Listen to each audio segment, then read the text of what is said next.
Dracula by Bram Stoker. Chapter 15. Dr. Seward's diary continued.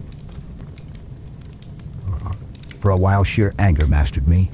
It was as if he had, during her life, struck Lucy on the face. I smote the table hard and rose up as I said to him, "Dr. Van Helsing, are you mad?" He raised his head and looked at me, and somehow the tenderness of his face calmed me at once. "Would I were," he said. "Madness were easy to bear compared with truth like this.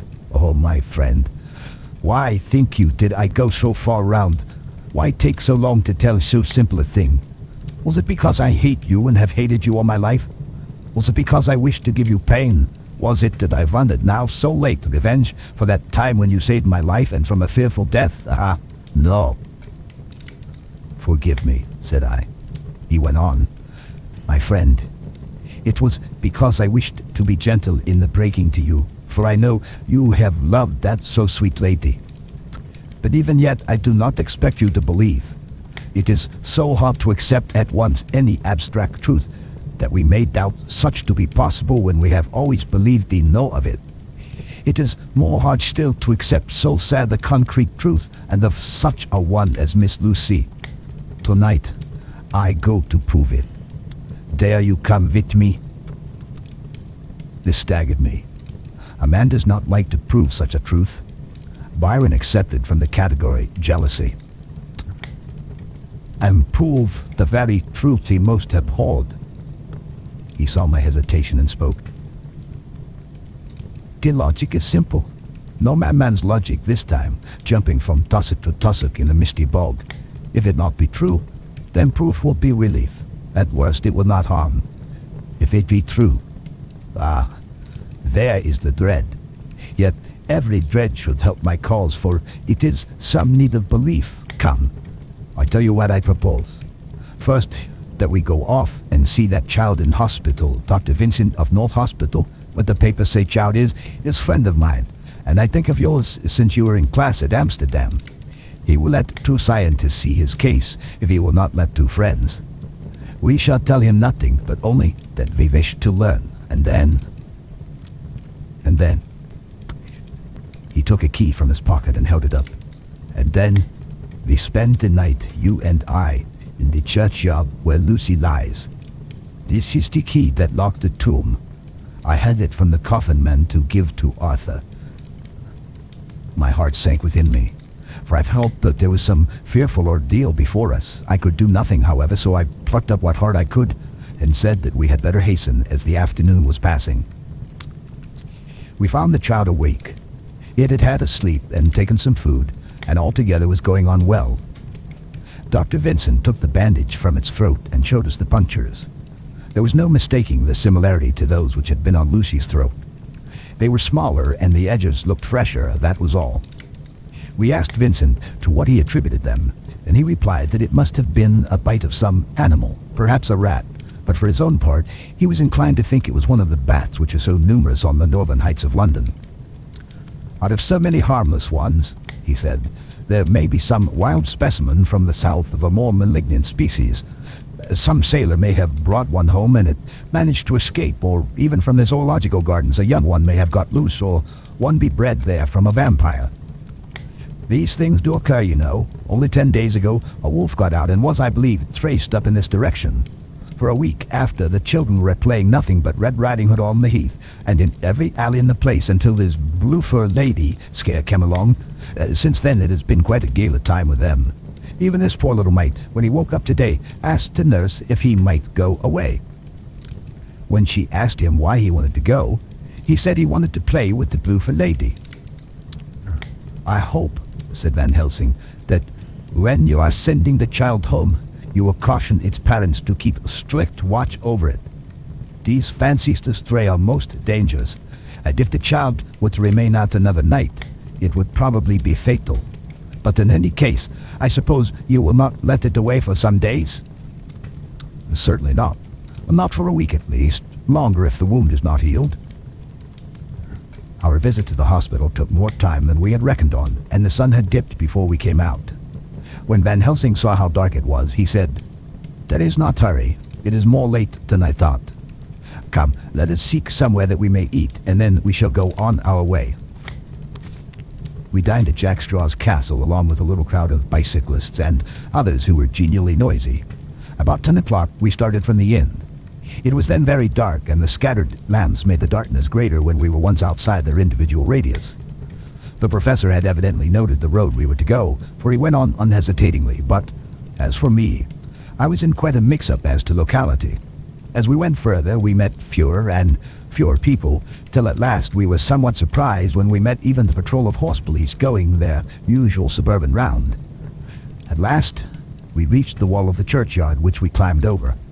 With some little difficulty, for it was very dark and the whole place seemed so strange to us, we found the western tomb. The professor took the key, opened the creaky door, and standing back politely but quite unconsciously, motioned me to precede him. There was a delicious irony in the author in the courtliness of giving preference on such a ghastly occasion. My companion followed me quickly and cautiously drew the door to after carefully ascertaining that the lock was a falling and not a spring one. In the latter case, we should have been in a bad plight. Then he fumbled in his bag and, taking out a matchbox and a piece of candle, proceeded to make a light. The tomb in the daytime, and when wreathed with fresh flowers, had looked grim and gruesome enough. But now, some days afterwards, when the flowers hung lank and dead, their whites turning to rust and their greens to browns, when the spider and the beetle had resumed their accustomed dominance, when the time-discolored stone and dust-encrusted mortar and rusty, dank iron and tarnished brass and clouded silver plating gave back the feeble glimmer of a candle, the effect was more miserable and sordid than could have been imagined. It conveyed irresistibly the idea that life, animal life, was not the only thing which could pass away. Van Helsing went about his work systematically, holding his candle so that he could read the coffin plates, and so holding it that the sperm dropped in white patches which congealed as they touched the metal. He made assurance of Lucy's coffin. Another search in his bag, and he took out a turn screw. "What are you going to do?" I asked. "To open the coffin. You shall yet be convinced." Straight away he began taking out the screws, and finally lifted off the lid, showing the casing of lead beneath. The sight was almost too much for me. It seemed to be as much an affront to the dead as it would have been to have stripped off her clothing in her sleep whilst living. I actually took hold of his hand to stop him. He only said, "You shall see," and again, fumbling in his bag, took out a tiny fret saw. Striking the turn screw through the lead with a swift downward stab which made me wince, he made a small hole which was, however, big enough to admit the point of the saw. I had expected a rush of gas from the weak old corpse. We doctors, who have had to study our dangers, have to become accustomed to such things, and I drew back towards the door. But the professor never stopped for a moment. He sawed down a couple of feet along one side of the lead coffin, and then across and down the other side. Taking the edge of the loose flange, he bent it back towards the foot of the coffin, and holding up the candle into the aperture, motioned to me to look. I drew near and looked. The coffin was empty. It was certainly a surprise to me and gave me a considerable shock, but Van Helsing was unmoved. He was now more sure than ever of his ground, and so emboldened to proceed in his task. "Are you satisfied now, friend John?" he asked. I felt all the dogged argumentativeness of my nature awake within me as I answered him. "I am satisfied that Lucy's body is not in that coffin, but that only proves one thing." "And what is that, friend John?" "That it is not there." "That is good logic," he said, "so far as it goes. But how can you account for it not being there?" "Perhaps a body snatcher," I suggested. "Some of the Undertaker's people may have stolen it." I felt that I was speaking folly, and yet it was the only real cause which I could suggest. The professor sighed. "Ah, well," he said, "we must have more proof. Come with me." He put on the coffin lid again, gathered up all his things, and placed them in the bag, blew out the light, and placed the candle also in the bag. We opened the door and went out. Behind us, he closed the door and locked it. He handed me the key, saying, "Will you keep it? You had better be assured." I laughed. It was not a very cheerful laugh, I am bound to say, as I motioned him to keep it. A key is nothing, I said. There are many duplicates, and anyhow, it is not difficult to pick a lock of this kind. He said nothing, but put the key in his pocket. Then he told me to watch at one side of the churchyard, whilst he would watch at the other. I took up my place behind a yew tree, and I saw his dark figure move until the intervening headstones and trees hid it from my sight. It was a lonely vigil. Just after I had taken my place, I heard a distant clock strike 12, and in time came 1 and 2. I was chilled and unnerved and angry with the professor for taking me on such an errand and with myself for coming. I was too cold and too sleepy to be keenly observant, and not sleepy enough to betray my trust, so altogether I had a dreary, miserable time. Suddenly, as I turned round, I thought I saw something like a white streak moving between 2 dark yew trees at the side of the churchyard farthest from the tomb. At the same time, a dark mass moved from the professor's side of the ground and hurriedly went towards it. Then I too moved, but I had to go round headstones and railed off tombs, and I stumbled over graves. The sky was overcast, and somewhere far off an early cock crew. A little ways off, beyond a line of scattered juniper trees which marked the pathway to the church, a white, dim figure flitted in the direction of the tomb. The tomb itself was hidden by trees, and I could not see where the figure had disappeared. I heard the rustle of actual movement where I had first seen the white figure, and coming over, found the professor holding in his arms a tiny child. When he saw me, he held it out to me and said, "Are you satisfied now?" "No," I said in a way that I felt was aggressive. "Do you not see the child?" "Yes, it is a child, but who brought it here, and is it wounded?"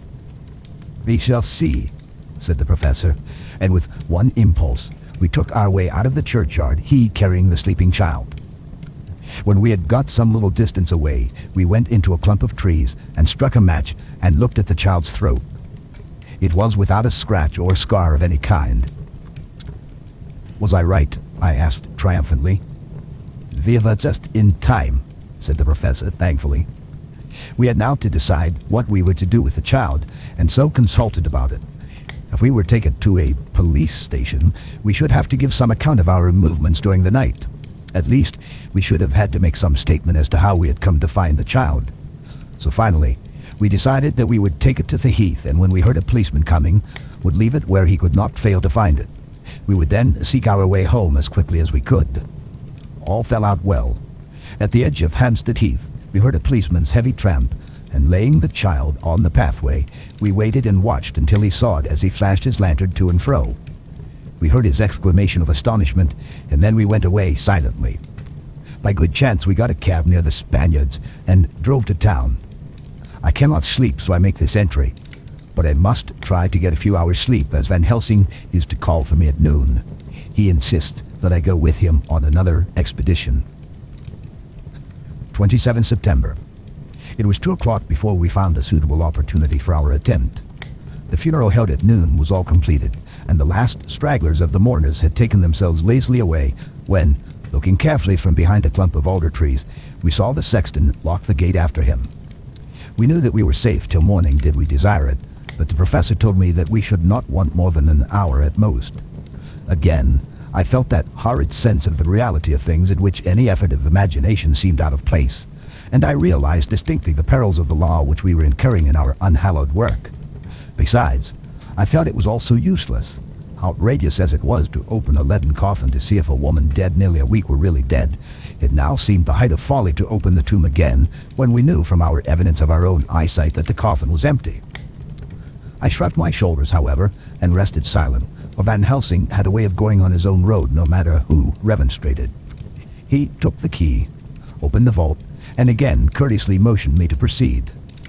The place was not so gruesome as last night, but oh, how unutterably mean-looking when the sunshine streamed in. Van Helsing walked over to Lucy's coffin, and I followed. He bent over and again forced back the leaden flange, and a shock of surprise and dismay shot through me. There lay Lucy, seemingly just as we had seen her the night before her funeral. She was, if possible, more radiantly beautiful than ever, and I could not believe that she was dead. The lips were red, nay, redder than before, and on the cheeks was a delicate bloom. "Is this a juggle?" I said to him. "Are you convinced now?" said the professor in response. And as he spoke, he put over his hand and in a way that made me shudder, pulled back the dead lips and showed the white teeth. "See," he went on, "they are even sharper than before. With this and this," and he touched one of the canine teeth and that below it, "the little children can be beaten. Are you of belief now, friend John?" One more argumentative hostility woke within me. I could not accept such an overwhelming idea as he suggested. So with an attempt to argue, of which I was even at the moment ashamed, I said, "She may have been placed here since last night." "Indeed, that is so, and by whom?" "I do not know. Someone has done it. And yet, she has been dead 1 week. Most peoples in that time would not look so." I had no answer for this, so was silent. Van Helsing did not seem to notice my silence. At any rate, he showed neither chagrin nor triumph. He was looking intently at the face of the dead woman, raising the eyelids and looking at the eyes, and once more opening the lips and examining the teeth. Then he turned to me and said, "Here, there is one thing which is different from all recorded. Here is some dual life that is not as the common. She was bitten by the vampire when she was in a trance, sleepwalking." "Oh, you start. You do not know that, friend John, but you shall know it later. And in trance could he best come to take more blood. In trance she dies, and in trance she is undead too. So it is that she differ from all other. Usually, when the undead sleep at home," as he spoke, he made a comprehensive sweep of his arm to designate what to a vampire was home, "their face show what they are. But this, so sweet that was when she not undead, she go back to the nothings of the common dead. That is no malign here, see, and so it make hard that I must kill her in her sleep." This turned my blood cold, and it began to dawn upon me that I was accepting Van Helsing's theories. But if she were really dead, what was there of terror in the idea of killing her? He looked up at me and evidently saw the change in my face, for he said almost joyously, "Ah, you believe now?" I answered, "Do not press me too hard all at once. I am willing to accept. How will you do this bloody work?" "I shall cut off her head and fill her mouth with garlic, and I shall drive a stake through her body." It made me shudder to think of so mutilating the body of the woman whom I had loved, and yet the feeling was not so strong as I had expected. I was in fact beginning to shudder at the presence of this being, this undead as Van Helsing called it, and to loathe it. Is it possible that love is all subjective or all objective? I waited a considerable time for Van Helsing to begin, but he stood as if wrapped in thought. Presently, he closed the catch of his bag with a snap and said, "I have been thinking, and have made up my mind as to what is best. If I did simply follow my inclining, I would do now at this moment what is to be done. But there are other things to follow, and things that are 1,000 times more difficult in that them we do not know. This is simple. She have yet no life taken, though that is a time, and to act now would be to take danger from her forever. But then we may want to have Arthur, and how shall we tell him of this?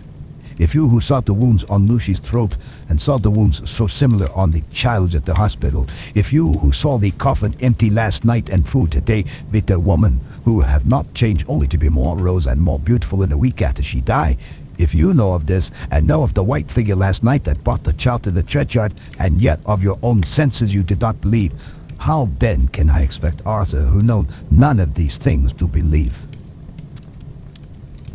He doubted me when I took him from her kiss when she was dying. I know he has forgiven me because in some mistaken idea I have done things that prevent him say goodbye as he ought, and he may think that in some more mistaken idea this woman was buried alive, and that in most mistake of all we have killed her. He would then argue back that it is we mistaken ones that have killed her by our ideas, and so he will be much unhappy always.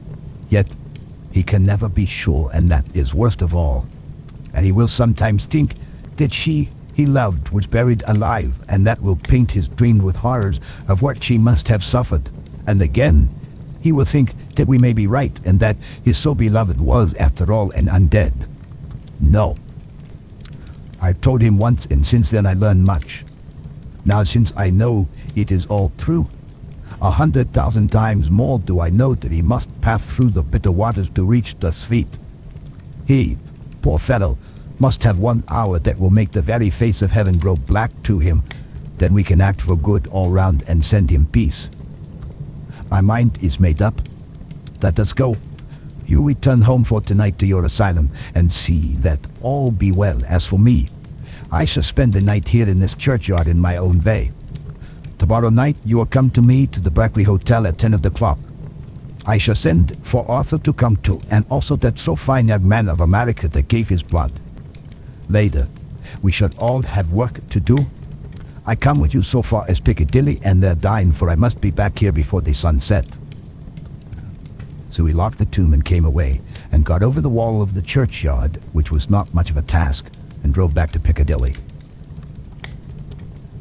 Note left by Van Helsing in his portmanteau, Berkeley Hotel, directed to John Seward, M.D. Not delivered. 27 September. Friend John, I write this in case anything should happen. I go alone to watch in that churchyard. It pleases me that the undead Miss Lucy shall not leave tonight, that so on the morrow night she may be more eager. Therefore I shall fix some things she like not, garlic and the crucifix, and so seal up the door of the tomb. She is young as undead and will heed. Moreover, these are only to prevent her coming out. They may not prevail on her wanting to get in, for then the undead is desperate and must find the line of least resistance, whatsoever it may be. I shall be at hand all the night from the sunset until after sunrise, and if there be aught that may be learned, I shall learn it. For Miss Lucy, or from her, I have no fear, but that other to whom is there that she is undead, he have not the power to seek her tomb and find shelter. He is cunning, as I know from Mr. Jonathan, and from the way that all along he have fooled us when he played with us for Miss Lucy's life, and we lost, and in many ways the undead are strong. He have always the strength in his hand of 20 men, even we 4 who give our strength to Miss Lucy, it also is all to him. Besides, he can summon his wolf, and I know not what. So if it be that he came thither on this night, he shall find me, but none other shall until it be too late. But it may be that he will not attempt the place. There is no reason why he should. His hunting ground is more full of game than the churchyard where the undead woman sleeps and the old man watch. Therefore, I write this in case. Take the papers that are with this, the diaries of Harker and the rest, and read them, and then find this great undead, and cut off his head, and burn his heart, or drive a stake through it, so that the world may rest from him. If it be so, farewell. Van Helsing. Dr. Seward's Diary. 28 September. It is wonderful what a good night's sleep will do for one. Yesterday, I was almost willing to accept Van Helsing's monstrous ideas, but now they seem to start out lurid before me as outrage on common sense. I have no doubt that he believes it all. I wonder if his mind can have become in any way unhinged. Surely there must be some rational explanation of all these mysterious things. Is it possible that the professor can have done it himself? He is so abnormally clever that if he went off his head, he would carry out his intent with regard to some fixed idea in a wonderful way. I am loath to think it, and indeed it would be almost as great a marvel as the other to find that Van Helsing was mad, but anyhow I shall watch him carefully. I may get some light on the mystery. 29 September. Last night, at a little before 10 o'clock, Arthur and Quincy came into Van Helsing's room. He told us all what he wanted us to do, but especially addressing himself to Arthur, as if all our wills were centered in his. He began by saying that he hoped we would all come with him too, for, he said, there is a grave duty to be done there. You are doubtless surprised at my letter? This query was directly addressed to Lord Godalming. I was. It rather upset me for a bit. There has been so much trouble around my house of late that I could do without any more. I had been curious, too, as to what you mean. Quincy and I talked it over, but the more we talked, the more puzzled we got. Till now I can say for myself that I'm about up a tree as to any meaning about anything. Me too, said Quincy Morris, laconically. Oh, said the professor. Then you are nearer to the beginning, both of you, than friend John here, who has to go a long way back before he can ever even get so far as to begin. It was evident that he recognized my return to my old doubting frame of mind without my saying a word. Then, turning to the other two, he said with intense gravity, I want your permission to do what I think good this night. It is, I know, much to ask. And when you know what it is I propose to do, you will know, and only then how much. Therefore, may I ask that you promise me in the dark, so that afterwards, though you may be angry with me for a time, I must not disguise from myself the possibility that such may be you shall not blame yourselves for anything. That's frank anyhow, broke in Quincy. I'll answer for the professor. I don't quite see his drift, but I swear he's honest, and that's good enough for me. I thank you, sir, said Van Helsing proudly. I have done myself the honor of counting you one trusting friend, and such endorsement is dear to me. He held out a hand, which Quincy took. Then Arthur spoke out. Dr. Van Helsing, I don't quite like to buy a pig in a poke, as they say in Scotland, and if it be anything in which my honor as a gentleman or my faith as a Christian is concerned, I cannot make such a promise. If you can assure me that what you intend does not violate either of these two, then I give my consent at once, though for the life of me I cannot understand what you are driving at. I accept your limitation, said Van Helsing, and all I ask of you is that if you feel it necessary to condemn any act of mine, you will first consider it well and be satisfied that it does not violate your preservations. Agreed, said Arthur. That is only fair. And now that the purparias are over, may I ask what it is we are to do? I want you to come with me, and to come in secret to the churchyard at Kingston. Arthur's face fell as he said in an amazed sort of way, Where poor Lucy is buried. The professor bowed. Arthur went on, and when there, to enter the tomb. Arthur stood up. Professor, are you in earnest, or is it some monstrous joke? Pardon me, I see that you are in earnest.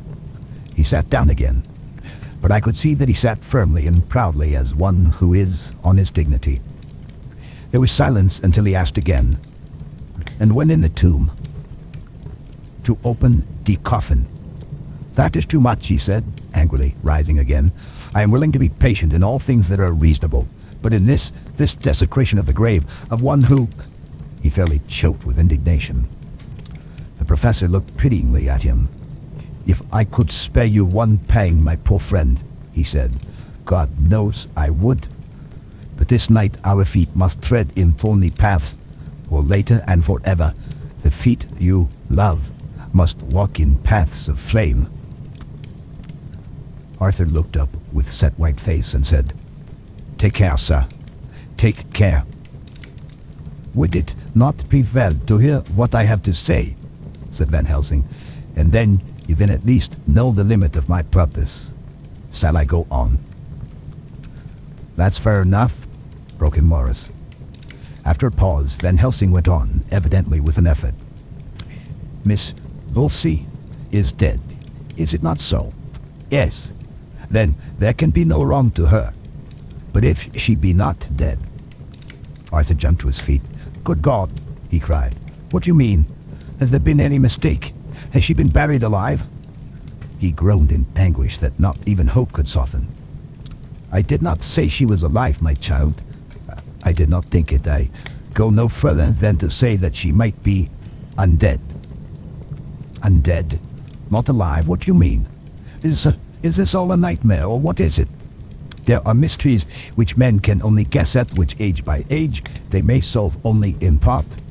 Believe me, we are now on the verge of one. But I have not done.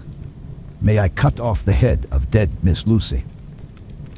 Heavens and earth, no, cried Arthur in a storm of passion. Not for the wide world will I consent to any mutilation of a dead body. Dr. Van Helsing, you try me too far. What have I done to you that you should torture me so? What did that poor sweet girl do that you should want to cast such dishonor on her grave? Are you mad that you speak of such things, or am I mad to listen to them? Don't dare think more of such a desecration. I shall not give my consent to anything you do. I have a duty to do in protecting her grave from outrage, and by God I shall do it." Van Helsing rose up from where he had all the time been seated and said gravely and sternly, "My Lord Godalming, I too have a duty to do. A duty to others. A duty to you. A duty to the dead, and by God I shall do it. All I ask you now is that you come with me, that you look and listen, and if when later I make the same request, you do not be more eager for its fulfillment even than I am, then I shall do my duty whatever it may seem to me. And then, to follow your lordship's wishes, I shall hold myself at your disposal to render an account to you when and where you will." His voice broke a little, and he went on with a voice full of pity. "But I beseech you, do not go forth in anger with me. In a life long of acts which were often not pleasant to do, and which sometimes did wring my heart, I have never had so heavy a task as now. Believe me that if the time comes for you to change your mind towards me, one look from you will wipe away all this so sad hour, for I would do what a man can to save you from sorrow. Just think, for why should I give myself so much labor and so much of sorrow? I have come here from my own land to do what I can of good, at the first to please my friend John, and then to help a sweet young lady whom too I come to love. For her, I am ashamed to say so much, but I say it in kindness. I gave what you gave, the blood of my veins. I gave it, I, who was not like you her lover, but only her physician and her friend. I gave her my nights and days before death, after death, and if my death can do her good even now when she is the dead undead, she shall have it freely." He said this with a very grave, sweet pride, and Arthur was much affected by it. He took the old man's hand and said in a broken voice, "Oh, it is hard to think of it, and I cannot understand. But at least I shall go with you and wait." The end of chapter 15. Dr. Seward's diary continued. It was just a quarter before 12 o'clock when we got into the churchyard over the low wall. The night was dark, with occasional gleams of moonlight between the dents of the heavy clouds that scudded across the sky. We all kept somehow close together, with Van Helsing slightly in front as he led the way. When we had come close to the tomb, I looked well at Arthur, for I feared the proximity to a place laden with so sorrowful a memory would upset him, but he bore himself well. I took it that the very mystery of the proceeding was in some way a counteractant to his grief. The professor unlocked the door, and seeing a natural hesitation amongst us for various reasons, solved the difficulty by entering first himself. The rest of us followed, and he closed the door. He then lit a dark lantern and pointed to a coffin. Arthur stepped forward hesitatingly. Van Helsing said to me, "You were with me here yesterday. Was the body of Miss Lucy in that coffin?" "It was." The professor turned to the rest, saying, "You hear, and yet there is no one who does not believe with me." He took his screwdriver and again took off the lid of the coffin. Arthur looked on, very pale but silent. When the lid was removed, he stepped forward. He evidently did not know that there was a leaden coffin, or at any rate had not thought of it. When he saw the rent in the lead, the blood rushed to his face for an instant, but as quickly fell away again, so that he remained of a ghastly whiteness. He was still silent. Van Helsing forced back the leaden flange, and we all looked in and recoiled. The coffin was empty. For several minutes, no one spoke a word. The silence was broken by Quincy Morris. "Professor, I answered for you. Your word is all I want. I wouldn't ask such a thing ordinarily. I wouldn't so dishonor you as to imply a doubt. But this is a mystery that goes beyond any honor or dishonor. Is this your doing?" "I swear to you, by all that I hold sacred, that I have not removed or touched her. What happened was this. 2 nights ago, my friend Seward and I came here with good purpose, believe me. I opened that coffin, which was then sealed up, and we found it as now empty. We then waited and saw something white come through the trees. The next day, we came here in daytime, and she lay there. Did she not, friend John? Yes. That night, we were just in time. One more so small child was missing, and we find it, thank God, unharmed amongst the graves. Yesterday, I came here before sundown, for at sundown the undead can move. I waited here all night till the sun rose, but I saw nothing. It was most probable that it was because I had laid over the clamps of those doors garlic, which the undead cannot bear, and other things which they shun.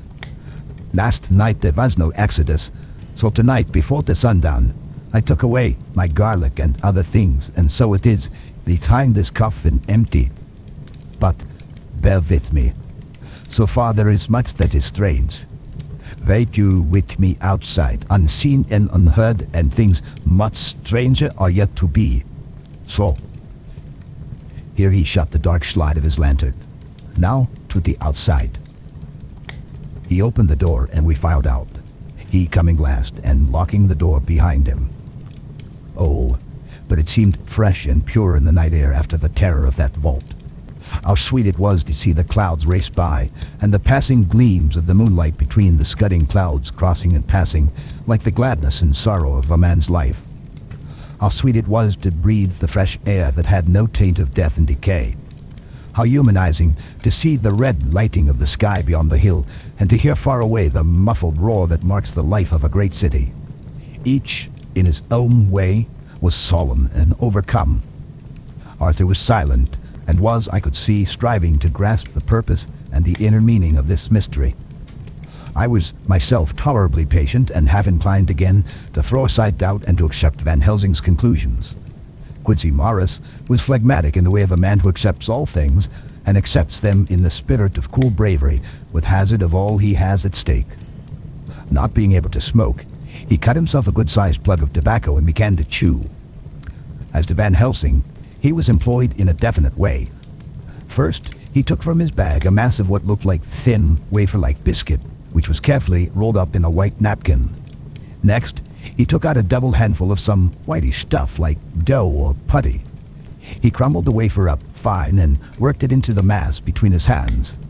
This he then took, and rolling it into thin strips, began to lay them into the crevices between the door and its setting in the tomb. I was somewhat puzzled at this, and being close, asked him what it was that he was doing. Arthur and Quincy drew near also, as they too were curious. He answered, "I am closing the tomb so that the undead may not enter." "And is that stuff you have there going to do it?"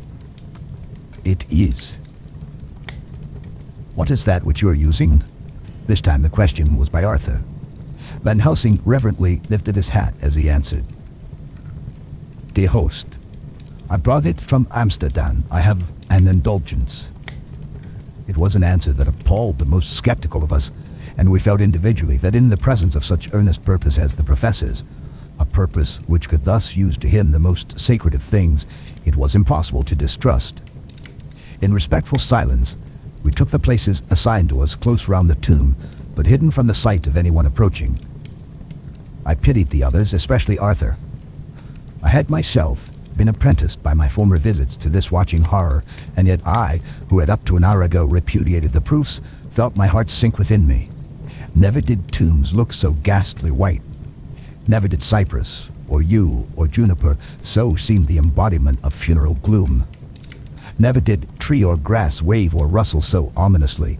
Never did bough creak so mysteriously, and never did the faraway howling of dogs send such a woeful presage through the night.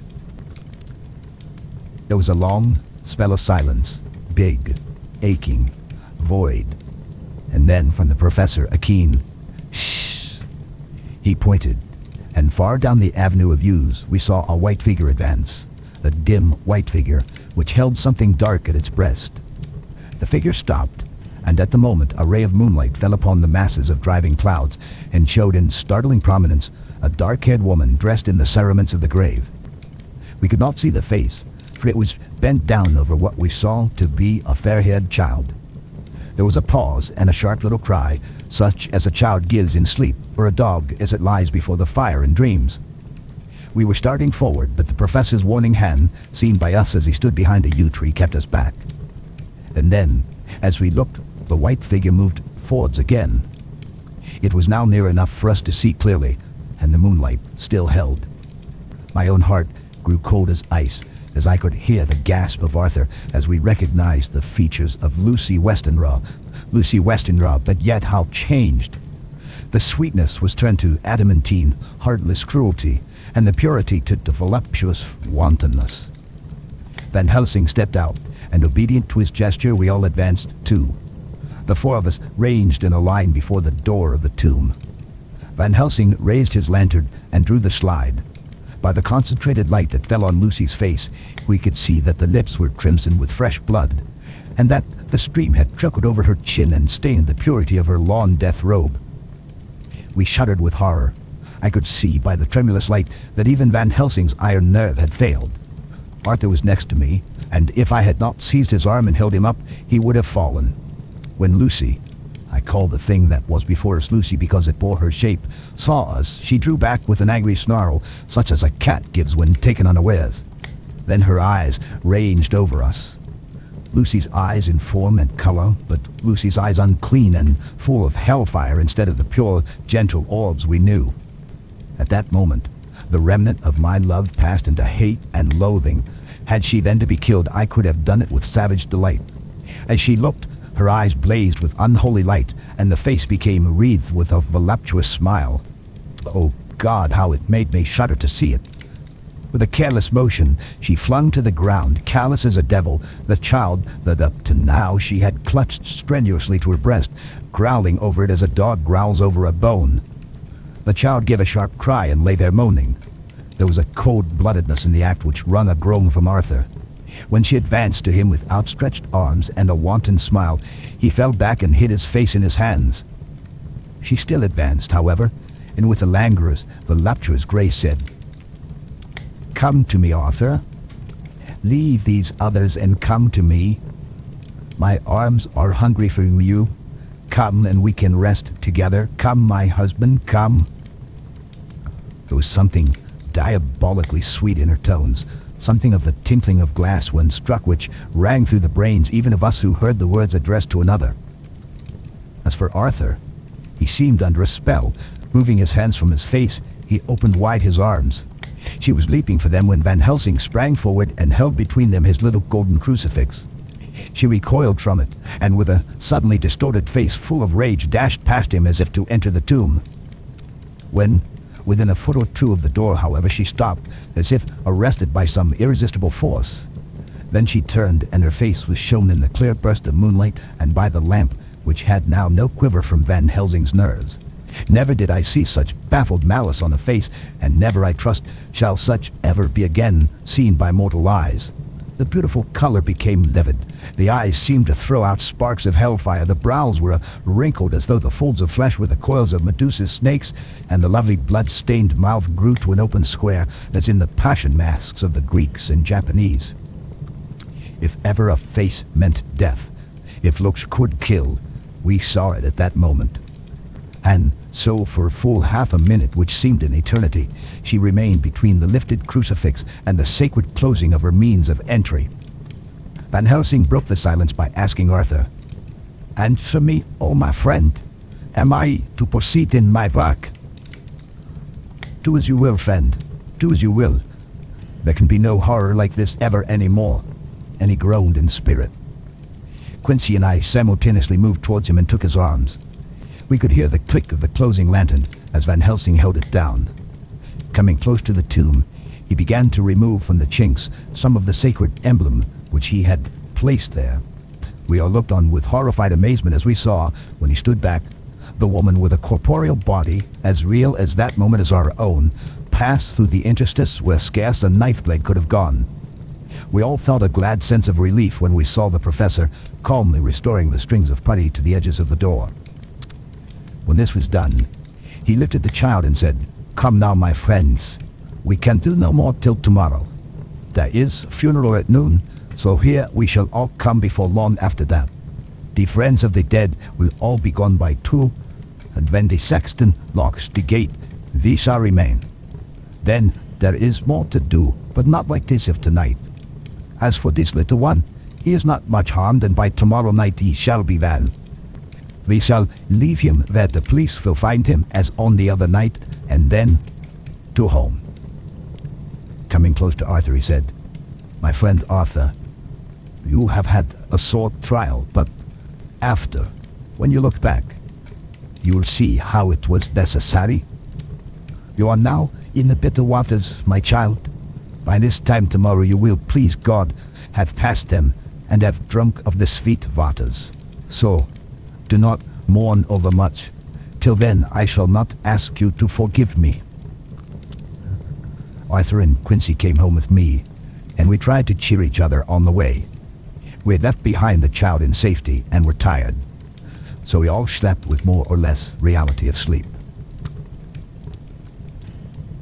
29 September. Night. A little before 12 o'clock, we three, Arthur, Quincy, Morris, and myself, called for the professor. It was odd to notice that by common consent, we had all put on black clothes. Of course, Arthur wore black, for he was in deep mourning, but the rest of us wore it by instinct. We got to the graveyard by 1:30 and strolled about, keeping out of official observation, so that when the gravediggers had completed their task, and the sexton, under the belief that everyone had gone, had locked the gate, we had the place all to ourselves. Van Helsing, instead of his little black bag, had with him a long leather one, something like a cricketing bag. It was manifestly of fair weight. When we were alone, and had heard the last of the footsteps die out of the road, we silently, and as if by ordered intention, followed the professor to the tomb. He unlocked the door, and we entered, closing it behind us. Then he took from his bag the lantern, which he lit, and also 2 wax candles, which, when lighted, he stuck by melting their own ends on other coffins, so that they might give light sufficient to work by. When he again lifted the lid off Lucy's coffin, we all looked. Arthur, trembling like an aspen, and saw that the corpse lay there in all its death beauty. But there was no love in my own heart, nothing but loathing for the foul thing which had taken Lucy's shape without a soul. I could see even Arthur's face grow hard as he looked. Presently he said to Van Helsing, "Is this really Lucy's body, or only a demon in her shape?" "It is her body, and yet not it. But wait a while, and you shall see her as she was and is." She seemed like a nightmare of Lucy as she lay there, the pointed teeth, the blood-stained voluptuous mouth which made one shudder to see, the whole carnal and unspirited appearance seeming like a devilish mockery of Lucy's sweet purity. Van Helsing, with his usual methodalicus, began taking the various contents from his bag and placing them ready for use. First he took out a soldering iron and some plumbing solder, and then small oil lamp which gave out, when lit in a corner of the tomb, gas which burned at a fierce heat with a blue flame, then his operating knives which he placed to hand, and last a round wooden stake some 2½ or 3 inches thick and about 3 feet long. On one end it was hardened by charring in the fire and was sharpened to a fine point. With this stake came a heavy hammer, such as in household is used in the coal cellar for breaking the lumps. To me, a doctor's preparations for work of any kind are stimulating and bracing, but the effect of these things on both Arthur and Quincy was to cause them a sort of consternation. They both, however, kept their courage and remained silent and quiet. When all was ready, Van Helsing said, "Before we do anything, let me tell you this. It is out of the lore and experience of the ancients and of all those who have studied the powers of the undead. When they become such, there comes with the change the curse of immortality. They cannot die, but must go on age after age, adding new victims and multiplying the evils of the world. For all that die from the preying of the undead become themselves undead and prey on their kind. And so, the circle goes on, ever widening, like as the ripples from a stone thrown in the water. Friend Arthur, if you had met that kiss which you know of before Lucy died, or again last night when you opened your arms to her, you would in time, when you had died, have become Nosferatu as they call it in Eastern Europe, and would for all time make more of those undeads that so have filled us with horror. The career of this so unhappy dear lady is but just begun. Those children whose blood she sucked are not as yet so much the worse, but if she lives on undead, more and more they lose their blood, and by her power over them they come to her, and so she draw their blood with that so wicked mouth. But if she die in truth, then all cease. The tiny wounds of the throats disappear, and they go back to their play, unknowing ever of what has been. But of the most blessed of all, when this now undead be made to rest as true dead, then the soul of the poor lady whom we love shall again be free. Instead of working wickedness by night and growing more debased on the assimilating of it by day, she shall take her place with the other angels, so that, my friend, it will be a blessed hand for her that shall strike the blow that sets her free.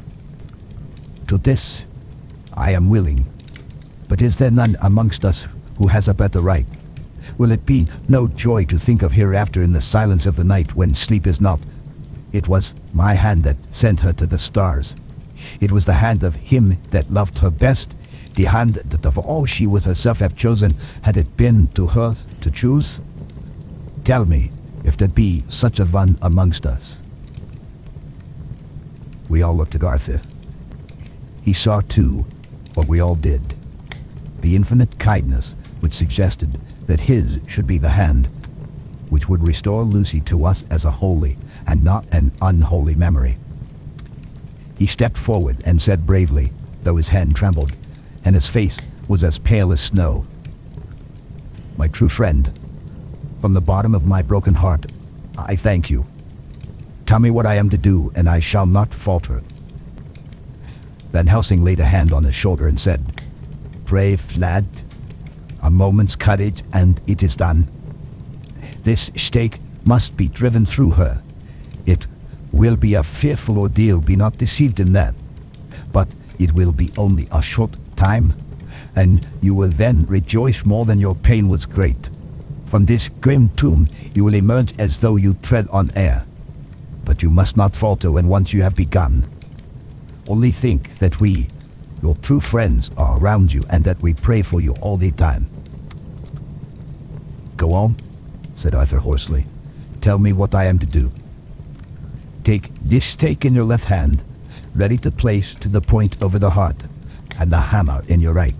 Then, when we begin our prayer for the dead, I shall read him. I have here the book, and the others shall follow. Strike in God's name, that so all may be well with the dead that we love, and that the undead pass away." Arthur took the stake and the hammer, and when once his mind was set on action, his hands never trembled, nor even quivered. Van Helsing opened his missal and began to read, and Quincy and I followed as well as we could. Arthur placed the point over the heart, and as I looked I could see its dint in the white flesh. Then he struck with all his might. The thing in the coffin writhed, and a hideous, blood-curdling screech came from the opened red lips.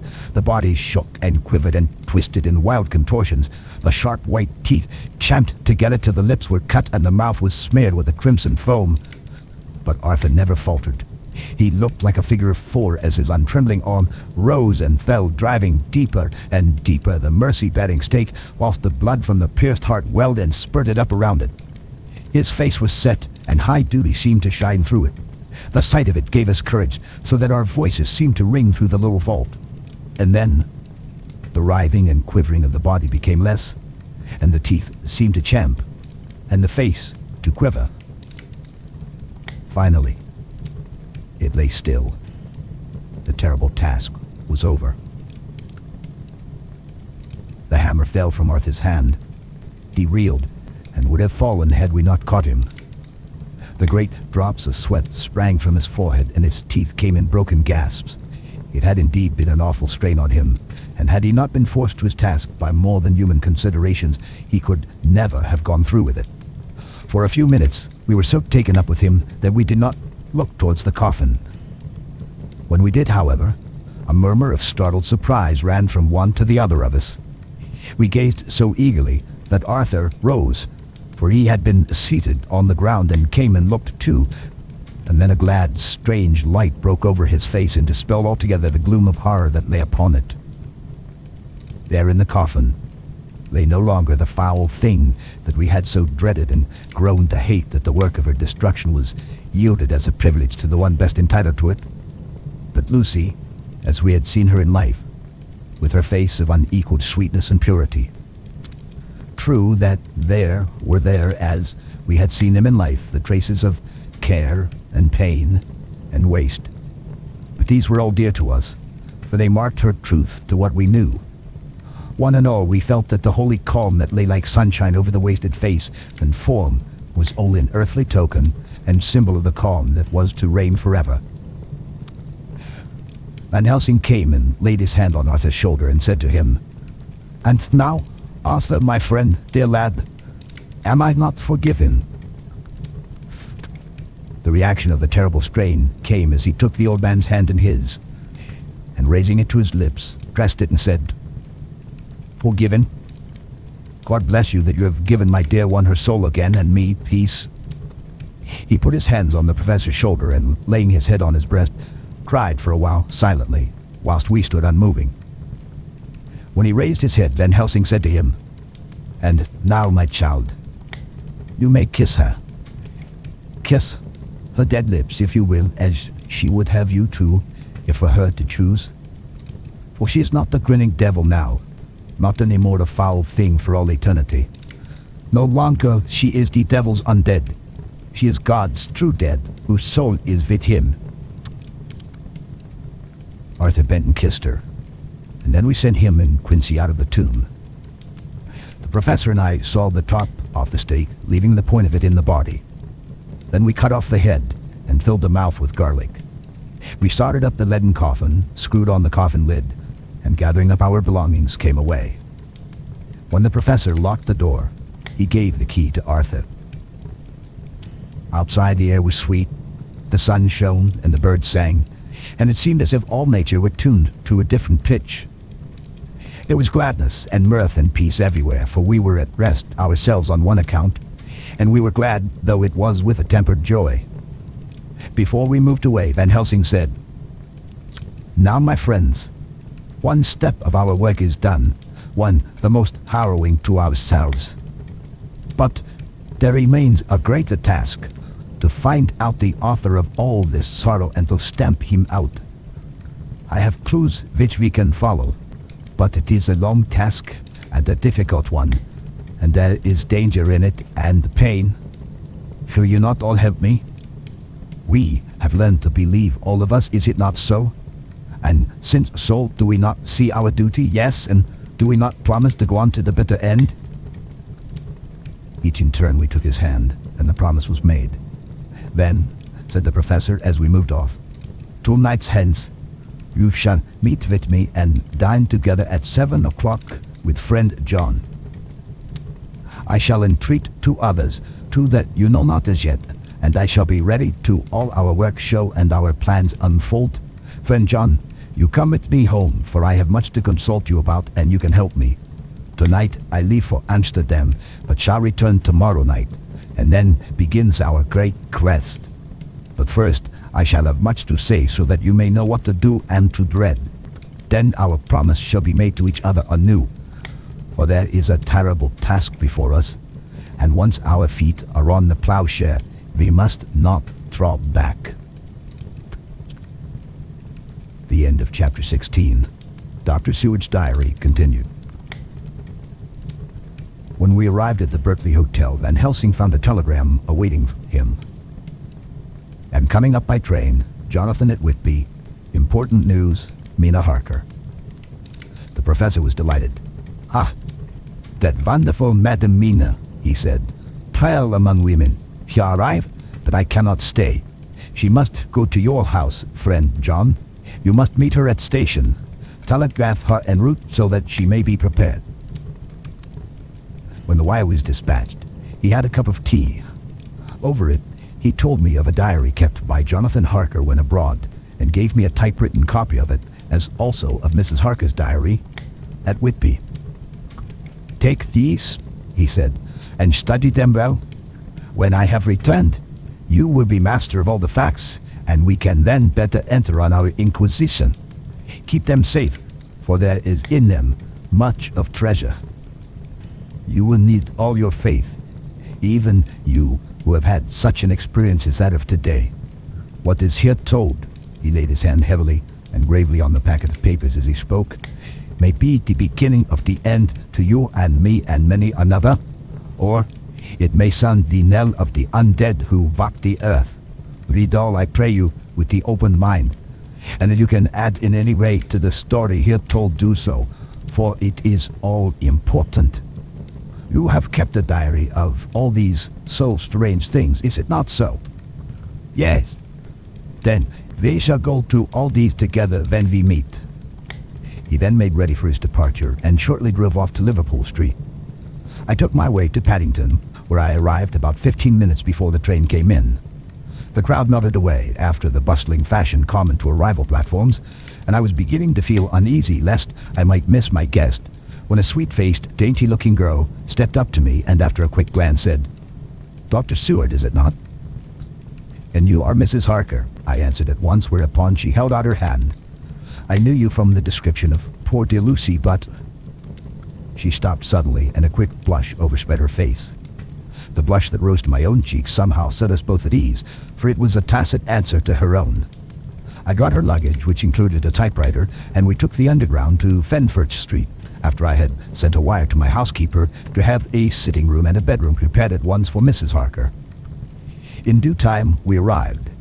She knew, of course, that the place was a lunatic asylum, but I could see that she was unable to repress a shudder when we entered. She told me that, if she might, she would come presently to my study, as she had much to say. So here I am, finishing my entry in my phonograph diary, whilst I await her. As yet, I have not had the chance of looking at the papers which Van Helsing left with me, though they lie open before me. I must get her interested in something, so that I may have an opportunity of reading them. She does not know how precious time is, or what a task we have in hand. I must be careful not to frighten her. Here she is. Mina Harker's Journal, 29 September. After I had tidied myself, I went down to Dr. Seward's study. At the door I paused a moment, for I thought I heard him talking with someone. As, however, he had pressed me to be quick, I knocked at the door, and on his calling out, "Come in," I entered. To my intense surprise, there was no one with him. He was quite alone, and on the table opposite him was what I knew at once from the description to be a phonograph. I had never seen one, and was much interested.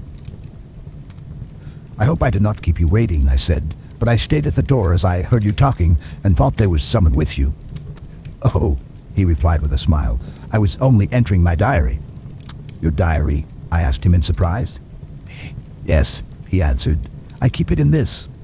As he spoke, he laid his hand on the phonograph. I felt quite excited over it and blurted out, "Why, this beats even shorthand. May I hear it say something?" "Certainly," he replied with alacrity, and stood up to put it in train for speaking. Then he paused, and a troubled look overspread his face. "The fact is," he began awkwardly, "I only keep my diary in it, and, as it is entirely, almost entirely, about my cases, it may be awkward. That is, I mean—" He stopped, and I tried to help him out of his embarrassment. "You helped to attend dear Lucy at the end. Let me hear how she died. For all that I know of her, I shall be very grateful. She was very, very dear to me." To my surprise, he answered with a horror-struck look in his face. "Tell you of her death? Not for the wide world." "Why not?" I asked, for some grave, terrible feeling was coming over me. Again he paused, and I could see that he was trying to invent an excuse. At length he stammered out, "You see, I do not know how to pick out any particular part of the diary." Even while he was speaking, an idea dawned upon him, and he said with unconscious simplicity in a different voice, and with the naivete of a child, "That's quite true, upon my honor, honest Indian." I could not but smile, at which he grimaced. "I gave myself away that time," he said.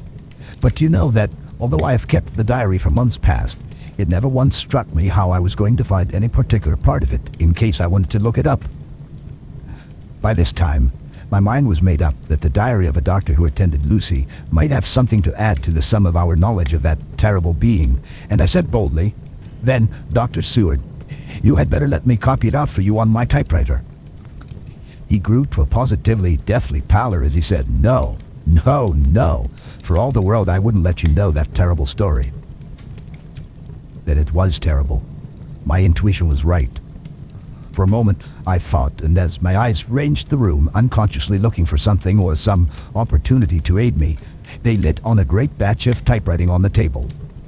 His eyes caught the look in mine, and, without his thinking, followed their direction.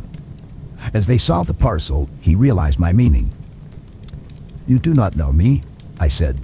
"When you have read those papers, my own diary, and my husband's also, which I have typed, you will know me better.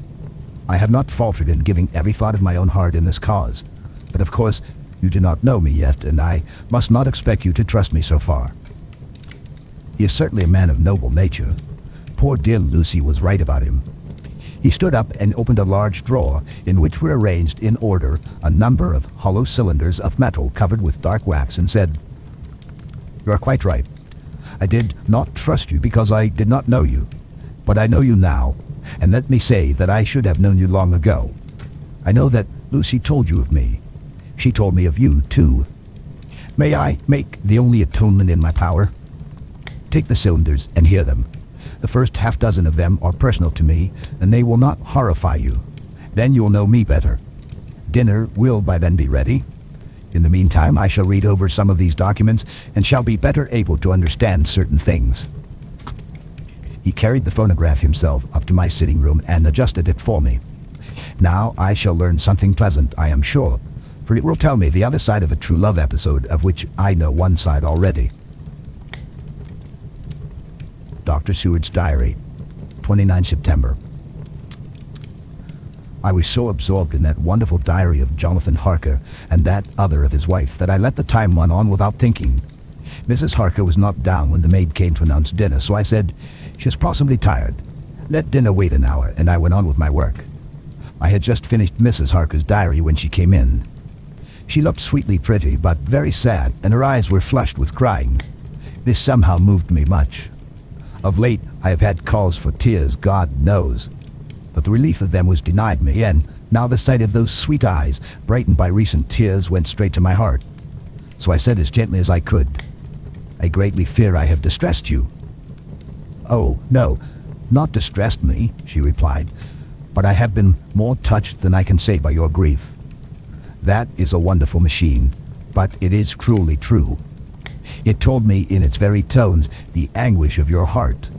It was like a soul crying out to Almighty God. No one must hear them spoken ever again. See, I have tried to be useful. I have copied out the words on my typewriter, and none other need now hear your heartbeat as I did." "No one need ever know, shall ever know," I said in a low voice. She laid her hand on mine and said very gravely, "Ah, but they must." "Must, but why?" I asked. "Because it is part of the terrible story, a part of poor Lucy's death and all that led to it. Because in the struggle which we have before us to rid the earth of this terrible monster, we must have all the knowledge and all the help which we can get. I think that the cylinders which you gave me contain more than you intended me to know. But I can see that there are in your record many lights to this dark mystery. You will let me help, will you not? I know all up to a certain point, and I see already, though your diary only took me to 7 September, how poor Lucy was beset, and how her terrible doom was being wrought out. Jonathan and I have been working day and night since Professor von Helsing saw us. He has gone to Whitby to get more information, and he will be here tomorrow to help us. We need have no secrets amongst us. Working together and with absolute trust, we can surely be stronger than if some of us were in the dark." She looked at me so appealingly and at the same time manifested such a courage and resolution in her bearing that I gave in at once to her wishes. "You shall," I said, "do as you like in the matter. God forgive me if I do wrong. There are terrible things yet to learn of. But if you have so far traveled on the road to poor Lucy's death, you will not be content, I know, to remain in the dark. Nay, the end, the very end, may give you a gleam of peace. Come, there is dinner. We must keep one another strong for what is before us. we have a cruel and dreadful task. When you have eaten, you shall learn the rest, and I shall answer any questions you ask if there be anything which you do not understand, though it was apparent to us who were present. Mina Harker's journal, 29 September. After dinner, I came with Dr. Seward to his study. He brought back the phonograph from my room, and I took a chair and arranged the phonograph so that I could touch it without getting up, and showed me how to stop it in case I should want to pause. Then he very thoughtfully took a chair with his back to me so that I might be as free as possible, and began to read. I put the forked metal to my ears and listened. When the terrible story of Lucy's death and all that followed was done, I lay back in my chair, powerless. Fortunately, I am not of a fainting disposition. When Dr. Seward saw me, he jumped up with a horrified exclamation, and hurriedly taking a case bottle from the cupboard gave me some brandy, which in a few minutes somewhat restored me. My brain was all in a whirl, and only that there came through all the multitude of horrors the holy ray of light that my dear Lucy was at last at peace. I do not think I could have borne it without making a scene. It is all so wild and mysterious and strange that if I had not known Jonathan's experience in Transylvania, I could not have believed. As it was, I didn't know what to believe, and so got out of my difficulty by attending to something else.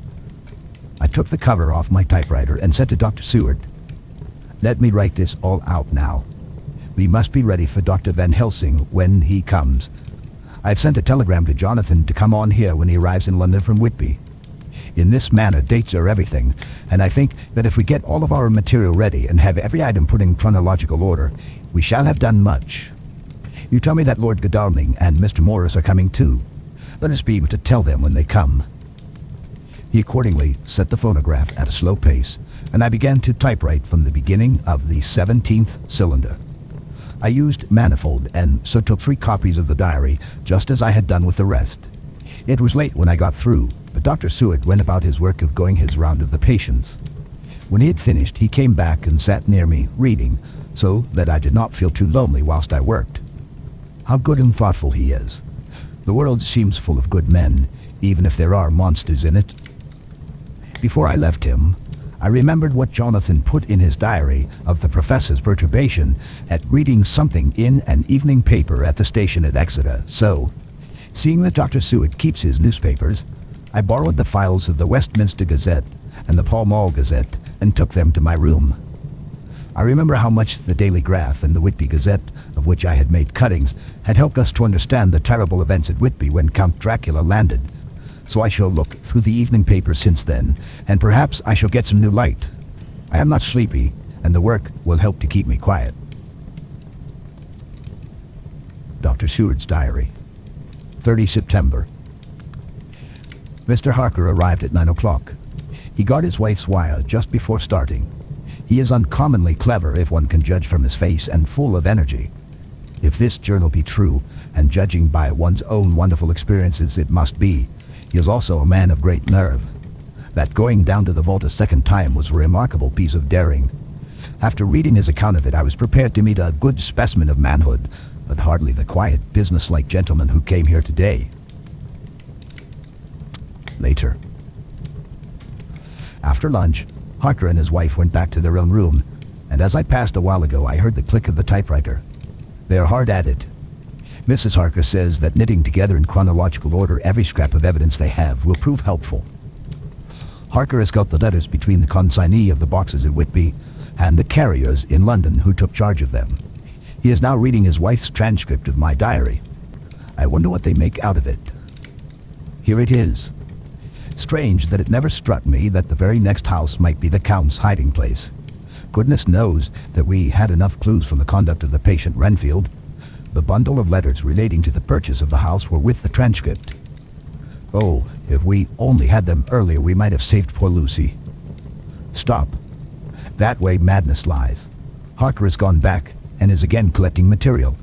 He says that by dinner time they will be able to show a whole connected narrative. He thinks that in the meantime I should see Renfield, as hitherto he has been a sort of index to the coming and going of the Count. I hardly see this yet, but when I get at the dates I suppose I shall. What a good thing that Mrs. Harker put my cylinders into type. We never could have found the dates otherwise. I found Renfield sitting placidly in his room with his hands folded, smiling benignly. At the moment, he seems as sane as anyone I ever saw. I sat down and talked with him on a lot of subjects, all of which he treated naturally. He then, of his own accord, spoke of going home, a subject he has never mentioned to my knowledge during his sojourn here. In fact, he spoke quite confidently of getting his discharge at once. I believe that had I not had the chat with Harker and read the letters and the dates of his outbursts, I should have been prepared to sign for him after a brief time of observation. As it is, I am darkly suspicious. All those outbreaks were in some way linked with the proximity of the Count. What then does this absolute content mean? Can it be that his instinct is satisfied as to the vampire's ultimate triumph? Stay.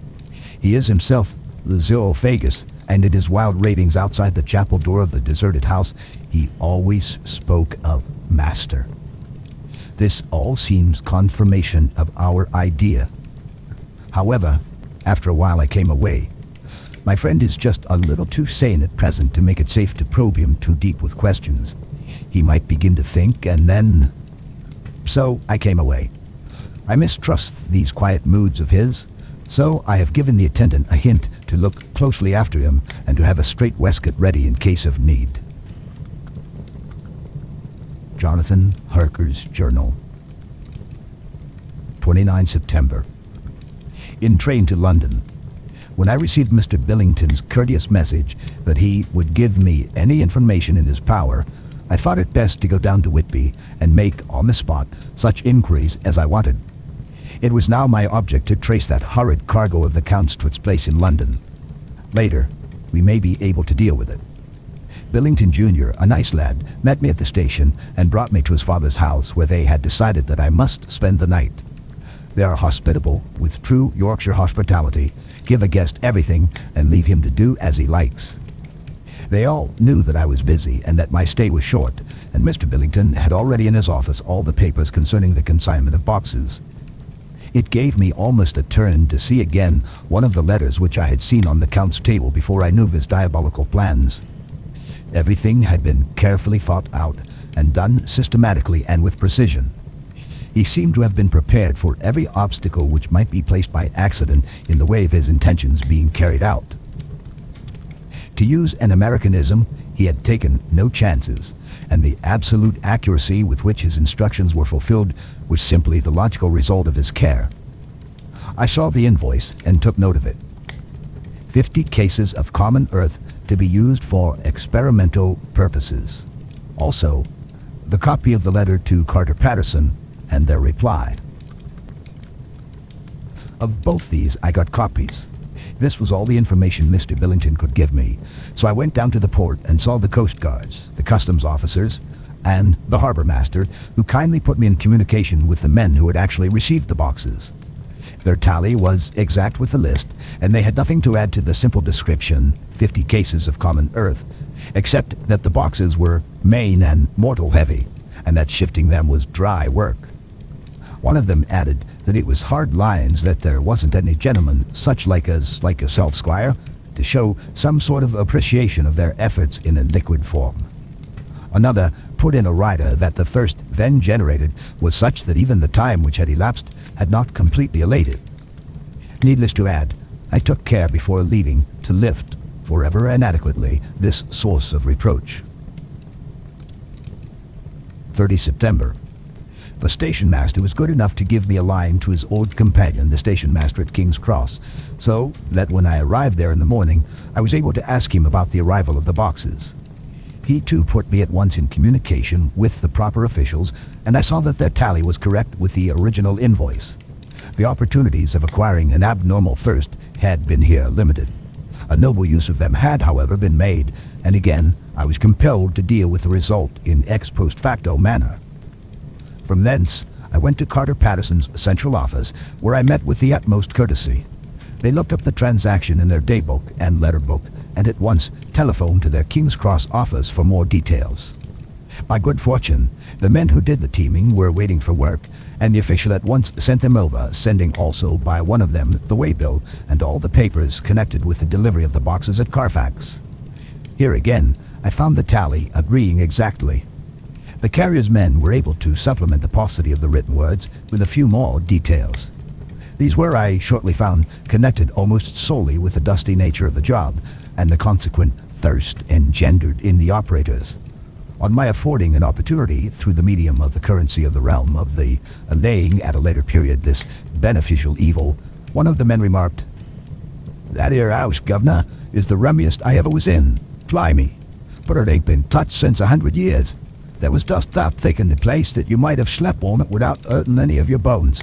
And the place was that neglected that you might have smelled old Jerusalem in it. But the old chapel, that took the kike, it did. Me and me mate, we thought we would never get out quick enough. Oh, I wouldn't take less nor a quid a moment to stay there after dark." Having been in the house, I could well believe him. But if he knew what I know, he would, I think, have raised his terms. Of one thing I am now satisfied, that all those boxes which arrived at Whitby from Varna in the Demeter were safely deposited in the old chapel at Carfax. There should be 50 of them there, unless any have since been removed, as from Dr. Seward's diary I fear. Later.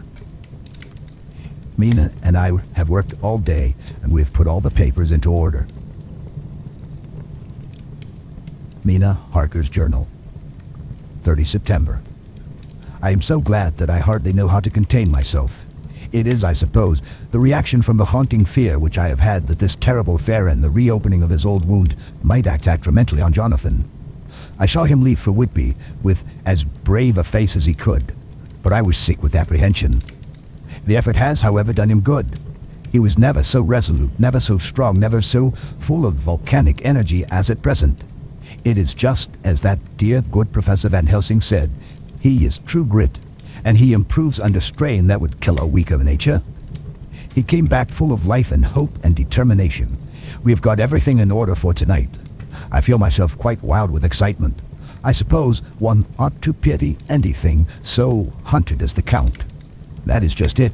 This thing is not human, not even a beast. To read Dr. Seward's account of poor Lucy's death and what followed is enough to dry up the springs of pity in one's heart. Later. Lord Godalming and Mr. Morris arrived earlier than we expected. Dr. Seward was out on business and had taken Jonathan with him, so I had to see them. It was to me a painful meeting, for it brought back all poor dear Lucy's hopes of only a few months ago. Of course, they had heard Lucy speak of me, and it seemed that Dr. Van Helsing, too, had been quite blowing my trumpet, as Mr. Morris expressed it. Poor fellows. Neither of them is aware that I know all about the proposals they made to Lucy. They did not quite know what to say or do, as they were ignorant of the amount of my knowledge. So, they had to keep on neutral subjects. However, I thought the matter over and came to the conclusion that the best thing I could do would be to post them on affairs right up to date. I knew from Dr. Seward's diary that they had been at Lucy's death, her real death, and that I need not fear to betray any secret before the time. So I told them, as well as I could, that I had read all the papers and diaries, and that my husband and I, having typewritten them, had just finished putting them in order. I gave them each a copy to read in the library. When Lord Godalming got his and turned it over, "It does make a pretty good pile," he said. "Did you write all this, Mrs. Harker?" I nodded, and he went on. "I don't quite see the drift of it, but you people are all so good and kind, and have been working so earnestly and so energetically that all I can do is to accept your ideas blindfold and try to help you. I have had one lesson already in accepting facts that should make a man humble to the last hour of his life. Besides, I know you loved my Lucy." Here he turned away and covered his face with his hands. I could hear the tears in his voice. Mr. Morris, with instinctive delicacy, just laid a hand for a moment on his shoulder and then walked quietly out of the room. I suppose there is something in a woman's nature that makes a man free to break down before her and express his feelings on the tender or emotional side without feeling it derogatory to his manhood. For when Lord Godalming found himself alone with me as he sat down on the sofa and gave way utterly and openly, I sat down beside him and took his hand. I hope he didn't think it forward of me, and that if he ever thinks of it afterwards, he never will have such a thought. There I wrong him. I know he never will. He is too true a gentleman. I said to him, for I could see that his heart was breaking, "I loved dear Lucy, and I know what she was to you and what you were to her. She and I were like sisters, and now she is gone. Will you not let me be like a sister to you in your trouble? I know what sorrows you have had, though I cannot measure the depth of them. If sympathy and pity can help in your affliction, won't you let me be of some little service for Lucy's sake?" In an instant, the poor dear fellow was overwhelmed with grief. It seemed to me that all that he had of late been suffering in silence found a vent at once. He grew quite hysterical, and raising his open hands, beat his palms together in a perfect agony of grief. He stood up and then sat down again, and the tears rained down his cheeks. I felt an infinite pity for him, and opened my arms unthinkingly. With a sob, he laid his head on my shoulder and cried like a wearied child, whilst he shook with emotion. We women have something of the mother in us that makes us rise above smaller matters when the mother spirit is invoked. I felt this big sorrowing man's head resting on me, as though it were that of a baby that someday may lie on my bosom, and I stroked his hair as though he were my own child. I never thought at the time how strange it all was. After a little bit, his sobs ceased, and he raised himself with an apology, though he made no disguise of his emotion. He told me that for days and nights past, weary days and sleepless nights, he had been unable to speak with anyone as a man must speak in his time of sorrow. There was no woman whose sympathy could be given to him, or with whom, owing to the terrible circumstances with which his sorrow was surrounded, he could speak freely. "I know now how I suffered," he said as he dried his eyes, "but I do not know even yet, and none other can ever know, how much your sweet sympathy has been to me today. I shall know better in time, and believe me that, though I am not ungrateful now, my gratitude will grow with my understanding. You will let me be like a brother, will you not, for all our lives, for dear Lucy's sake?" "For dear Lucy's sake," I said as we clasped hands. "Aye, and for your own sake," he added, "for if a man's esteem and gratitude are ever worth the winning, you have won mine today. If ever the future should bring to you a time when you need a man's help, believe me, you will not call in vain. God grant that no such time may ever come to you to break the sunshine of your life, but if it should ever come, promise me that you will let me know." He was so earnest, and his sorrow was so fresh, that I felt it would comfort him, so I said, "I promise." As I came along the corridor, I saw Mr. Morris looking out of a window. He turned as he heard my footsteps. "How is Art?" he said. Then noticing my red eyes, he went on, "Ah, I see you have been comforting him, poor old fella. He needs it. No one but a woman can help a man when he's in trouble of the heart, and he had no one to comfort him. He bore his own trouble so bravely that my heart bled for him." I saw the manuscript in his hand, and I knew that when he read it, he would realize how much I knew, so I said to him, "I wish I could comfort all who suffer from the heart. Will you let me be your friend, and will you come to me for comfort if you need it? You will know later why I speak." He saw that I was in earnest, and stooping, took my hand and raising it to his lips, kissed it. It seemed but poor comfort to be so brave and unselfish a soul, and impulsively I bent over and kissed him. The tears rose in his eyes, and there was a momentary choking in his throat. He said quite calmly, "Little girl, you will never forget that true-hearted kindness so long as ever you live."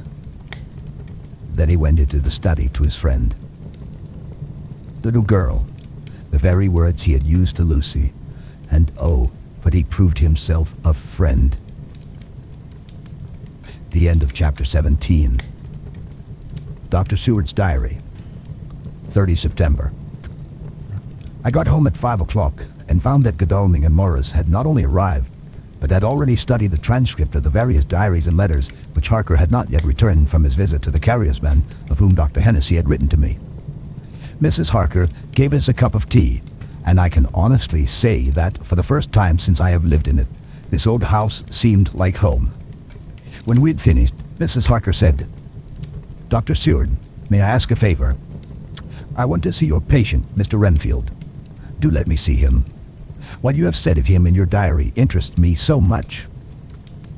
She looked so appealing and so pretty that I could not refuse her, and there was no possible reason why I should, so I took her with me. When I went into the room, I told the man that a lady would like to see him, to which he simply answered, "Why?" She is going through the house and wants to see everyone in it, I answered. Oh, very well, he said. Let her come in, by all means, but just wait a minute till I tidy up the place. His method of tidying was peculiar. He simply swallowed all the flies and spiders in the boxes before I could stop him. It was quite evident that he feared or was jealous of some interference. When he had got through his disgusting task, he said cheerfully, "Let the lady come in," and sat down on the edge of his bed with his head down, but with his eyelids raised so that he could see her as she entered. For a moment I thought that he might have some homicidal intent. I remembered how quiet he had been just before he attacked me in my own study, and I took care to stand where I could seize him at once if he attempted to make a spring at her. She came into the room with an easy gracefulness, which would at once command the respect of any lunatic, for easiness is one of the qualities mad people most respect. She walked over to him, smiling pleasantly, and held out her hand. "Good evening, Mr. Renfield," said she. "You see, I know you, for Dr. Seward has told me of you." He made no immediate reply, but eyed her all over intently with a set frown on his face. This look gave way to one of wonder, which merged in doubt. Then, to my intense astonishment, he said, "You're not the girl the doctor wanted to marry, are you? You can't be, you know, for she's dead." Mrs. Harker smiled sweetly as she replied, "Oh no, I have a husband of my own to whom I was married before I ever saw Dr. Seward or he me. I am Mrs. Harker." "Then what are you doing here?" "My husband and I are staying on a visit with Dr. Seward." "Then don't stay." "But why not?" I thought that this style of conversation might not be pleasant to Mrs. Harker any more than it was to me, so I joined in. "How did you know I wanted to marry anyone?" His reply was simply contemptuous, given in a pause in which he turned his eyes from Mrs. Harker to me, instantly turning them back again. "What an asinine question!" "I don't see that at all, Mr. Renfield," said Mrs. Harker, at once championing me. He replied to her with as much courtesy and respect as he had shown contempt to me. "You will of course understand, Mrs. Harker, that when a man is so loved and honored as our host is, everything regarding him is of interest in our little community.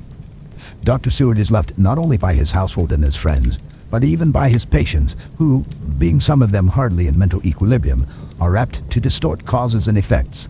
Since I myself have been an inmate of a lunatic asylum, I cannot but notice that his sophistic tendencies of some of its inmates lean towards the errors of non causa and ignoratio elenchi." I positively opened my eyes at this new development. Here was my own pet lunatic, the most pronounced of his type that I had ever met with, talking elemental philosophy, and with the manner of a polished gentleman. I wonder if it was Mrs. Harker's presence which had touched some chord in his memory. If this new phase was spontaneous or in any way due to her unconscious influence, she must have some rare gift or power. We continued to talk for some time, and seeing that he was seemingly quite reasonable, she ventured, looking at me questioningly as she began, to lead him to his favorite topic. I was again astonished, for he addressed himself to the question with the impartiality of the completest sanity. He even took himself as an example when he mentioned certain things. "Why, I myself am an instance of a man who had a strange belief. Indeed, it was no wonder that my friends were alarmed and insisted on my being put under control. I used to fancy that life was a positive and perpetual entity, and that by consuming a multitude of live things, no matter how low in the scale of creation, one might indefinitely prolong life. At times, I held the belief so strongly that I actually tried to take human life. The doctor here will bear me out that on one occasion I tried to kill him for the purpose of strengthening my vital powers by the assimilation with my own body of his life through the medium of his blood, relying of course upon the scriptural phrase, "For the blood is the life." Though indeed the vendor of a certain nostrum has vulgarized the truism to the very point of contempt. Isn't that true, doctor? I nodded assent, for I was so amazed that I hardly knew what to either think or say. It was hard to imagine that I had seen him eat up his spiders and flies not 5 minutes before. Looking at my watch, I saw that I should go to the station to meet Van Helsing, so I told Mrs. Harker that it was time to leave. She came at once after saying pleasantly to Mr. Renfield, "Goodbye, and I hope I may see you often under auspices pleasanter to yourself." To which, to my astonishment, he replied, "Goodbye, my dear. I pray God I may never see your sweet face again. May he bless and keep you."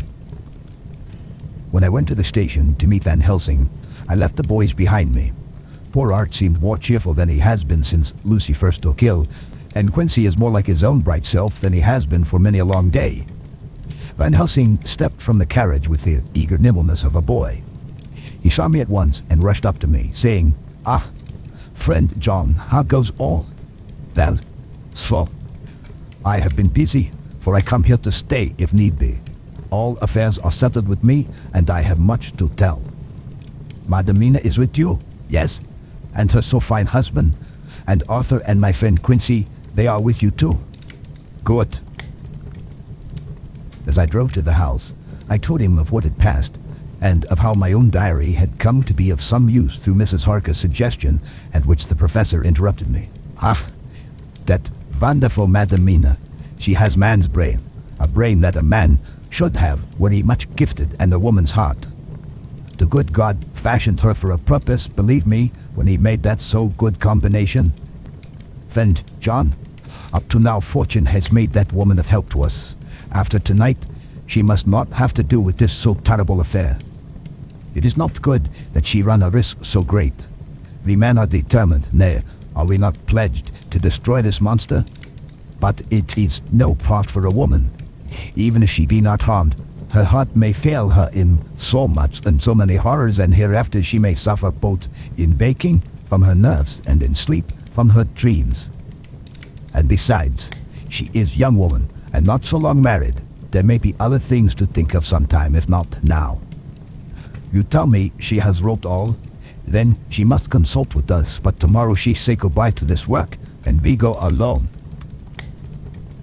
I agreed heartily with him, and then I told him what we had found in his absence, that the house which Dracula had bought was the very next one to my own.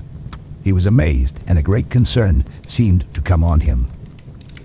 "Oh, that we had known it before," he said, "for then we might have reached him in time to save poor Lucy. However, the milk that is spilt cries not out afterwards, as you say. We shall not think of that, but go on our way to the end." Then he fell into a silence that lasted till we entered my own gateway. Before we went to prepare for dinner, he said to Mrs. Harker, "I am told, Madamina, by my friend John, that you and your husband have put up in exact order all things that have been up to this moment." "Not up to this moment, Professor," she said impulsively, "but up to this morning." "But why not up to now?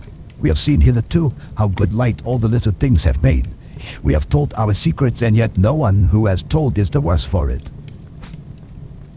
Mrs. Harker began to blush, and taking the paper from her pocket, she said, "Dr. Van Helsing, will you read this, and tell me if it must go in? It is my record of today. I too have seen the need of putting down at present everything, however trivial, but there is little in this except what is personal. Must it go in?" The professor read it over gravely and handed it back, saying, "It need not go in if you do not wish it, but I pray that it may. It can but make your husband love you the more, and all of us, your friends, more honor you, as well as more esteem and love." She took it back with another blush and a bright smile. "And so now up to this very hour, all the records we have are complete and in order. The professor took away one copy to study after dinner, and before our meeting, which is fixed for 9 o'clock. The rest of us have already read everything, so when we meet in the study, we shall all be informed as to facts, and can arrange our plan of battle with this terrible and mysterious enemy." Mina Harker's Journal, 30 September. When we met in Dr. Seward's study 2 hours after dinner, which had been at 6 o'clock, we unconsciously formed a sort of board or committee. Professor Van Helsing took the head of the table, to which Dr. Seward motioned him as he came into the room. He made me sit next to him on his right and asked me to act as secretary. Jonathan sat next to me. Opposite us were Lord Godalming, Dr. Seward, and Mr. Morris. Lord Godalming being next the professor, and Dr. Seward in the center. The professor said, "I may, I suppose, take it that we are all acquainted with the facts that are in these papers." We all expressed assent, and he went on, "Then it were, I think, good that I tell you something of the kind of enemy with which we have to deal. I shall then make known to you something of the history of this man, which has been ascertained for me. So we then can discuss how we shall act and can take our measure according. There are such things as vampires. Some of us have evidence that they exist. Even had we not the proof of our own unhappy experience, the teachings and the records of the past give proof enough for sane peoples. I admit that at the first I was skeptic. Were it not that through long years I have trained myself to keep an open mind, I could not have believed until such time as that fact thundered on my ear. See, I prove. Alas, had I known at first what now I know, nay, had I even guessed at him, one so precious life had been spared to many of us who did love her. But that is gone, and we must so work that other poor souls perish not whilst we can save. The Nosferatu do not die like the bee when he sting once. He is only stronger, and being stronger have yet more power to work evil. This vampire which is amongst us is of himself so strong in person as 20 men. He is of cunning more than mortal, for his cunning be the growth of ages. He have still the aids of necromancy, which is, as his etymology imply, the divination by the dead, and all the dead that he can come nigh to are for him at command. He is brute, and more than brute. He is devil in callous, and the heart of him is not. He can within his range direct the elements, the storm, the fog, the thunder. He can command all the meaner things, the rat and the owl and the bat, the moth and the fox and the wolf. He can grow and become small, and he can at times vanish and come unknown. How then are we to begin our strike to destroy him? How shall we find his where, and having found it, how can we destroy? My friends, this is much. It is a terrible task that we undertake, and there may be consequence to make the brave shudder. For if we fail in this our fight, he must surely win, and then where end we? Life is nothing's, I heed him not. But to fail here is not mere life or death. It is that we become as him, that we henceforward become foul things of the night like him, without heart or conscience, preying on the bodies and the souls of those we love best. To us forever are the gates of heaven shut, or who shall open them to us again? We go on for all time, abhorred by all, a blot on the face of God's sunshine, an arrow in the side of him who died for man. But we are face to face with duty, and in such case must we shrink? For me, I say no. But then, I am old, and life with his sunshine, his fair places, his song of birds, his music, and his love lie far behind. You others are young. Some have seen sorrow, but there are fair days yet in store. What say you? Whilst he was speaking, Jonathan had taken my hand. I feared, oh so much, that the appalling nature of our danger was overcoming him when I saw his hand stretch out. But it was life to me to feel its touch, so strong, so self-reliant, so resolute. A brave man's hand can speak for itself.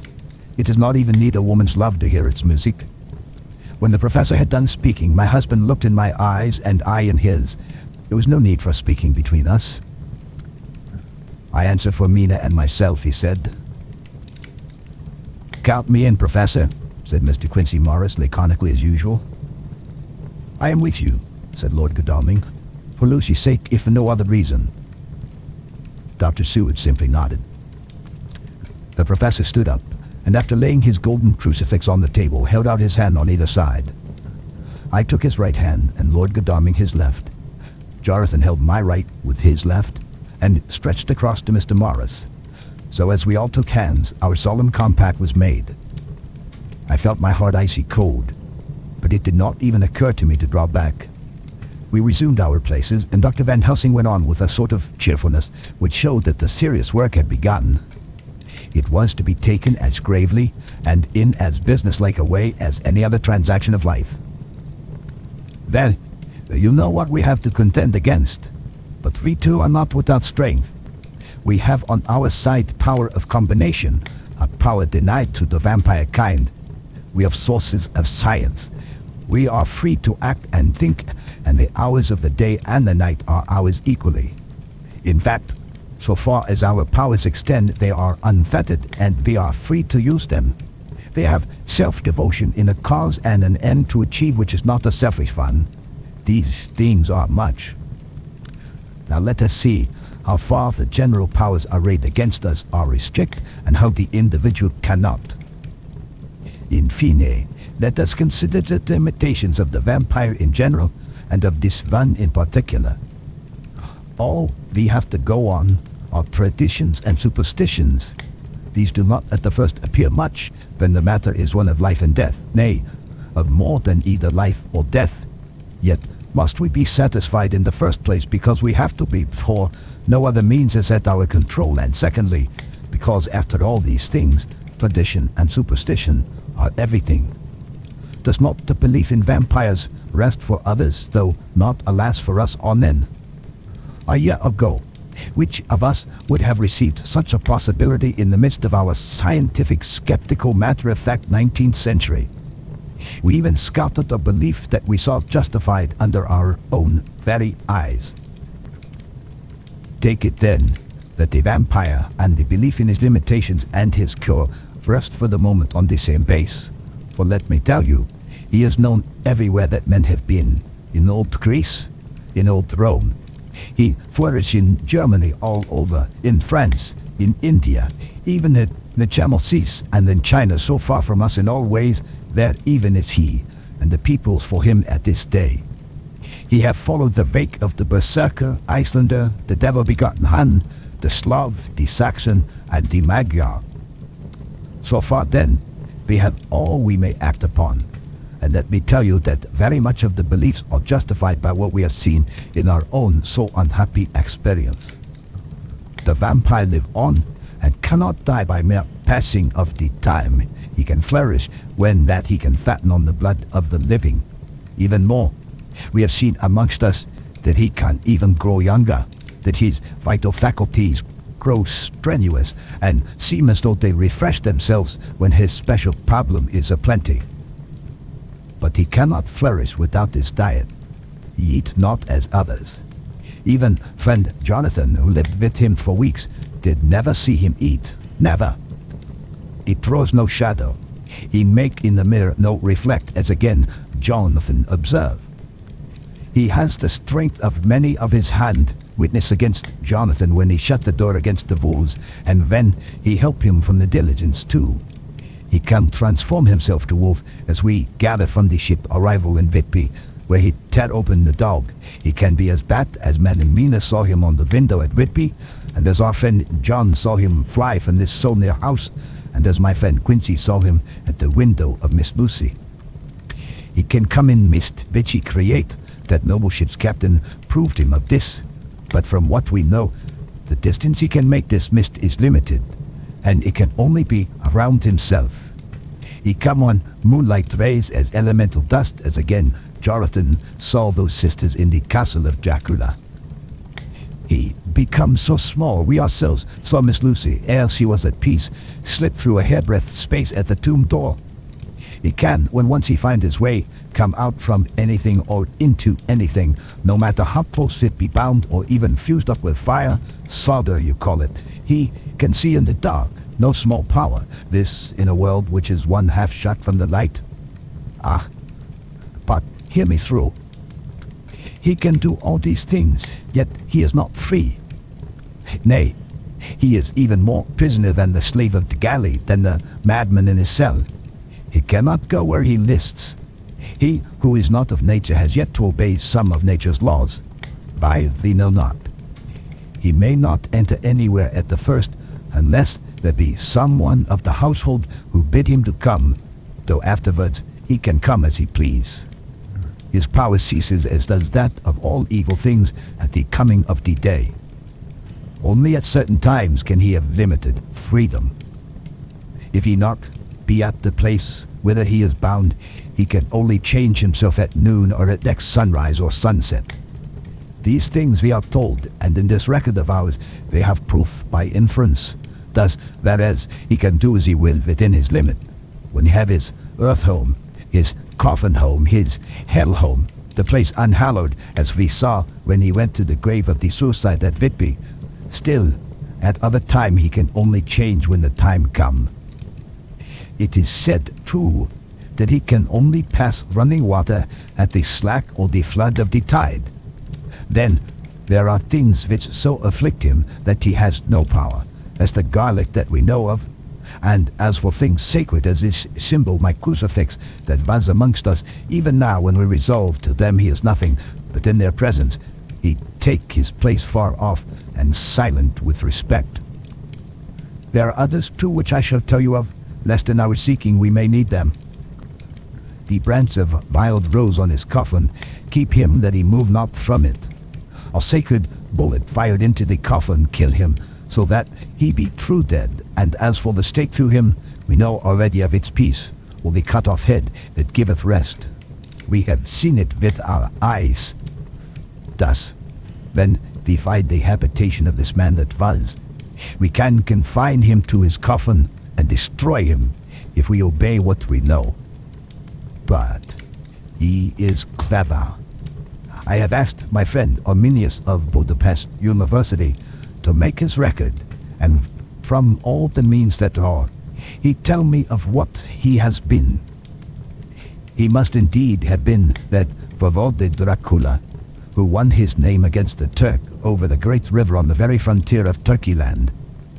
If it be so, then was he no common man, for in that time and for centuries after, he was spoken of as the cleverest and the most cunning, as well as the bravest of the sons of the land beyond the forest. That mighty brain and that iron resolution went with him to his grave, and are even now arrayed against us.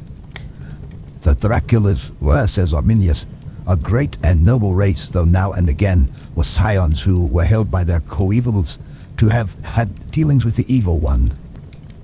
They learned his secrets in the Schurlemans against the mountains over Lake Hermannstadt, where the devil claims the 10th scholar as his due. In the records are such words as Stregoica, Witch, Ordog, and Poco. Satan and Hell in one manuscript. This very Dracula is spoken of as Vampire, which we all understand too well. There have been from the loins of this very one great men and good women, and their graves make sacred the earth where alone in this foulness can dwell. For it is not the least of its terrors that this evil thing is rooted deep in all good. In soil barren of holy memories it cannot rest. Whilst they were talking, Mr. Morris was looking steadily at the window, and he now got up quietly and went out of the room. There was a little pause, and then the professor went on. And now we must settle what we do. We have here much data, and we must proceed to lay out our campaign. We know from the inquiry of Jonathan that from the castle to Whitby came 50 boxes of earth, all of which were delivered at Carfax. We also know that at least some of these boxes have been removed. It seems to me that our first step should be to ascertain whether all the rest remain in the house beyond that wall that we look today, or whether any more have been removed. If the latter, we must trace. Here, we were interrupted in a very startling way. Outside the house came the sound of a pistol shot. The glass of the window was shattered with a bullet which, ricocheting from the top of the embrasure, struck the far wall of the room. I am afraid I am at heart a coward, for I shrieked out. The men all jumped to their feet. Lord Godalming flew over to the window and threw up the sash. As he did so, we heard Mr. Morris's voice without. "Sorry. I fear I have alarmed you. I shall come in and tell you about it." A minute later he came in and said, "It was an idiotic thing of me to do, and I ask your pardon, Mrs. Harker, most sincerely. I fear I must have frightened you terribly. But the fact is that whilst the professor was a-talking, there came a big bat and sat on the windowsill. I've got such a horror of the damned brutes from recent events that I cannot stand them, and I went out to have a shot, as I have been doing of late evenings whenever I see one. You used to laugh at me for it then, Hart." "Did you hit it?" asked Dr. Van Helsing. "I don't know. I fancy not, for it flew away into the wood." Without saying any more, he took his seat, and the professor began to resume his statement. We must trace each of these boxes, and when we are ready, we must either capture or kill this monster in his lair, or we must, so to speak, sterilize the earth so that no more he can seek safety in it. Thus, in the end, we may find him in his form of man between the hours of noon and sunset, and so engage with him when he is at his most weak. And now, for you, Madam Mina, this night is the end until all be well. You are too precious to us to have such risk. When we part tonight, you no more must question. We shall tell you in all good time. We are men and are able to bear, but you must be our star and our hope, and we shall act all the more free that you are not in danger such as we are.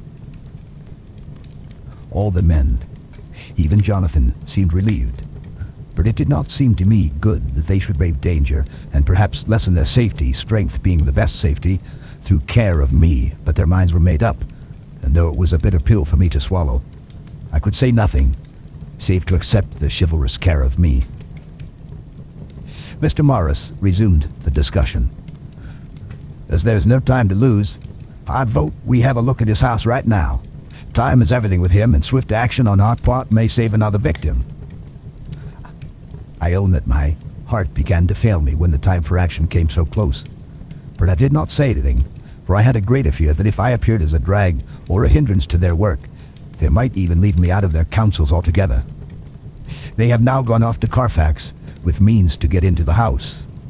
Manlike, they had told me to go to bed and sleep, as if a woman can sleep when those she loves are in danger. I shall lie down and pretend to sleep, lest Jonathan have added anxiety about me when he returns. Dr. Seward's Diary. 1 October, 4 a.m. Just as we were about to leave the house, an urgent message was brought to me from Renfield to know if I would see him at once, as he had something of the utmost importance to say to me. I told the messenger to say that I would attend to his wishes in the morning. I was busy just at the moment. The attendant added, "He seems very importunate, sir. I've never seen him so eager. I don't know but what, if you don't see him soon, he would have one of his violent fits." I knew the man would not have said this without some cause, so I said, "All right, I'll go now." And I asked the others to wait a few minutes for me, as I had to go and see my patient. "Take me with you, friend John," said the professor. "His case in your diary interests me much, and it had bearing too now and again on our case. I should much like to see him, and especially when his mind is disturbed." "May I come also?" asked Lord Godalming. "Me too," said Quincy Morris. "May I come?" said Harker. I nodded, and we all went down the passage together. We found him in a state of considerable excitement, but far more rational in his speech and manner than I had ever seen him. There was an unusual understanding of himself which was unlike anything I had ever met with in a lunatic, and he took it for granted that his reasons would prevail with others entirely sane. We all five went into the room, but none of the others at first said anything. His request was that I would at once release him from the asylum and send him home.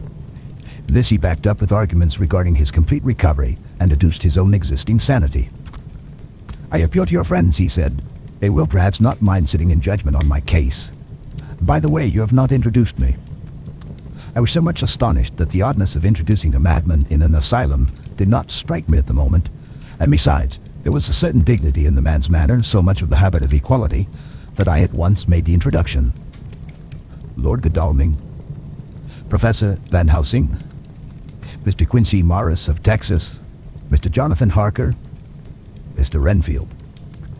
He shook hands with each of them, saying in turn, "Lord Godalming, I had the honor of seconding your father at the Wyndham. I grieve to know by your holding the title that he is no more.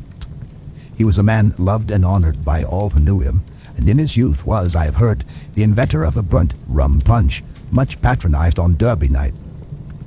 Mr. Morris, you should be proud of your great state. Its reception into the Union was a precedent which may have far-reaching effects hereafter when the Pole and the Tropics may hold alliance to the Stars and Stripes. The power of treaty may yet prove a vast engine of enlargement when the Monroe Doctrine takes its true place as a political fable. What shall any man say of his pleasure at meeting Van Helsing? Sir, I make no apology for dropping all forms of conventional prefix. When an individual has revolutionized therapeutics by his discovery of the continuous evolution of brain matter, conventional forms are unfitting, since they would seem to limit him to one of a class. You, gentlemen, who by nationality, by heredity, or by the possession of natural gifts, are fitted to hold your respective places in the moving world, I take to witness that I am as sane as at least the majority of men who are in full possession of their liberties. And I am sure that you, Dr. Seward, humanitarian and medico-jurist as well as scientist, will deem it a moral duty to deal with me as one to be considered as under exceptional circumstances. He made this last appeal with a courtly air of conviction, which was not without its own charm. I think we were all staggered. For my own part, I was under the conviction, despite my knowledge of the man's character and history, that his reason had been restored, and I felt under a strong impulse to tell him that I was satisfied as to his sanity and would see about the necessary formalities for his release in the morning. I thought it better to wait, however, before making so grave a statement, for of old I knew the sudden changes to which this particular patient was liable. So I contented myself with making a general statement that he appeared to be improving very rapidly, that I would have a longer chat with him in the morning, and would then see what I could do in the direction of meeting his wishes. This did not at all satisfy him, for he said quickly, "But I fear, Dr. Seward, that you hardly apprehend my wish. I desire to go at once. Here, now, this very hour, this very moment, if I may. Time presses, and in our implied agreement with the old scytheman, it is of the essence of the contract. I am sure it is only necessary to put before so admirable a practitioner as Dr. Seward so simple yet so momentous a wish to ensure its fulfillment." He looked at me keenly, and seeing the negative in my face, turned to the others and scrutinized them closely. Not meeting any sufficient response, he went on, "Is it possible that I have erred in my supposition?" "You have," I said frankly, but at the same time, as I felt, brutally. There was a considerable pause, and then he said slowly, "Then I suppose I must only shift my ground of request. Let me ask for this concession, boon, privilege, what you will. I am content to implore in such a case, not on personal grounds, but for the sake of others. I am not at liberty to give you the whole of my reasons, but you may, I assure you, take it from me that they are good ones, sound and unselfish, and spring from the highest sense of duty. Could you look, sir, into my heart, you would approve to the full the sentiments which animate me. Nay, more, you would count me amongst the best and truest of your friends." Again, he looked at us all keenly. I had a growing conviction that this sudden change of his entire intellectual method was but yet another phase of his madness, and so determined to let him go on a little longer, knowing from experience that he would, like all lunatics, give himself away in the end. Van Helsing was gazing at him with a look of utmost intensity, his bushy eyebrows almost meeting with the fixed concentration of his look. He said to Renfield in a tone which did not surprise me at the time, but only when I thought of it afterwards, for it was as one addressing an equal, "Can you not tell frankly your real reason for wishing to be free tonight? I will undertake that if you will satisfy even me, a stranger, without prejudice, and with the habit of keeping an open mind, Dr. Seward will give you at his own risk and on his own responsibility the privilege you seek." He shook his head sadly, and with a look of poignant regret on his face, the professor went on, "Come, sir, bethink yourself. You claim the privilege of reason in the highest degree, since you seek to impress us with your complete reasonableness. You do this, whose sanity we have reason to doubt, since you are not yet released from medical treatment for this very defect. If you will not help us in our effort to choose the wisest course, how can we perform the duty which you yourself put upon us? Be wise and help us, and if we can, we shall aid you to achieve your wish." He still shook his head as he said, "Dr. Van Helsing, I have nothing to say. Your argument is complete, and if I were free to speak, I should not hesitate a moment. But I am not my own master in the matter. I can only ask you to trust me. If I am refused, the responsibility does not rest with me. I thought it was now time to end the scene, which was becoming too comically grave. So I went towards the door, simply saying, "Come, my friends, we have work to do. Good night." As, however, I got near the door, a new change came over the patient. He moved towards me so quickly that for the moment I feared that he was about to make another homicidal attack. My fears, however, were groundless, for he held up his two hands imploringly and made his petition in a moving manner. As he saw that the very excess of his emotion was militating against him by restoring us more to our old relations, he became still more demonstrative. I glanced at Van Helsing and saw my conviction reflected in his eyes, so I became a little more fixed in my manner, if not more stern, and motioned to him that his efforts were unavailing. I had previously seen something of the same constantly growing excitement in him when he had to make some request of which at the time he had thought much, such for instance as when he wanted a cat, and I was prepared to see the collapse into the same sullen acquiescence on this occasion. My expectation was not realized, for when he found that his appeal would not be successful, he got into quite a frantic condition.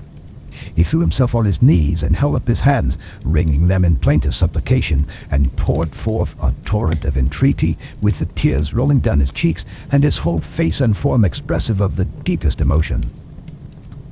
"Let me entreat you, Dr. Seward, oh, let me implore you to let me out of this house at once.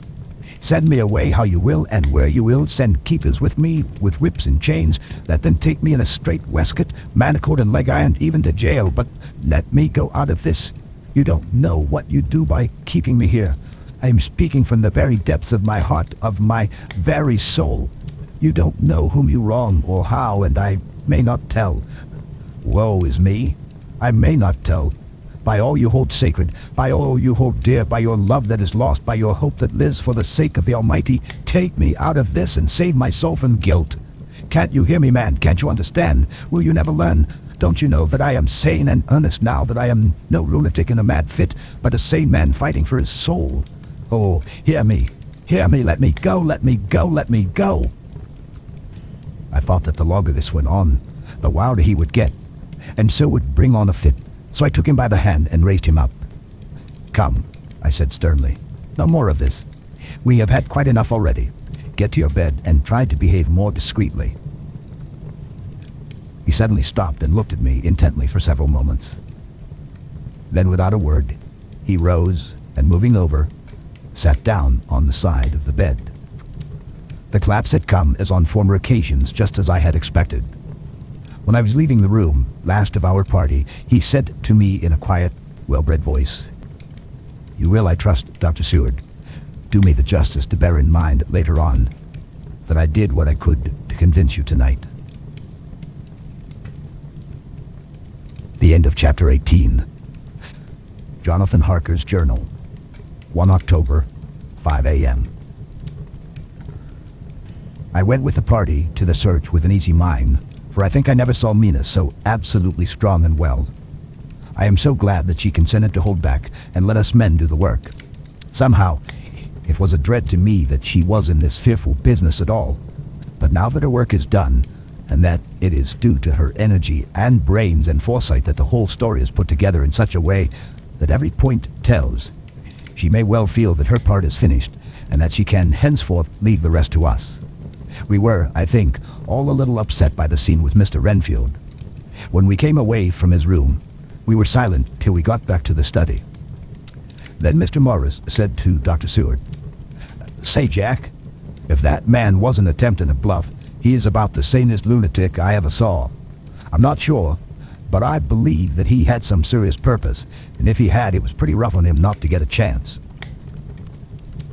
Lord Godalming and I were silent, but Dr. Van Helsing added, "Friend John, you know more lunatics than I do, and I'm glad of it, for I fear that if it had been to me to decide, I would, before that last hysterical outburst, have given him free.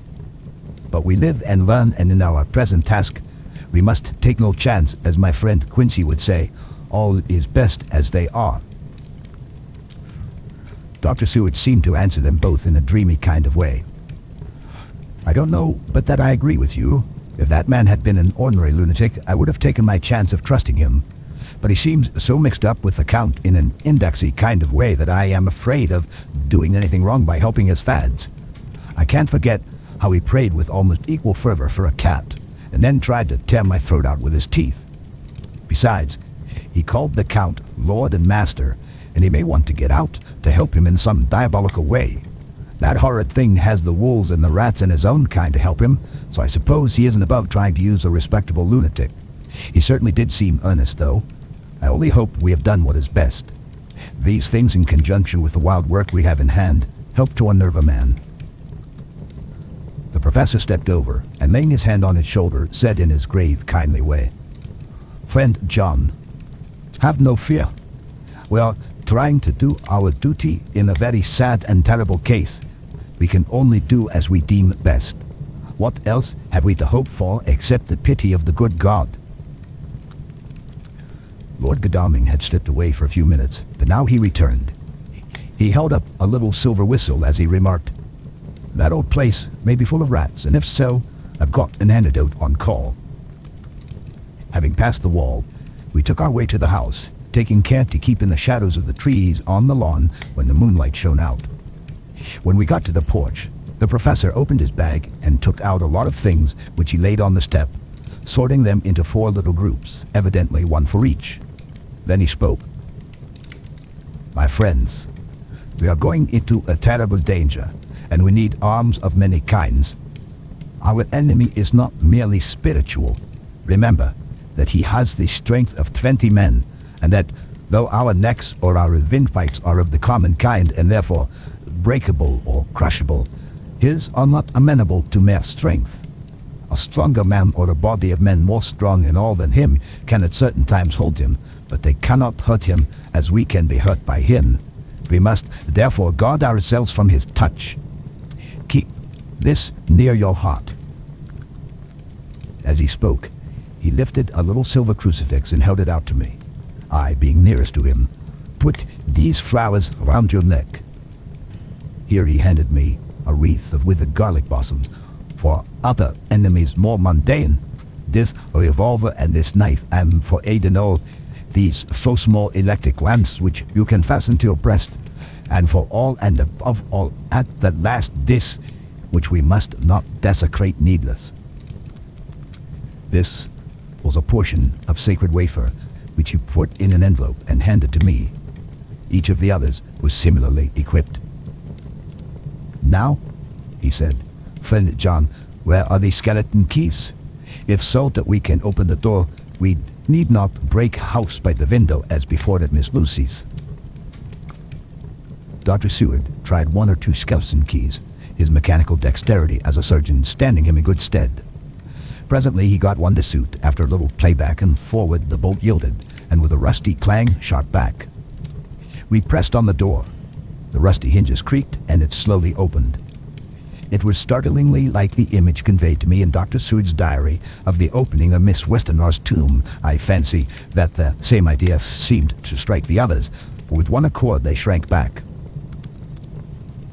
The professor was the first to move forward and stepped into the open door. "In vamos tuus domine," he said, crossing himself as he passed over the threshold. We closed the door behind us, lest, when we should have lit our lamps, we should possibly attract attention from the road. The professor carefully tried the lock, lest we might not be able to open it from within should we be in a hurry making our exit. Then we all lit our lamps and proceeded on our search. The light from the tiny lamps fell in all sorts of odd forms as the rays crossed each other or the opacity of our bodies threw great shadows. I could not for my life get away from the feeling that there was someone else amongst us. I suppose it was the recollection so powerfully brought home to me by the grim surroundings of that terrible experience in Transylvania. I think the feeling was common to us all, for I noticed that the others kept looking over their shoulders at every sound and every new shadow, just as I felt myself doing. The whole place was thick with dust. The floor was seemingly inches deep, except where there were recent footsteps in which, on holding down my lamp, I could see marks of hobnails where the dust was cracked. The walls were fluffy and heavy with dust, and in the corners were masses of spiders' webs, whereon the dust had gathered till they looked like old tattered rags as the weight had torn them partly down. On a table in the hall was a great bunch of keys with a time-yellowed label on each. They had been used several times, for on the table were several similar rents in the blanket of dust, similar to that exposed when the professor lifted them. He turned to me and said, "You know this place, Jonathan. You have copied maps of it, and you know it at least more than we do. Which is the way to the chapel?" I had an idea of its direction, though on my former visit I had not been able to get admission to it. So I led the way, and after a few long turnings found myself opposite a low, arched oaken door ribbed with iron bands. "This is the spot," said the professor, as he turned his lamp on a small map of the house, copied from the file of my original correspondence regarding the purchase. With a little trouble, we found the key on the bunch and opened the door. We were prepared for some unpleasantness, for as we were opening the door, a faint, malodorous air seemed to exhale through the gaps, but none of us ever expected such an odor as we encountered. None of the others had met the Count at all at close quarters, and when I had seen him, he was either in the fasting stage of his existence in his rooms or when he was bloated with fresh blood in a ruined building open to the air. But here, the place was small and close, and the long disuse had made the air stagnant and foul. There was an earthy smell as of some dry miasma which came through the fouler air. But as to the odor itself, how shall I describe it? It was not alone that it was composed of all the ills of mortality and with the pungent, acrid smell of blood, but it seemed as though corruption had become itself corrupt. Faugh! It sickens me to think of it. Every breath exhaled by that monster seemed to have clung to the place and intensified its loathsomeness. Under ordinary circumstances, such a stench would have brought our enterprise to an end. But this was no ordinary case, and the high and terrible purpose in which we were involved gave us a strength which rose above merely physical considerations. After the involuntary shrinking consequent on the first nauseous whiff, we one and all set about our work as though that loathsome place were a garden of roses. We made an accurate examination of the place, the professor saying as we began, "The first thing is to see how many of the boxes are left. We must then examine every hole and corner and cranny and see if we cannot get some clue as to what has become of the rest." A glance was sufficient to show how many remained, for the great earth chests were bulky, and there was no mistaking them. There were only 29 left out of the 50. Once I got a fright, for seeing Lord Godalming suddenly turn and look out of the vaulted door into the dark passage beyond, I looked too, and for an instant my heart stood still. Somewhere, looking out from the shadow, I seemed to see the highlights of the Count's evil face, the ridge of the nose, the red eyes, the red lips, the awful pallor. It was only for a moment, for, as Lord Godalming said, "I thought I saw a face, but it was only the shadows," and resumed his inquiry. I turned my lamp in the direction and stepped into the passage. There was no sign of anyone, and as there were no corners, no doors, no aperture of any kind, but only the solid walls of the passage, there could be no hiding place even for him. I took it that fear had helped imagination and said nothing. A few minutes later, I saw Morris step suddenly back from a corner which he was examining. We all followed his movement with our eyes, for undoubtedly some nervousness was growing on us, and we saw a whole mass of phosphorescence which twinkled like stars. We all instinctively drew back. The whole place was becoming alive with rats. For a moment or two we stood appalled, all save Lord Godalming, who was seemingly prepared for such an emergency. Rushing over to the great iron-bound oak door which Dr. Seward had described from the outside, and which I had seen myself, he turned the key in the lock, drew the huge bolt and swung the door open. Then, taking his little silver whistle from his pocket, he blew a low, shrill call. It was answered from behind Dr. Seward's house by the yelping of dogs, and after about a minute, 3 terriers came dashing round the corner of the house. Unconsciously, we had all moved towards the door, and as we moved, I noticed that the dust had been much disturbed. The boxes, which had been taken out, had been brought this way. But even in the minute that had elapsed, the number of rats had vastly increased. They seemed to swarm over the place all at once, till the lamplight, shining on their moving dark bodies and glittering baleful eyes, made the place look like a bank of earth set with fireflies. The dogs dashed on, but at the threshold suddenly stopped and snarled, and then, simultaneously lifting their noses, began to howl in most lugubrious fashion. The rats were multiplying in thousands, and we moved out. Lord Godalming lifted one of the dogs, and carrying him in, placed him on the floor. The instant his feet touched the ground, He seemed to recover his courage and rushed at his natural enemies. They fled before him so fast that before he had shaken the life out of a score, the other dogs, who had by now been lifted in the same manner, had but small prey ere the whole mass had vanished. With their going, it seemed as if some evil presence had departed, for the dogs frisked about and barked merrily as they made sudden darts at their prostrate foes, and then turned them over and tossed them in the air with vicious shakes. We all seemed to find our spirits rise. Whether it was the purifying of the deadly atmosphere by the opening of the chapel door, or the relief which we experienced by finding ourselves in the open, I know not. But most certainly, the shadow of dread seemed to slip from us like a robe, and the occasion of our coming lost something of its grim significance, though we did not slacken a whit in our resolution. We closed the outer door, and barred and locked it, and bringing the dogs with us, began our search of the house. We found nothing throughout except dust in extraordinary proportions, and all untouched save for my own footsteps when I had made my first visit. Never once did the dogs exhibit any symptom of uneasiness, and even when we returned to the chapel, they fished about as though they had been rabbit hunting in a summer wood. The morning was quickening in the east when we emerged from the front. Dr. Van Helsing had taken the key of the hall door from the bunch and locked the door in orthodox fashion, putting the key into his pocket when he had done. "So far," he said, "our night has been eminently successful. No harm has come to us, such as I feared might be, and yet we have ascertained how many boxes are missing.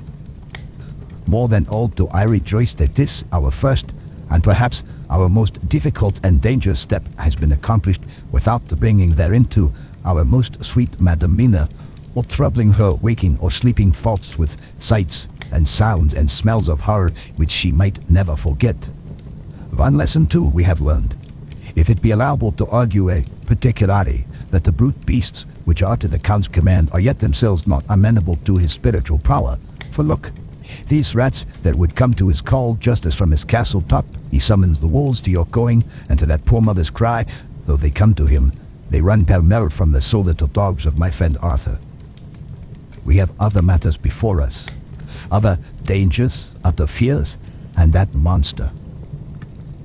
He has not used his power over the brute world for the only or the last time tonight. So be it that he has gone elsewhere. Good. It has given us opportunity to cry check in some ways in his chess game, which we play for the stake of human souls. And now, let us go home. The dawn is close at hand, and we have reason to be content with our first night's work. It may be ordained that we have many nights and days to follow, if full of peril, but we must go on, and from no danger shall we shrink." The house was silent when we got back, save for some poor creature who was screaming away in one of the distant wards, and a low moaning sound from Renfield's room. The poor wretch was doubtless torturing himself after the manner of the insane with needless thoughts of pain. I came tiptoe into our own room and found Mina asleep, breathing so softly that I had to put my ear down to hear it. She looks paler than usual. I hope the meeting tonight has not upset her. I am truly thankful that she is to be left out of our future work, and even of our deliberations. It is too great a strain for a woman to bear. I did not think so at first, but I know better now. Therefore, I am glad that it is settled. There may be things which would frighten her to hear, and yet to conceal them from her might be worse than to tell her if once she suspected that there was any concealment. Henceforth, our work is to be a sealed book to her, till at least such time as we can tell her that all is finished, and the earth free from a monster of the netherworld. I dare say it will be difficult to begin to keep silence after such confidence as ours, but I must be resolute, and tomorrow I shall keep dark over tonight's doings, and shall refuse to speak of anything that has happened. I rest on the sofa, so as not to disturb her. 1 October, later. I suppose it was natural that we should have all overslept ourselves, for the day was a busy one, and the night had no rest at all. Even Mina must have felt its exhaustion, for though I slept till the sun was high, I was awake before her, and had to call 2 or 3 times before she awoke.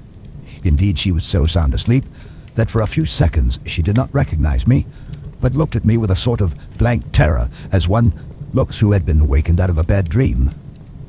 She complained a little of being tired, and I let her rest till later in the day.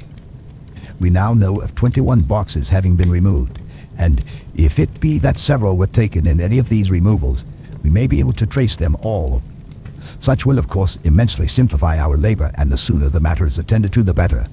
I shall look up Thomas Snelling today. Dr. Seward's Diary, 1 October. It was towards noon when I was awakened by the professor walking into my room. He was more jolly and cheerful than usual, and it is quite evident that last night's work has helped to take some of the brooding weight off his mind. After going over the adventure of the night, he suddenly said, "Your patient interests me much. May it be that with you I visit him this morning, or if that you are to occupy, I can go alone if it may be. It is a new experience to me to find a lunatic who talk philosophy and reason so sound." I had some work to do which pressed, so I told him that if he would go alone I would be glad, as then I should not have to keep him waiting. So I called an attendant and gave him the necessary instructions. Before the professor left the room, I cautioned him against getting any false impression from my patient. "But," he answered, "I want him to talk of himself and of his delusion as to consuming live things. He said to Madame Mine, as I see in your diary of yesterday, that he had once had such a belief." "I do smile, friend John." "Excuse me," I said, "but the answer is here." I laid my hand on the typewritten matter. When our sane and learned lunatic made that very statement of how he used to consume life, his mouth was actually nauseous with the flies and spiders which he had eaten just before Mrs. Harker entered the room. Van Helsing smiled in turn. "Good," he said. "Your memory is true, friend John. I should have remembered. And yet it is this very obliquity of thought and memory which makes mental disease such a fascinating study. Perhaps I may gain more knowledge out of the folly of this madman than I shall from the teaching of the most wise. Who knows?" I went on with my work, and before long was through that in hand. It seemed that the time had been very short indeed, but there was Van Helsing back in the study. "Do I interrupt?" he asked politely as he stood at the door. "Not at all," I answered. "Come in. My work is finished, and I am free. I can go with you now if you like." "It is needless. I have seen him." "Well?" "I fear that he does not appraise me at much. Our interview was short. When I entered his room, he was sitting on a stool in the center with his elbows on his knees, and his face was the picture of sullen discontent. I spoke to him as cheerfully as I could, and with such a measure of respect as I could assume. He made no reply whatever. "Don't you know me?" I asked. His answer was not reassuring. "I know you well enough. You are the old fool Van Helsing. I wish you would take yourself and your idiotic brain theory somewhere else. Damn all thick-headed Dutchmen. Not a word more would he say, but sat in his implacable sullenness as indifferent to me as though I had not been in the room at all. Thus departed for this time my chance of much learning from this so clever lunatic. So I shall go, if I may, and cheer myself with a few happy words with that sweet soul, Madame Mina. Friend John, it does rejoice me unspeakable that she is no more to be pained, no more to be worried with our terrible things. Though we shall much miss her help, it is better so." "I agree with you with all my heart," I answered earnestly, for I did not want him to weaken in this matter. "Mrs. Harker is better out of it. Things are quite bad enough for us, all men of the world, and who have been in many tight places in our time. But it is no place for a woman, and if she had remained in touch with the affair, it would in time infallibly have wrecked her. So Van Helsing has gone to confer with Mrs. Harker, and Harker, Quincy, and Art are all out following up the clues as to the earth boxes. I shall finish my round of work, and we shall meet tonight." Mina Harker's Journal, 1 October. It is strange to me to be kept in the dark as I am today, after Jonathan's full confidence for so many years, to see him manifestly avoid certain matters, and those the most vital of all. This morning I slept late after the fatigues of yesterday, and though Jonathan was late too, he was the earlier. He spoke to me before he went out, never more sweetly or tenderly, but he never mentioned a word of what had happened in the visit to the Count's house. And yet, he must have known how terribly anxious I was. Poor dear fellow. I suppose it must have distressed him even more than it did me. They all agreed that it was best that I should not be drawn further into this awful work, and I acquiesced. But to think that he keeps anything from me.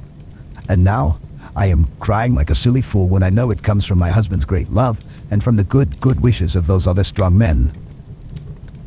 That has done me good. Well, someday Jonathan will tell me all, and lest it should ever be that he should think for a moment that I kept anything from him, I still keep my journal as usual. Then if he has feared of my trust, I shall show it to him with every thought of my heart put down for his dear eyes to read. I feel strangely sad and low-spirited today. I suppose it is the reaction from the terrible excitement. Last night, I went to bed when the men had gone simply because they told me to. I didn't feel sleepy, and I did feel full of devouring anxiety. I kept thinking over everything that has been ever since Jonathan came to see me in London, and it all seems like a horrible tragedy with fate pressing on relentlessly to some destined end. Everything that one does seems, no matter how right it may be, to bring on the very thing which is most to be deplored. If I hadn't gone to Whitby, perhaps poor dear Lucy would be with us now. If she hadn't taken to visiting the churchyard till I came, and if she hadn't come there in the daytime with me, she wouldn't have walked in her sleep. And if she hadn't gone there at night in the sleep, that monster couldn't have destroyed her as he did. Oh, why did I ever go to Whitby? There, now, crying again. I wonder what has come over me today. I must hide it from Jonathan, for if he knew that I had been crying twice in one morning, I, who never cried on my own account, and whom he has never caused to shed a tear, the dear fellow would fret his heart out. I shall put a bold face on, and if I do feel weepy, he shall never see it. I suppose it is just one of the lessons that we poor women have to learn. I can't quite remember how I fell asleep last night.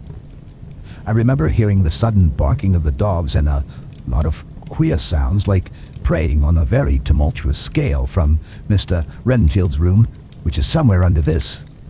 And then there was silence over everything. Silence so profound that it startled me, and I got up and looked out of the window. All was dark and silent, the black shadows thrown by the moonlight seeming full of a silent mystery of their own. Not a thing seemed to be stirring, but all to be grim and fixed as death or fate, so that a thin streak of white mist that crept with almost imperceptible slowness across the grass toward the house seemed to have a sentience and a vitality of its own. I think that the digression of my thoughts must have done me good, for when I got back in bed I found a lethargy creeping over me. I lay a while, but could not sleep, so I got out and looked out of the window again. The mist was spreading and was now close up to the house, so that I could see it lying thick against the wall, as though it were stealing up to the windows. The poor man was more loud than ever, and though I could not distinguish a word he said, I could in some way recognize in his tones some passionate entreaty on his part. Then there was the sound of a struggle, and I knew that the attendants were dealing with him. I was so frightened that I crept into bed and pulled the clothes over my head, putting my fingers in my ears. I was not then a bit sleepy, at least so I thought, but I must have fallen asleep, for except dreams I do not remember anything until the morning when Jonathan woke me. I think that it took me an effort and a little time to realize where I was, and that it was Jonathan who was bending over me. My dream was very peculiar, and was almost typical of the way that waking thoughts become merged in or continued in dreams. I thought that I was asleep and waiting for Jonathan to come back. I was very anxious about him, and I was powerless to act. My feet and my hands and my brain were weighted so that nothing could proceed at the usual pace. And so I slept uneasily and thought. Then it began to dawn upon me that the air was heavy and dank and cold. I put back the clothes from my face and found to my surprise that all was dim around. The gaslight, which I had left lit for Jonathan but turned down, came only like a tiny red spark through the fog, which had evidently grown thicker and poured into the room. Then it occurred to me that I had shut the window before I had come to bed. I would have got out to make certain on the point, but some leaden lethargy seemed to chain my limbs and even my will. I lay still and endured. That was all. I closed my eyes, but could still see through my eyelids. It is wonderful what tricks our dreams play us, and how conveniently we can imagine. The mist grew thicker and thicker, and I could see now how it came in, for I could see it like smoke or with the white energy of boiling water pouring in, not through the window, but through the joinings of the door. It got thicker and thicker, till it seemed as if it became concentrated into a sort of pillar of cloud in the room, through the top of which I could see the light of the gas shining like a red eye.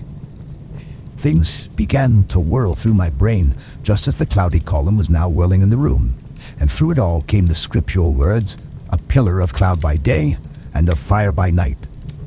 Was it indeed such spiritual guidance that was coming to me in my sleep? But the pillar was composed of both the day and the night guiding, for the fire was in the red eye, which at the thought gathered a new fascination for me, till, as I looked, the fire divided, and seemed to shine on me through the fog like two red eyes, such as Lucy told me of in her momentary mental wandering when, on the cliff, the dying sunlight struck the windows of St. Mary's Church. Suddenly, the horror burst upon me that it was thus that Jonathan had seen those awful women growing into reality through the whirling mist in the moonlight, and in my dream I must have fainted, for all became black darkness. The last conscious effort which imagination made was to show me a livid white face bending over me out of the mist. I must be careful of such dreams, for they would unseat one's reason if there were too much of them. I would get Dr. Van Helsing or Dr. Seward to prescribe something for me which would make me sleep, only that I feared to alarm them. Such a dream at the present time would become woven into their fears for me. Tonight, I shall strive hard to sleep naturally. If I do not, I shall tomorrow night get them to give me a dose of a chloral that cannot hurt me for once, and it will give me a good night's sleep. Last night tired me more than if I had not slept at all. 2 October, 10 p.m. Last night I slept, but did not dream. I must have slept soundly, for I was not waked by Jonathan coming to bed. But the sleep has not refreshed me, for today I feel terribly weak and spiritless. I spent all yesterday trying to read, or lying down dozing. In the afternoon, Mr. Renfield asked if he might see me. Poor man, he was very gentle, and when I came away he kissed my hands and bade God bless me. Some way, it affected me much. I am crying when I think of him. This is a new weakness of which I must be careful. Jonathan would be miserable if he knew I had been crying. He and the others were out till dinner time, and they all came in tired. I did what I could to brighten them up, and I suppose that the effort did me good, for I forgot how tired I was. After dinner they sent me to bed, and all went off to smoke together, as they said, but I knew that they wanted to tell each other of what had occurred to each during the day. I could see from Jonathan's manner that he had something important to communicate. I was not so sleepy as I should have been, so before they went, I asked Dr. Seward to give me a little opiate of some kind, as I had not slept well the night before. He very kindly made me up a sleeping draught, which he gave to me, telling me that it would do me no harm, as it was very mild. I have taken it, and am waiting for sleep, which still keeps aloof. I hope I have not done wrong, for as sleep begins to flirt with me, a new fear comes, that I may have been foolish in thus depriving myself of the power of waking. I might want it. Here comes sleep. Good night. The end of chapter 19. Jonathan Harker's journal. 1 October, evening. I found Thomas Snelling in his house at Bethnal Green, but unhappily he was not in a condition to remember anything. The very prospect of beer which my expected coming had opened to him had proved too much, and he had begun too early on his expected debauch. I learned, however, from his wife, who seemed a decent poor soul, that he was only the assistant of Smollett, who of the two mates was the responsible person. So off I drove to Walworth and found Mr. Joseph Smollett at home and in his shirt sleeves, taking a late tea out of a saucer. He is a decent, intelligent fellow, distinctly a good, reliable type of workman, and with a headpiece of his own. He remembered all about the incident of the boxes, and from a wonderful dog-eared notebook which he produced from some mysterious receptacle about the seat of his trousers, and which had the hieroglyphic entries in thick, half-obliterated pencil, he gave me the destinations of the boxes. There were, he said, 6 in the cartload, which he took from Carfax, and left at 197 Chickson Street, Mile End, Newtown, and another 6 which he deposited at Jamaica Lane, Bermondsey. If then the The Count meant to scatter these ghastly refuges of his over London. These places were chosen as the first of delivery, so that later he might distribute more fully. The systematic manner in which this was done made me think that he could not mean to confine himself to two sides of London. He was now fixed on the far east of the northern shore, on the east of the southern shore, and on the south. The north and west were surely never meant to be left out of his diabolical scheme, let alone the city itself and the very heart of fashionable London in the southwest and west. I went back to Smollett and asked him if he could tell us if any other boxes had been taken from Carfax. He replied, "Well, Governor, you've treated me very handsome." I had given him half a sovereign, "and I'll tell you all I know. I heard a man by the name of Bloxham say 4 nights ago in the Hare and Hounds in Pinch's Alley as how he and his mate had a rare dusty job in an old house at Purfleet. There ain't a many such jobs as this here, and I'm a-thinking that maybe Sam Bloxham could tell you something." I asked if he could tell me where to find him. I told him that if he could get me the address, it would be worth another half sovereign to him. So he gulped down the rest of his tea and stood up, saying that he was going to begin the search then and there. At the door he stopped and said, "Look here, Governor, there ain't no sense in me a-keeping you here. I may find Sam soon or I mayn't, but anyhow, he ain't like to be in the way to tell you much tonight. Sam is a rare one when he starts on the booze. If you can give me an envelope with a stamp on it and put your address on it, I'll find out where Sam is to be found and post it to ye tonight. But you'd better be up after him soon in the morning, never mind the booze the night afore." This was all practical, so one of the children went off with a penny to buy an envelope and a sheet of paper and to keep the change. When she came back, I addressed the envelope and stamped it, and when Smollett had again faithfully promised to post the address when found, I took my way to home. We're on the track anyhow. I am tired tonight and I want to sleep. Mina is fast asleep and looks a little too pale. Her eyes look as though she had been crying. Poor dear. I've no doubt it frets her to be kept in the dark, and it may make her doubly anxious about me and the others. But it is best as it is. It is better to be disappointed and worried in such a way now than to have her nerve broken. The doctors were quite right to insist on her being kept out of this dreadful business. I must be firm, for on me this particular burden of silence must rest. I shall not ever enter on the subject with her under any circumstances. Indeed, it may not be a hard task after all, for she herself has become reticent on the subject and has not spoken of the Count or his doings ever since we told her of our decision. 2 October, evening. A long and trying and exciting day. By the first post, I got my directed envelope with a dirty scrap of paper enclosed, on which was written with a carpenter's pencil in a sprawling hand, "Sam Bloxham, Courtgrins, 4 Porter's Court, Bartle Street, Walworth. Ask Fulber, Depiked." I got the letter in bed and rose without waking Mina. She looked heavy and sleepy and pale and far from well. I determined not to wake her, but that when I should return from this new search, I would arrange for her going back to Exeter. I think she would be happier in our own home with a daily task to interest her than in being here amongst us and in ignorance. I only saw Dr. Seward for a moment and told him where I was off to, promising to come back and tell the rest so soon as I should have found out anything. I drove to Walworth and found with some difficulty Potter's Court. Mr. Smollett's spelling misled me, as I asked for Potter's Court instead of Potter's Court. However, when I had found the court, I had no difficulty in discovering Corcoran's lodging house.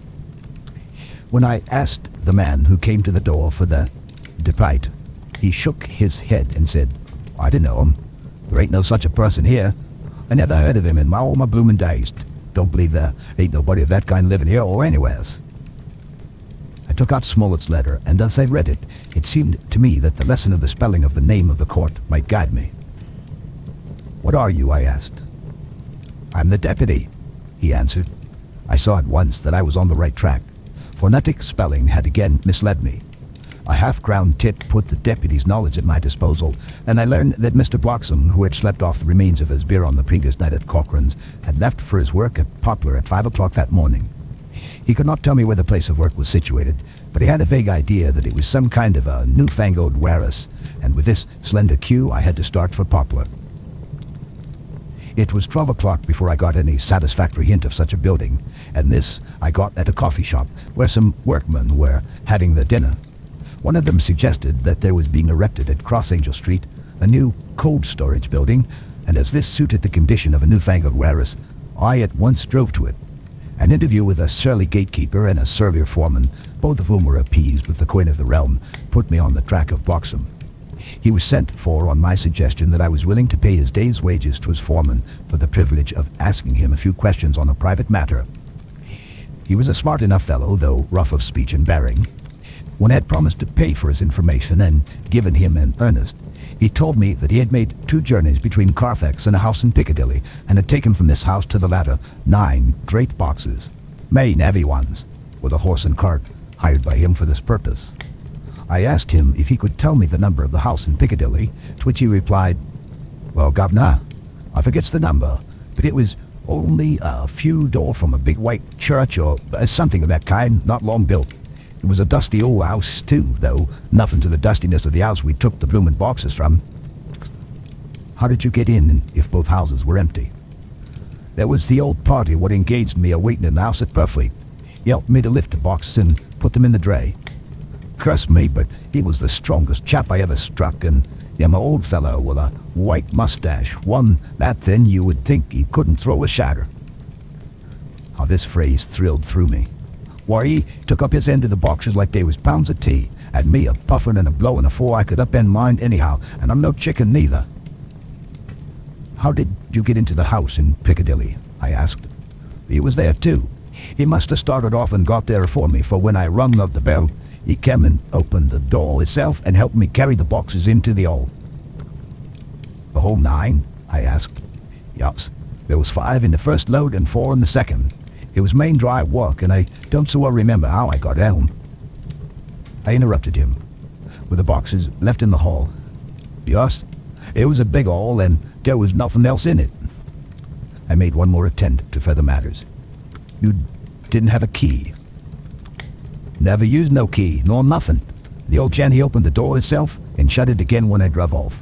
I don't remember the last time, but that was the beer." "And you can't remember the number of the house?" "No, sir. But you needn't have no difficulty about that. It's a high un with a stone front with a bow on it, and high steps up to the door. I know them steps haven't had to carry the boxes up with 3 loafers what come round to earn a copper.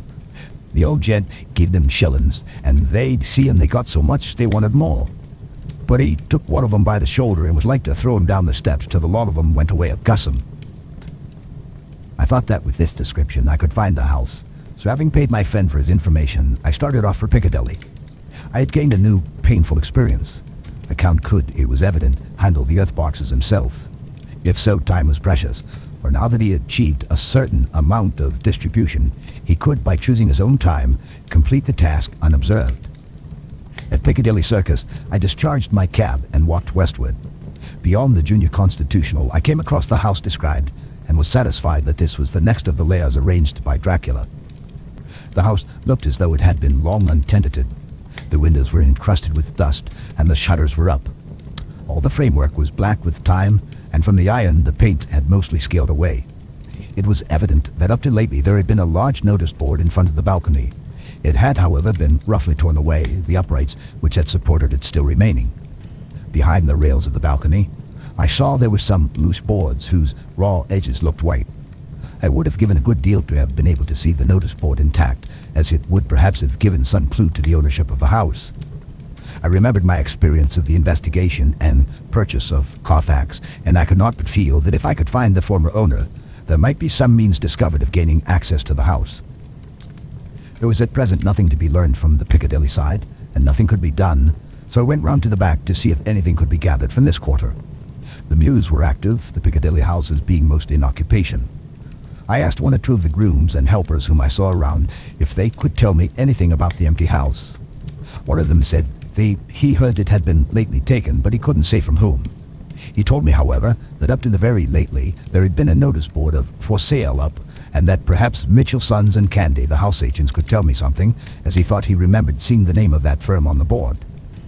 I did not wish to seem too eager, or to let my informant know or guess too much, so thanking him in the usual manner, I strolled away.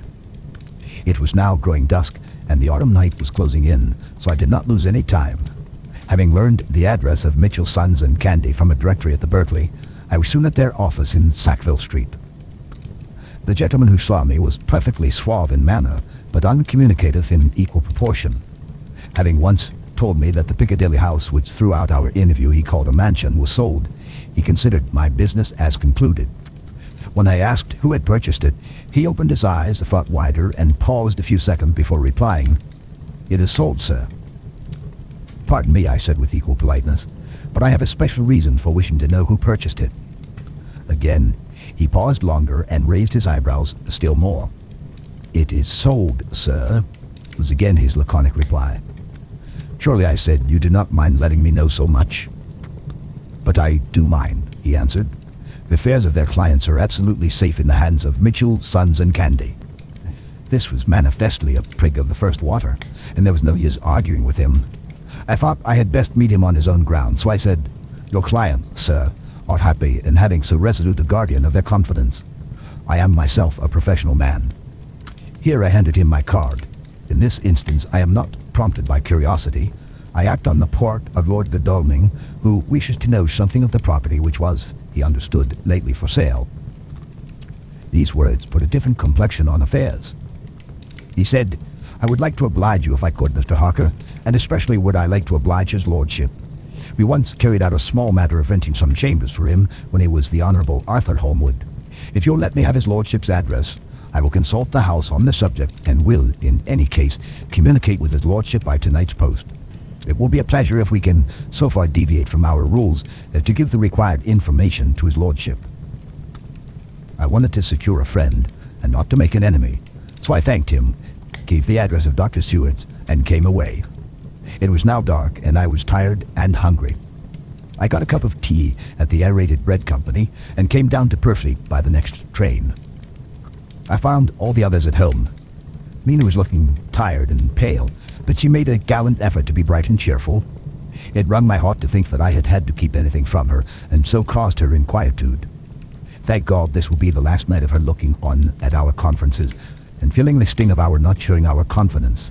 It took all my courage to hold to the wise resolution of keeping her out of our grim task. She seems somehow more reconciled, or else the very subject seems to have become repugnant to her, for when any accidental allusion is made, she actually shudders. I am glad we made our resolution in time, as with such a feeling as this, our growing knowledge would be torture to her. I could not tell the others of the day's discovery till we were alone, so after dinner, followed by a little music to save appearances even amongst ourselves, I took Mina to her room and left her to go to bed. The dear girl was more affectionate with me than ever, and clung to me as though she would detain me, but there was much to be talked of, and I came away. Thank God the ceasing of telling things has made no difference between us. When I came down again, I found the others all gathered round the fire in the study. In the train I had written my diary so far, and simply read it off to them as the best means of letting them get abreast of my own information. When I had finished, Van Helsing said, "This has been a great day's work, friend Jonathan. Doubtless we are on the track of the missing boxes. If we find them all in that house, then our work is near the end. But if there be some missing, we must search until we find them. Then shall we make our final coup and hunt Threat to his real death." We all sat silent a while, and all at once Mr. Morris spoke. "Say, how are we going to get into that house?" "We got into the other," answered Lord Godalming quickly. "But this is different. We broke house at Carfax, but we had night in the walled park to protect us. It will be a mighty different thing to commit burglary in Piccadilly either by day or night. I confess, I don't see how we are going to get in unless that agency duck can find us a key of some sort." Lord Godalming's brows contracted, and he stood up and walked about the room. By and by, he stopped and said, turning from one to another of us, "Quincy's head is level. This burglary business is getting serious. We got off once all right, but we have now a rare job on hand unless we can find the Count's key basket. There's nothing could well be done before morning, and as it would be at least advisable to wait until Lord Godalming should hear from Mitchell's, we decided not to take any active step before breakfast time. For a good while, we sat and smoked, discussing the matter in its various lights and bearings. I took the opportunity of bringing this diary right up to the moment. I am very sleepy and shall go to bed. Just a line. Mina sleeps soundly, and her breathing is regular. Her forehead is puckered up into little wrinkles, as though she thinks even in her sleep. She's still too pale, but does not look so haggard as she did this morning. tomorrow will, I hope, mend all this. She will be herself at home in Exeter. Oh, but I am sleepy. Dr. Seward's Diary, 1 October. I am puzzled afresh about Renfield. His moods change so rapidly that I find it difficult to keep touch of them, and as they always mean something more than his own well-being, they form a more than interesting study. This morning, when I went to see him after his repulse of Van Helsing, his manner was that of a man commanding destiny. He was, in fact, commanding destiny subjectively. He did not really care for any of the things of mere earth. He was in the clouds and looked down on all the weaknesses and wants of us poor mortals. I thought I would improve the occasion and learn something, so I asked him, "What about the flies these times?" He smiled on me in quite a superior sort of way, such a smile as would have become in the face of Malvolio, as he answered me, "The fly, my dear sir, has one striking feature. Its wings are typical of the aerial powers of the psychic faculties. The ancients did well when they typified the soul as a butterfly." I thought I would push his analogy to its utmost logically, so I said quickly, "Oh, it is a soul you're after now, is it?" His madness foiled his reason, and a puzzled look spread over his face as, shaking his head with a decision which I had but seldom seen in him, he said, "Oh no, I want no souls. Life is all I want." Here he brightened up. "I am pretty indifferent about it at present. Life is all right, I have all I want. You must get a new patient, doctor, if you wish to study zoophagy." This puzzled me a little, so I drew him on. "Then you command life. You're a god, I suppose?" He smiled with an ineffably benign superiority. "Oh no, far be it from me to arrogate to myself the attributes of the deity. I am not even concerned in his especially spiritual doings. If I may state my intellectual position, I am, so far as concerned things purely terrestrial, somewhat in the position which Enoch occupied spiritually." This was opposed to me. I could not at the moment recall Enoch's appositeness, so I had to ask a simple question, though I felt that by so doing I was lowering myself in the eyes of the lunatic. "And why with Enoch?" "Because he walked with God." I could not see the analogy, but did not like to admit it, so I harked back to what he had denied. "So you don't care about life, and you don't want any souls. Why not?" I put my question quickly and somewhat sternly on purpose to disconcert him. The effort succeeded. For an instant, he unconsciously relapsed into his old servile manner, bent low before me, and actually fawned upon me as he replied, "I don't want any souls. Indeed, I don't. I couldn't use them if I had them. They would be of no manner of use to me. I couldn't eat them or—" He suddenly stopped, and the old cunning look spread over his face like a wind sweep on the surface of the water. "And doctor, as to life, what is it after all? When you've got all you require, and you know that you will never want, that is all. I have friends, good friends, like you, Dr. Seward." This was said with a leer of inexpressible cunning. "I know that I shall never lack the means of life. I think that through the cloudiness of his insanity, he saw some antagonism in me, for he at once fell back on the last refuge of such as he, a dogged silence. After a short time, I saw that for the present it was useless to speak to him. He was sulky, and so I came away. Later in the day, he sent for me. Ordinarily, I would not have come without special reason, but just at present I am so interested in him that I would gladly make an effort. Besides, I am glad to have anything to help me pass the time. Harker is out following up clues, and so are Lord Godalming and Quincy. Van Helsing sits in my study poring over the record prepared by the Harkers. He seems to think that by accurate knowledge of all details he will light up on some clue.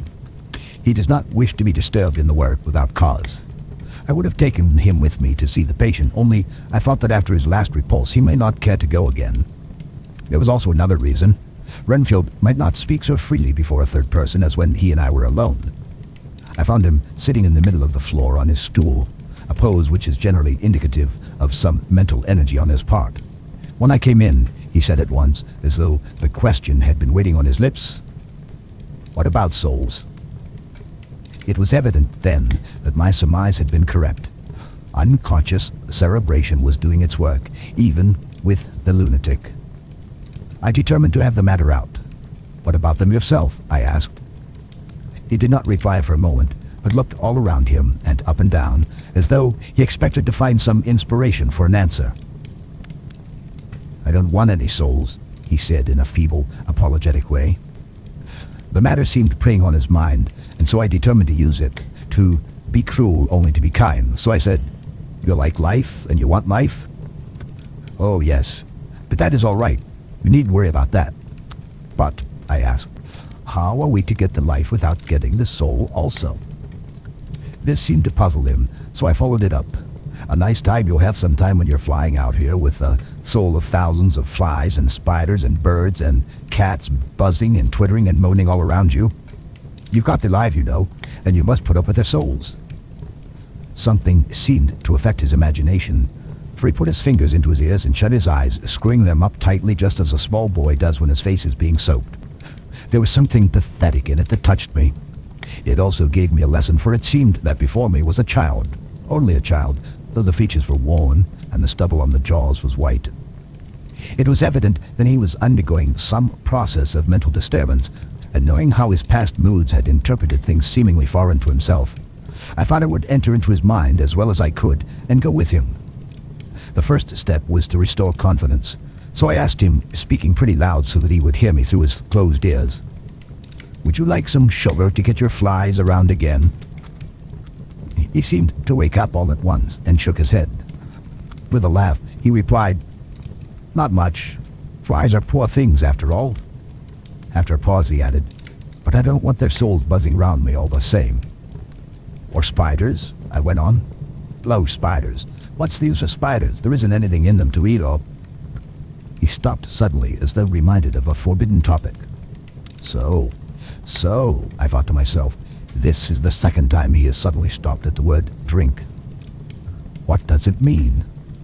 Renfield seemed himself aware of having made a lapse, for he hurried on as though to distract my attention from it. "I don't take any stock at all in such matters. Rats and mice and such small deer, as Shakespeare has it, chicken feet of the larder, they might be called. I'm past all that sort of nonsense. You might as well ask a man to eat molecules with a pair of chopsticks as to try to interest me about the lesser carnivora when I know of what is before me." "I see," I said. "You want big things that you can make your teeth meet in? How would you like to breakfast on an elephant?" "What ridiculous nonsense you're talking." He was getting too wide awake, so I thought I would press him hard. "I wonder," I said reflectively, "what an elephant's soul is like." The effect I desired was obtained, for he at once fell from his high horse and became a child again. "I don't want an elephant's soul, or any soul at all," he said. For a few moments he sat despondently. Suddenly he jumped to his feet with his eyes blazing and all the signs of intense cerebral excitement. "To hell with you and your souls," he shouted. "Why do you plague me about souls? Haven't I got enough to worry and pain to distract me already without thinking of souls?" He looked so hostile that I thought he was in for another homicidal fit, so I blew my whistle. The instant, however, that I did so, he became calm and said apologetically, "Forgive me, Doctor, I forgot myself. You do not need any help. I am so worried in my mind that I am apt to be irritable. If you only knew the problem I have to face and that I am working out, you would pity and tolerate and pardon me. Pray, do not put me in a straight waistcoat. I want to think, and I cannot think freely when my body is confined. I'm sure you will understand." He had evidently self-control, so when the attendants came, I told them not to mind, and they withdrew. Renfield watched them go. When the door was closed, he said with considerable dignity and sweetness, "Dr. Seward, you have been very considerate towards me. Believe me that I am very, very grateful to you." I thought it well to leave him in this mood, and so I came away. There is certainly something to ponder over in this man's state. Several points seem to make what the American interviewer calls a story. If one could only get them in proper order, here they are. Will not mention drinking. Fears the thought of being burdened with the soul of anything. Has no dread of wanting life in the future. Despises the meaner forms of life altogether, though he dreads being haunted by their souls. Logically, all these things point one way. He has assurance of some kind that he will acquire some higher life. He dreads the consequence, the burden of a soul. Then it is human life he looks to. And the assurance? Merciful God, the Count has been to him, and there's some new scheme of terror afoot.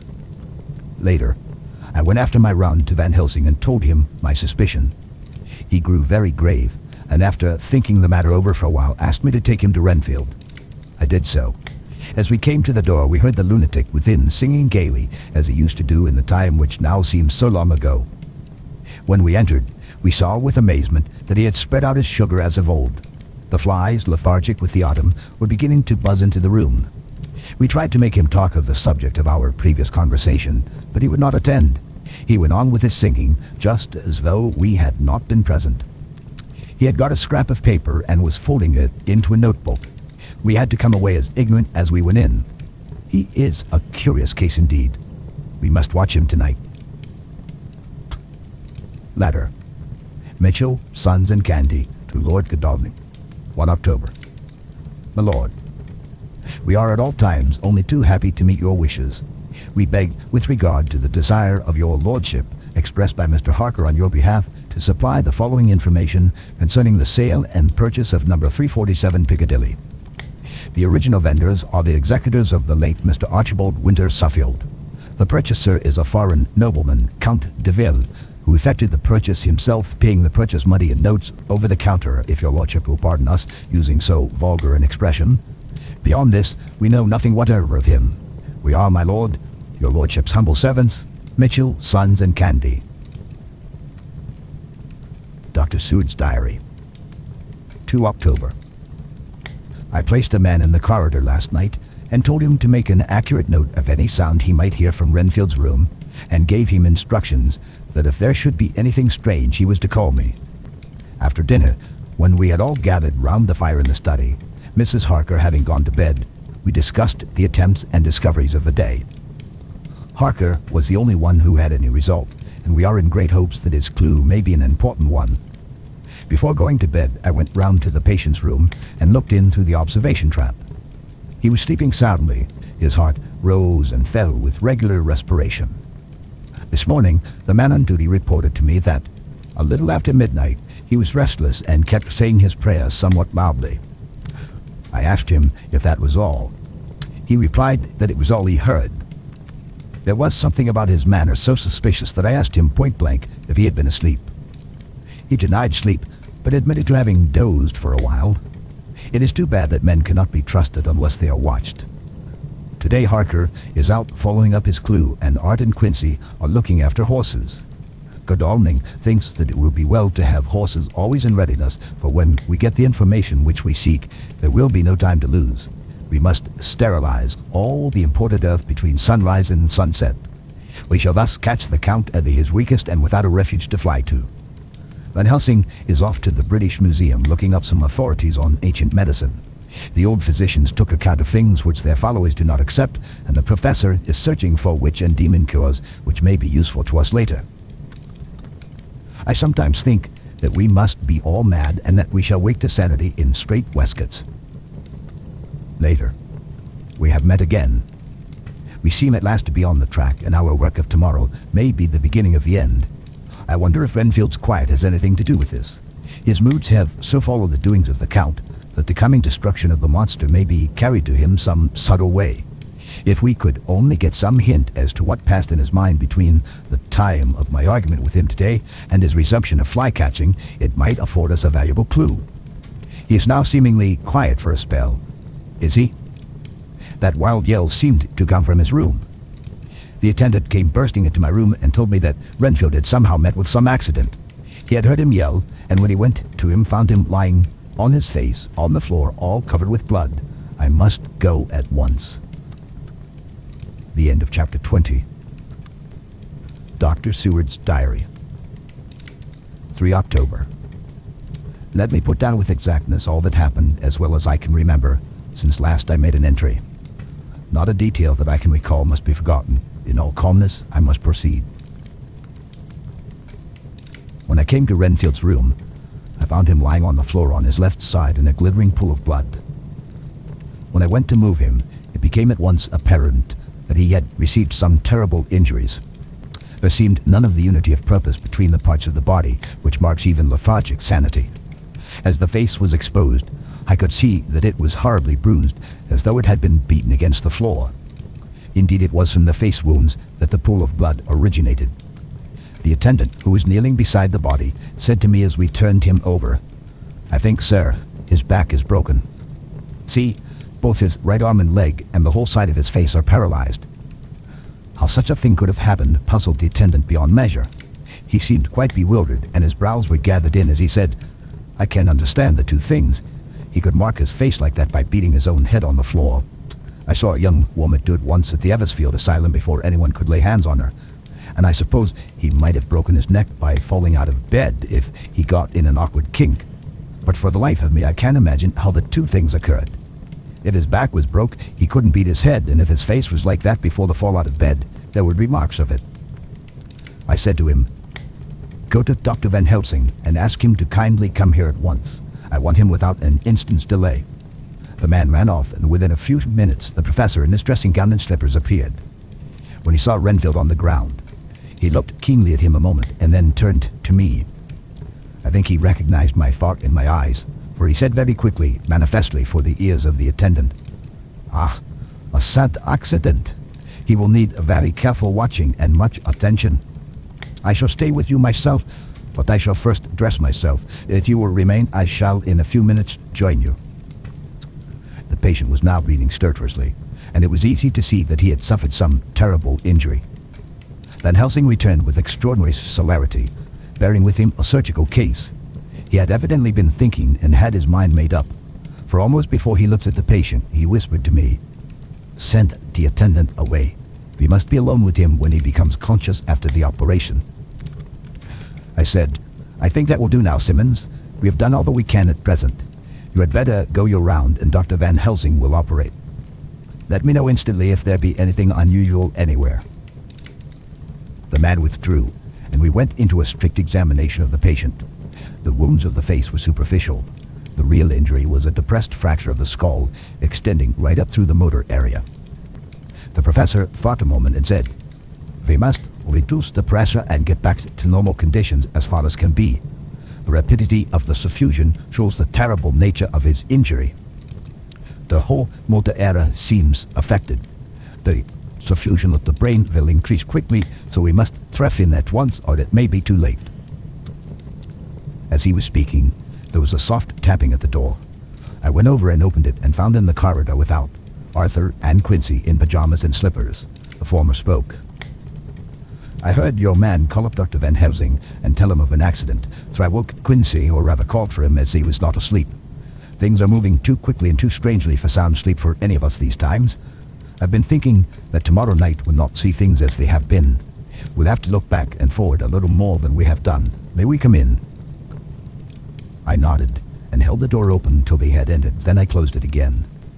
When Quincy saw the attitude and state of the patient and noted the horrible pool on the floor, he said softly, "My God, what has happened to him? Poor devil."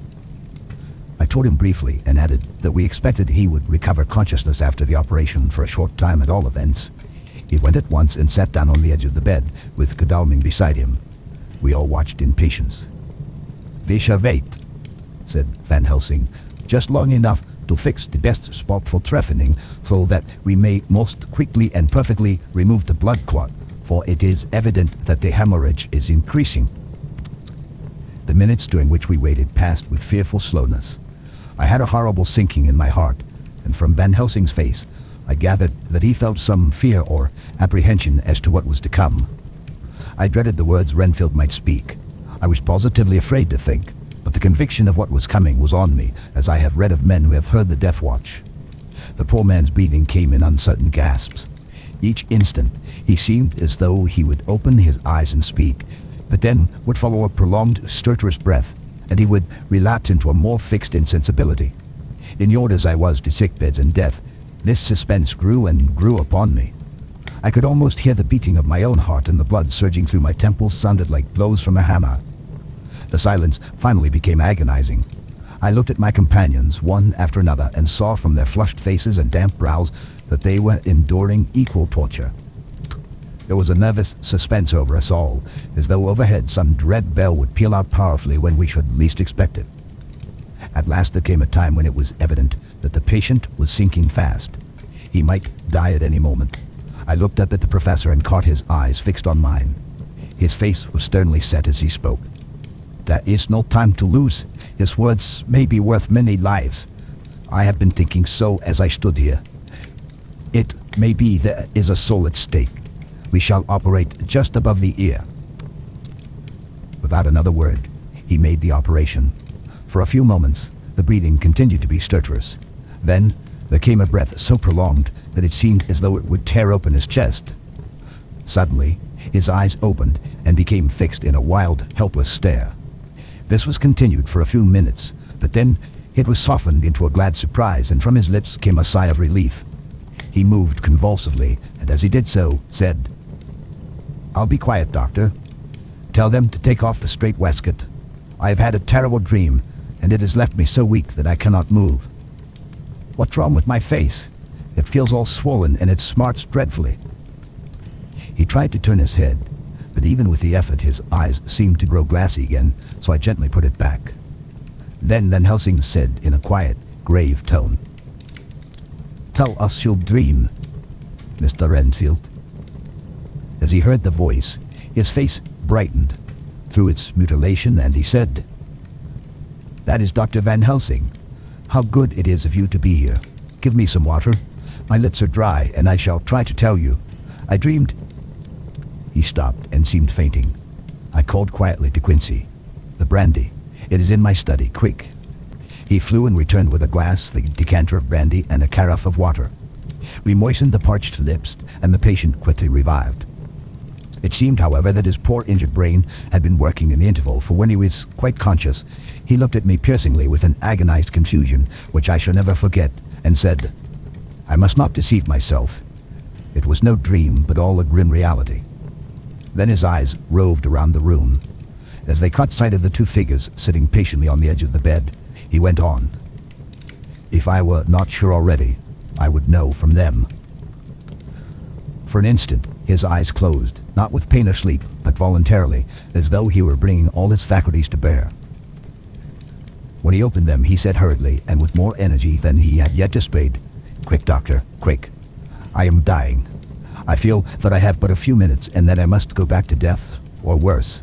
Wet my lips with the brandy again. I have something that I must say before I die, or before my poor crushed brain dies anyhow."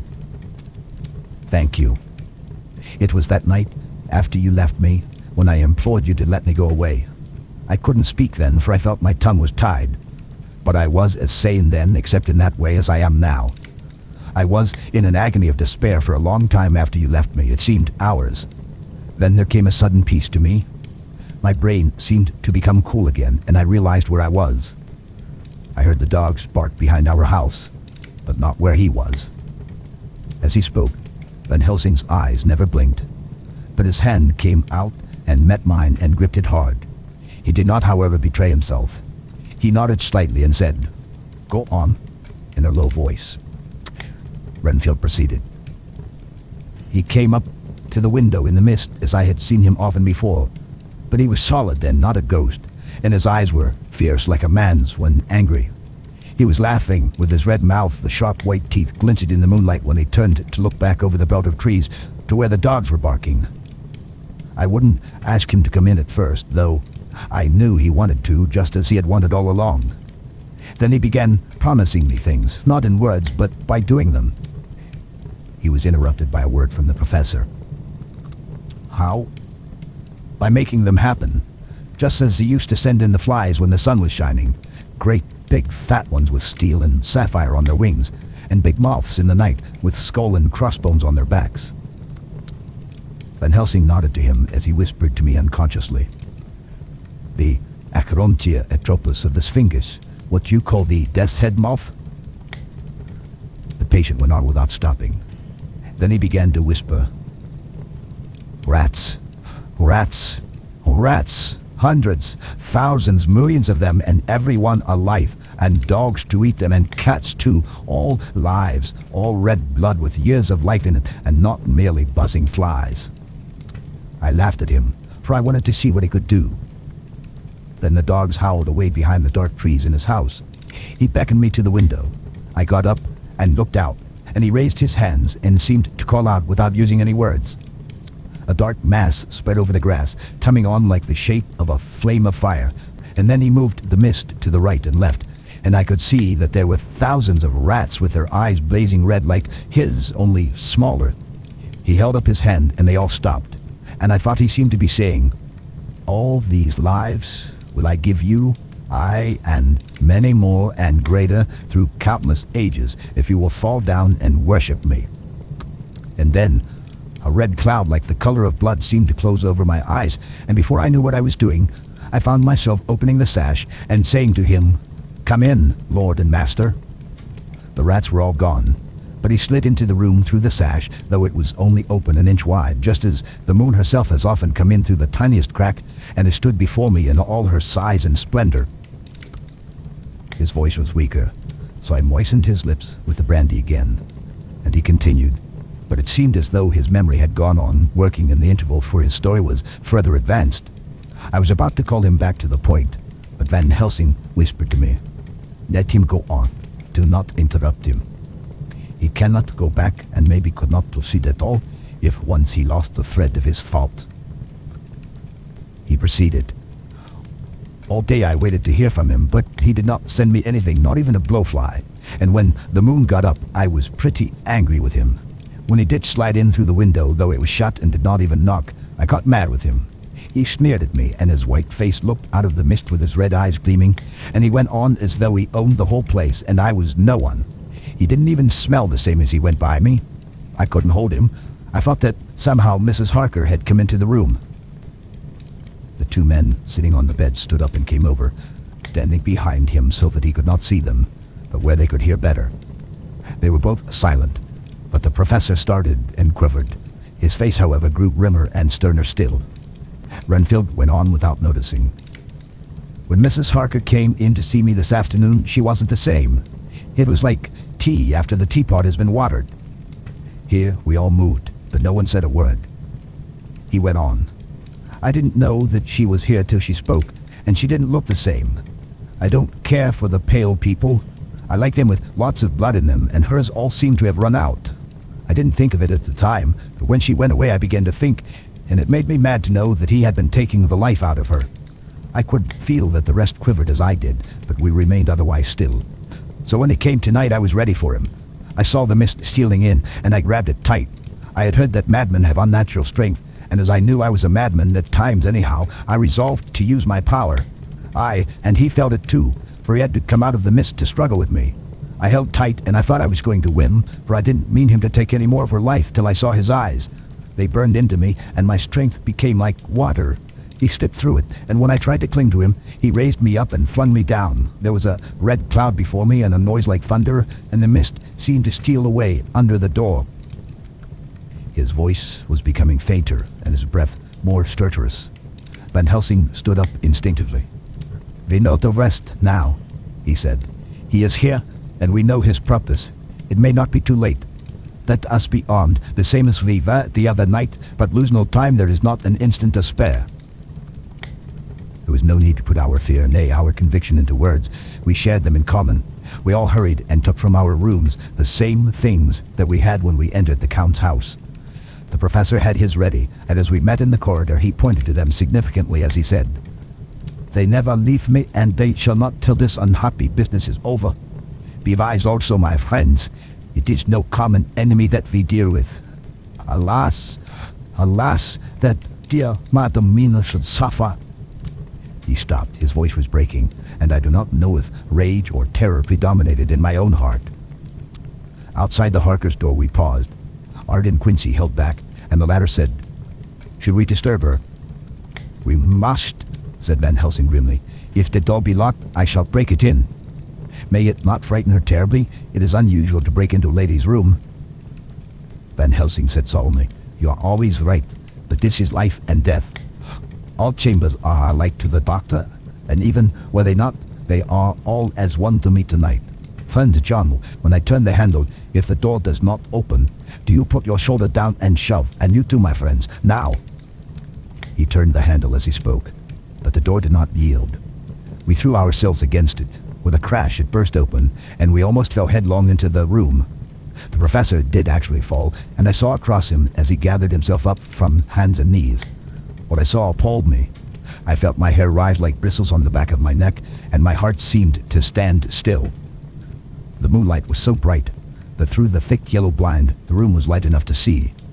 On the bed beside the window lay Jonathan Harker, his face flushed and breathing heavily as though in a stupor. Kneeling on the near edge of the bed, facing outwards, was the white-clad figure of his wife. By her side stood a tall, thin man clad in black. His face was turned from us, but the instant we saw, we all recognized the Count in every way, even to the scar on his forehead. With his left hand, he held both Mrs. Harker's hands, keeping them away with her arms at full tension. His right hand gripped her by the back of the neck, forcing her face down on his bosom. Her white nightdress was smeared with blood, and a thin stream trickled down the man's bare chest, which was shown by his torn-open dress. The attitude of the two had a terrible resemblance to a child forcing a kitten's nose into a saucer of milk to compel it to drink. As we burst into the room, the Count turned his face, and the hellish look that I had heard described seemed to leap into it. His eyes flamed red with devilish passion. The great nostrils of the white aquiline nose opened wide and quivered at the edge, and the white sharp teeth behind the full lips of the blood-dripping mouth clamped together like those of a wild beast. With a wrench which threw his victim back upon the bed as though hurled from a height, he turned and sprang at us. But by this time, the professor had gained his feet and was holding towards him the envelope which contained the sacred wafer. The Count suddenly stopped, just as poor Lucy had done outside the tomb, and cowered back. Further and further back he cowered as we, lifting our crucifixes, advanced. The moonlight suddenly failed as a great black cloud sailed across the sky, and when the gaslight sprang up under Quincy's match, we saw nothing but a faint vapor. This, as we looked, trailed under the door, which with a recoil from its bursting open had swung back to its old position. Van Helsing, Art, and I moved forward to Mrs. Harker, who by this time had drawn her breath, and with it had given a scream so wild, so ear-piercing, so despairing, that it seems to me now that it will ring in my ears to my dying day. For a few seconds she lay in her helpless attitude in disarray. Her face was ghastly, with a pallor which was accentuated by the blood which smeared her lips and cheeks and chin. From her throat trickled a thin stream of blood. Her eyes were mad with terror. Then she put before her face her poor crushed hands, which bore on their whiteness the red mark of the Count's terrible grip, and from behind them came a low, desolate wail, which made the terrible scream seem only the quick expression of an endless grief. Van Helsing stepped forward and drew the coverlet gently over her body, whilst Art, after looking at her face for an instant despairingly, ran out of the room. Van Helsing whispered to me, "Jonathan is in a stupor such as we know the vampire can produce. We can do nothing with poor Madamina for a few moments till she recovers herself. I must wake him." He dipped the end of a towel in cold water, and with it began to flick him on the face, his wife all the while holding her face between her hands and sobbing in a way that was heartbreaking to hear. I raised the blind and looked out of the window. There was much moonshine, and as I looked, I could see Quincy Morris run across the lawn and hide himself in the shadow of a great yew tree. It puzzled me to think why he was doing this, but at that instant I heard Harker's quick exclamation as he woke to partial consciousness and turned to the bed. On his face, as there might well be, was a look of wild amazement. He seemed dazed for a few seconds, and then full consciousness seemed to burst upon him all at once, and he started up.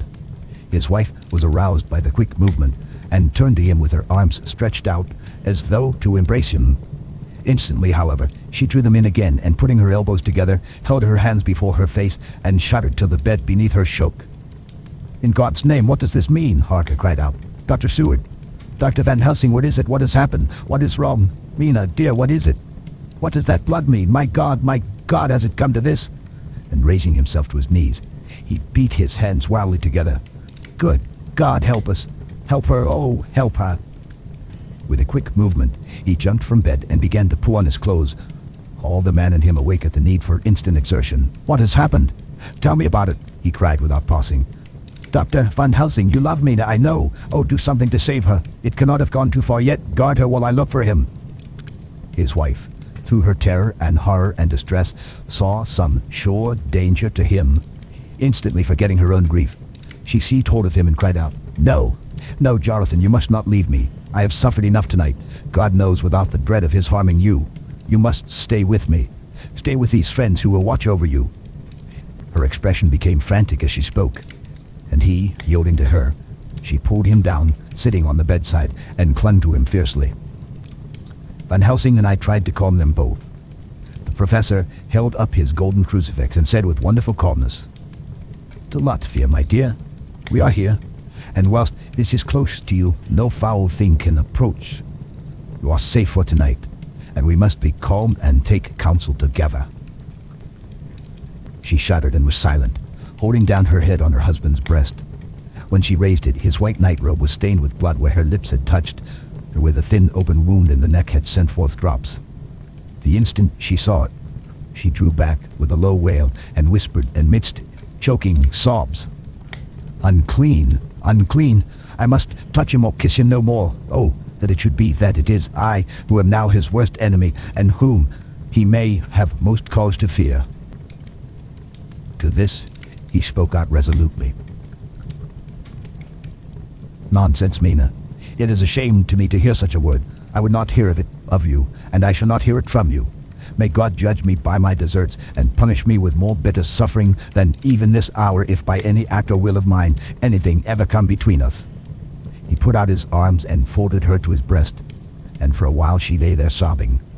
He looked at us over her bowed head with eyes that blinked damply above his quivering nostrils. His mouth was set as steel. After a while her sobs became less frequent and more faint, and then he said to me, speaking with a studied calmness which I felt tried his nervous power to the utmost, "And now, Dr. Seward, tell me all about it. Too well I know the broad fact. Tell me all that has been." I told him exactly what had happened, and he listened with seeming impassiveness, but his nostrils twitched and his eyes blazed as I told how the ruthless hands of the Count had held his wife in that terrible and horrid position with her mouth to the open wound in his breast. It interested me, even at that moment, to see that, whilst the face of white-set passion worked convulsively over the bowed head, the hands tenderly and lovingly stroked the ruffled hair. Just as I had finished, Quincy and Godalming knocked at the door. They entered in obedience to our summons. Van Helsing looked at me questioningly.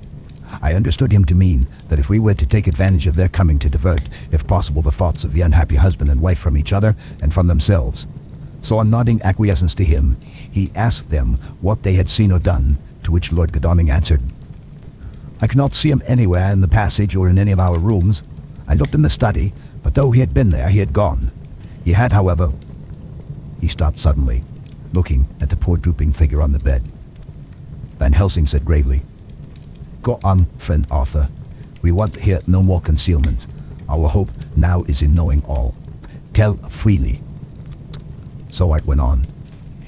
He had been there, and though it could only have been for a few seconds, he made rare hay of the place. All the manuscript had been burned, and the blue flames were flickering amongst the white ashes. The cylinders of your phonograph, too, were thrown on the fire, and the wax had helped the flames. Here I interrupted. Thank God there was the other copy in the safe. His face lit for a moment, but fell again as he went on. I ran downstairs then, but could see no sign of him. I looked into Renfield's room, but there was no trace there except... Again he paused. "Go on," said Harker hoarsely. So he bowed his head, and moistening his lips with his tongue, added, "Except that the poor fellow is dead." Mrs. Harker raised her head. Looking from one to the other of us, she said solemnly, "God's will be done." I could not but feel that Art was keeping back something, but as I took it that it was with a purpose, they said nothing. Van Helsing turned to Morris and asked, "And you, friend Quincy, have you anything to tell?" "A little," he answered. "It may be much eventually, but at present I can't say. I thought it well to know if possible where the Count would go when he left the house. I did not see him, but I saw a bat rise from Renfield's window and flap westward. I expected to see him in some shape go back to Carfax, but he evidently sought some other lair. He will not be back tonight, for the sky is reddening in the east and the dawn is close. We must work tomorrow." He said the latter words through his shut teeth. For a space of perhaps a couple of minutes there was silence, and I could fancy that I could hear the sound of our hearts beating. Then Van Helsing said, placing his hand tenderly on Mrs. Harker's head, "And now, Madam Mina, poor dear, Madam Mina, tell us exactly what happened. God knows that I do not want that you be pained, but it is need that we know all. For now more than ever has all work to be done quick and sharp and in deadly earnest. The day is close to us. That must end all, if it may be so, and now is the chance that we may live and learn."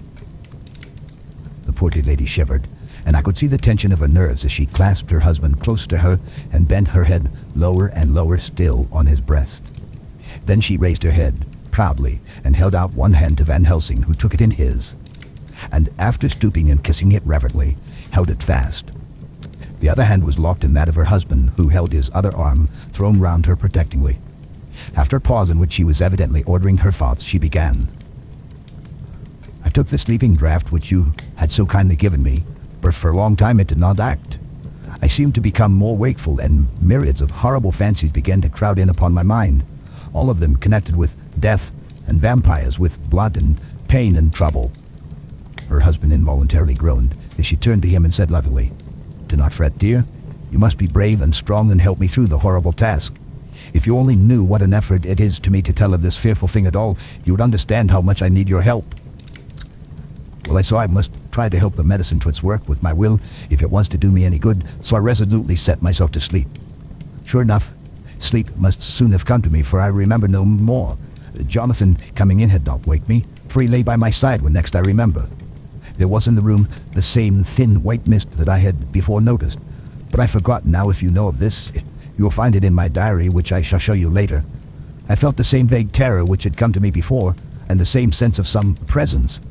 I turned to wake Jonathan, but found that he slept so soundly that it seemed as if it was he who had taken the sleeping draught, and not I. I tried, but I could not wake him.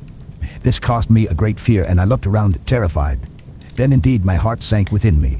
Beside the bed, as if he had stepped out of the mist, or rather as if the mist had turned into his figure, for it had entirely disappeared, stood a tall, thin man all in black.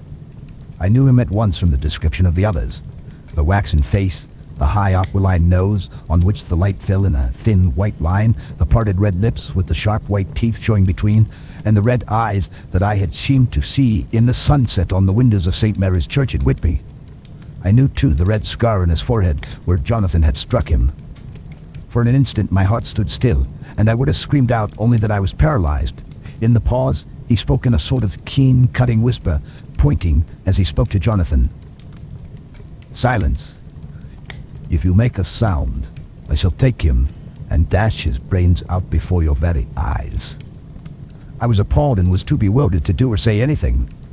With a mocking smile, he placed one hand upon my shoulder, and holding me tight, bared my throat with the other, saying as he did so, "First, a little refreshment to reward my exertions. You may as well be quiet. It is not the first time or the second that your veins have appeased my thirst." I was bewildered, and strangely enough I did not want to hinder him. I suppose it is a part of the horrible curse that such is when his touch is on his victim, and oh, my God, pity me, he placed his reeking lips upon my throat. Her husband groaned again. She clasped his hand harder, and looked at him pityingly, as if he were the injured one, and went on. I felt my strength fading away, and I was in a half-swoon. How long this horrible thing lasted I know not, but it seemed that a long time must have passed before he took his foul, awful, sneering mouth away. I saw it drip with the fresh blood. The remembrance seemed for a while to overpower her, and she drooped and would have sunk down but for her husband's sustaining arm. With a great effort she recovered herself and went on. Then he spoke to me mockingly. "And so, you, like the others, would play your brains against mine. You would help these men to hunt me and frustrate me in my design. You know now, and they know in part already, and will know in full before long, what it is to cross my path.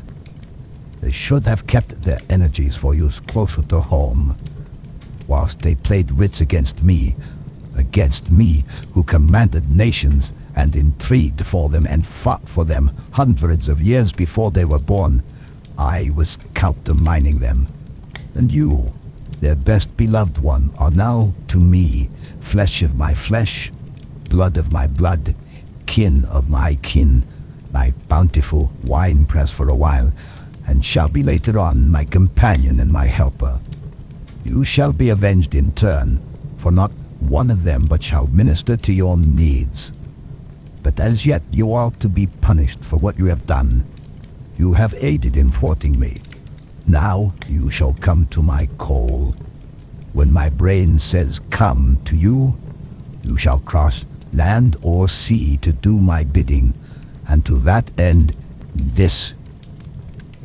With that he pulled open his shirt, and with his long sharp nails opened a vein in his breast. When the blood began to spurt out, he took my hands in one of his, holding them tight, and with the other seized my neck and pressed my mouth to the wound so that I must either suffocate or swallow some to the... Oh, my God, what have I done? What have I done to deserve such a fate? I who have tried to walk in meekness and righteousness all my days, God, pity me. Look down on a poor soul in worse than mortal peril, and in mercy pity those to whom she is dear. Then she began to rub her lips as though to cleanse them from pollution. As she was telling her terrible story, the eastern sky began to quicken, and everything became more and more clear. Harker was still and quiet, but over his face, as the awful narrative went on, came a gray look, which deepened and deepened in the morning light, till when the first red streak of the coming dawn shot up, the flesh stood darkly out against the whitening hair.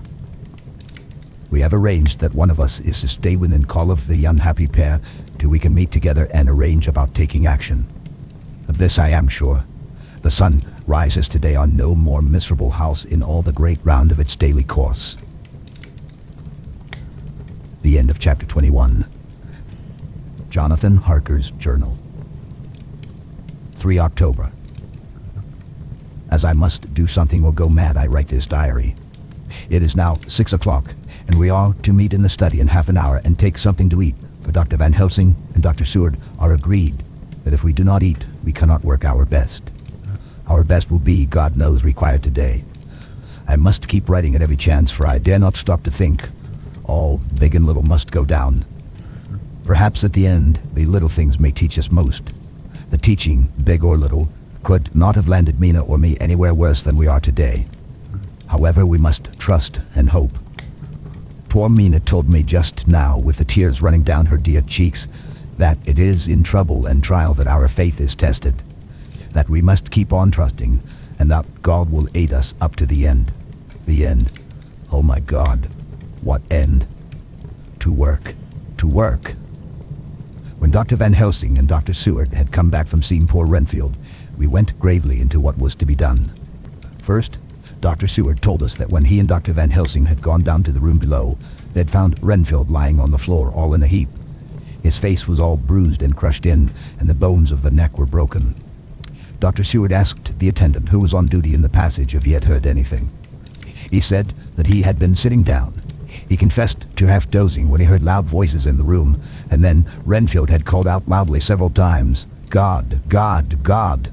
After that there was a sound of falling, and when he entered the room, he found him lying on the floor, face down, just as the doctors had seen him.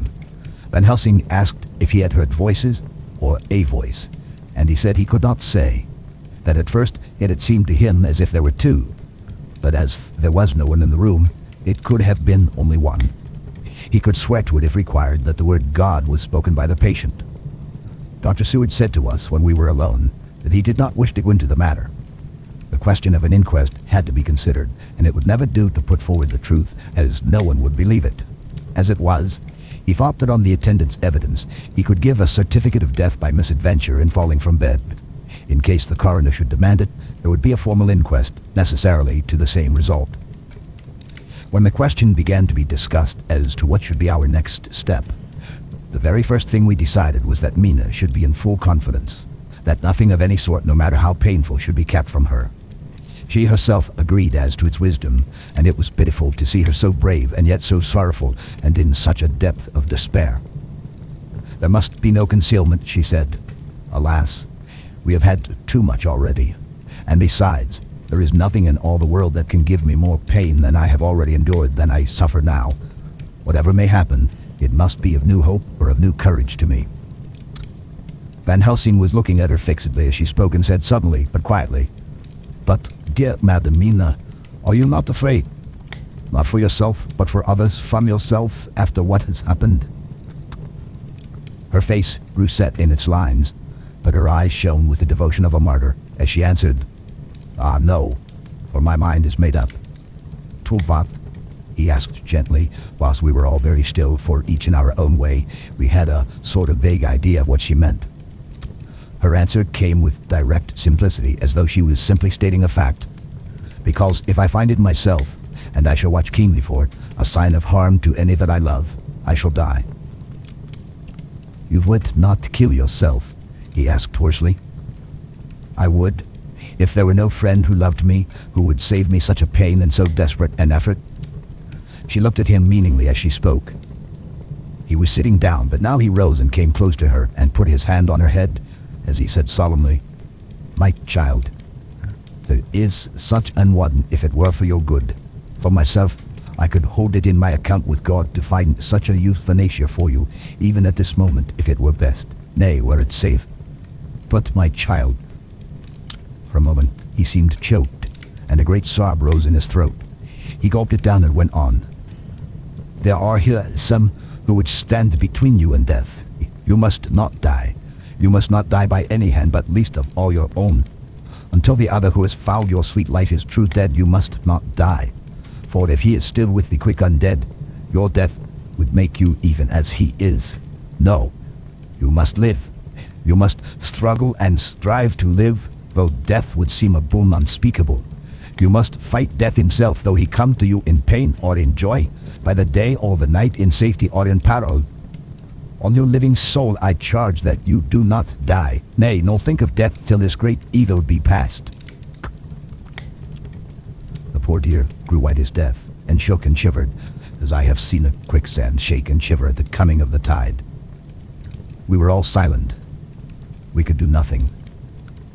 At length, she grew more calm, and turning to him, said sweetly, but oh, so sorrowfully, as she held out her hand, I promise you, my dear friend, that if God will let me live, I shall strive to do so, till, if it may be in his good time, this horror may have passed away from me.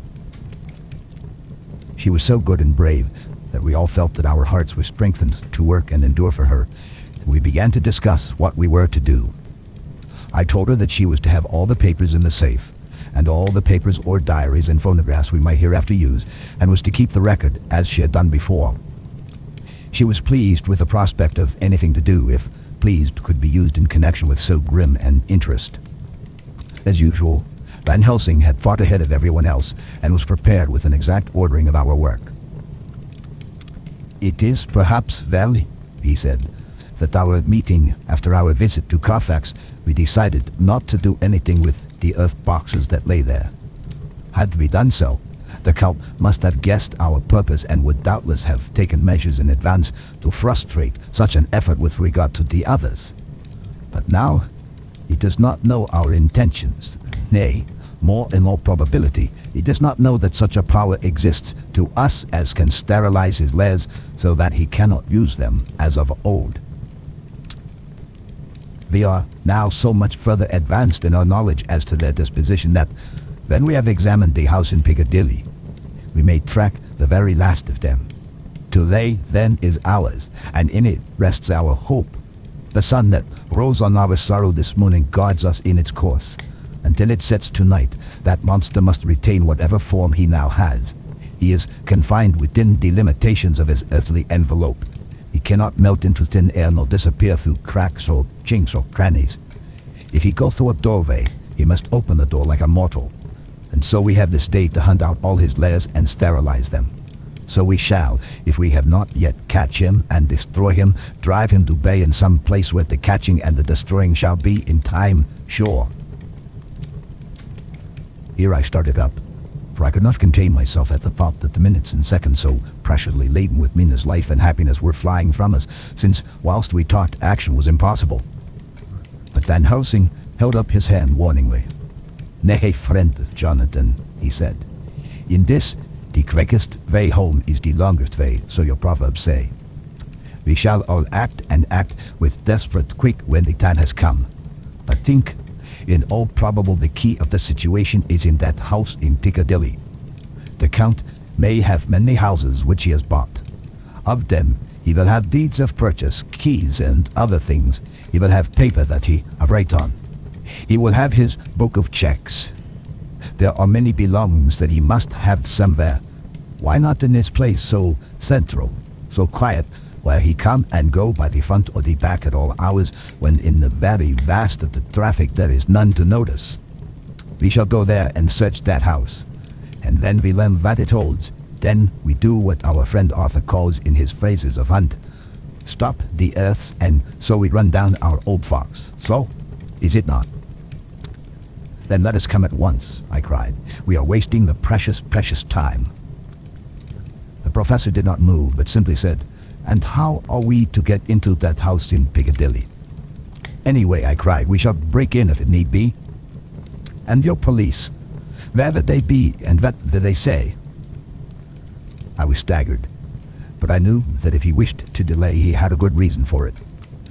So I said as quietly as I could, don't wait more than need be. You know I am sure what torture I am in. Ah, my child, that I do. And indeed, there is no wish of me to add to your anguish, but just think, what can we do until all the world be at movement? Then will come our time. I have thought, and it seems to me that the simplest way is the best of all. Now, we wish to get into the house, but we have no key. Is it not so? I nodded. Now, suppose that you were in truth the owner of that house and could not still get in, and think there was to you no conscience of the housebreaker. What would you do? I should get a respectable locksmith and set him to work to pick the lock for me. And your police, they would interfere, would they not? Oh no, not if they knew the man was properly employed. Then, he looked at me keenly as he spoke, all that is in doubt is the conscience of the employer, and the belief of your policeman as to whether or not that employer has a good conscience or a bad one. Your police must indeed be zealous men and clever. Oh, so clever in reading the heart that they trouble themselves in such matter. No, my friend, Jonathan, you go take the lock off 100 empty houses in this your London, or of any city in the world. And if you do it as such things are rightly done, and at the time such things are rightly done, no one will interfere. I have read of a gentleman who owned a so fine house in London, and when he went for months of summer to Switzerland and lock up his house, some burglar come and broke window at back and got in. Then he went and made open the shutters in front and walk out and in through the door before the very eyes of the police. Then he have an auction in that house and advertise it and put up big notice. And when they come, he sell off by a great auctioneer all the goods of that other man who owned them. Then he go to a builder and he sell him that house, making an agreement that he pull it down and take all away within a certain time. And your police and other authority help him all they can. And when that owner come back from his holiday in Switzerland, he find only an empty hole where his house had been. This was all done in Regle, and in our work we shall be on Regle too. We shall not go so early that the policemen who have them little to think of shall deem it strange. But we shall go after 10 o'clock, when there are many about, and such things would be done, were we indeed owners of the house. I could not but see how red he was, and the terrible despair of Mina's face became relaxed in thought. There was hope in such good counsel. Van Helsing went on. Then once within that house we may find more clues. At any rate, some of us can remain there, whilst the rest find the other places where there be more earth boxes, at Bermondsey and Mile End. Lord Godalming stood up. I can be of some use here, he said. I shall wire to my people to have horses and carriages where they will be most convenient. Look here, old fellow, said Morris. It is a capital idea to have all ready in case we want to go horsebacking, but don't you think that one of your snappy carriages with its heraldic adornments in a byway of Walworth or Mile End would attract too much attention for our purpose? It seems to me that we ought to take cabs when we go south or east, and even leave them somewhere near the neighborhood we are going to. Friend Quincy is right, said the professor. His head is what you call in plane with the horizon. It is a difficult thing that we go to do, and we do not want no peoples to watch us, if so it may. Mina took a growing interest in everything, and I was rejoiced to see that the exigency of affairs was helping her to forget for a time the terrible experience of the night. She was very, very pale, almost ghastly, and so thin that her lips were drawn away, showing her teeth in somewhat of prominence. I did not mention this last, lest it should give her needless pain. But it made my blood run cold in my veins to think of what had occurred with poor Lucy when the Count had sucked her blood. As yet, there was no sign of the teeth growing sharper, but the time as yet was short, and there was time for fear. When we came to the discussion of the sequence of our efforts and of the disposition of our forces, there were new sources of doubt. It was finally agreed that before starting for Piccadilly, we should destroy the Count's lair close at hand, in case he should find it out too soon. We should thus be still ahead of him in our work of destruction, and his presence in his purely material shape and at his weakest might give us some new clue. As to the disposal of forces, it was suggested by the professor that, after our visit to Carfax, we should all enter the house in Piccadilly, that the two doctors and I should remain there, whilst Lord Godalming and Quincy found the lairs at Walworth and Mile End and destroyed them. It was possible, if not likely, the professor urged, that the Count might appear in Piccadilly during the day, and that if so, we might be able to cope with him then and there. At any rate, we might be able to follow him in force. To this plan I strenuously objected, and so far as my going was concerned, for I said that I intended to stay and protect Mina. I thought that my mind was made up on the subject, but Mina would not listen to my objection. She said that there might be some law matter in which I could be useful, that amongst the Count's papers might be some clue which I could understand out of my experience in Transylvania, and that, as it was, all the strength we could muster was required to cope with the Count's extraordinary power. I had to give in, for Mina's resolution was fixed. She said that it was the last hope for her that we should all work together. As for me, she said, I have no fear. Things have been as bad as they can be, and whatever may happen must have in it some element of hope or comfort. Go, my husband.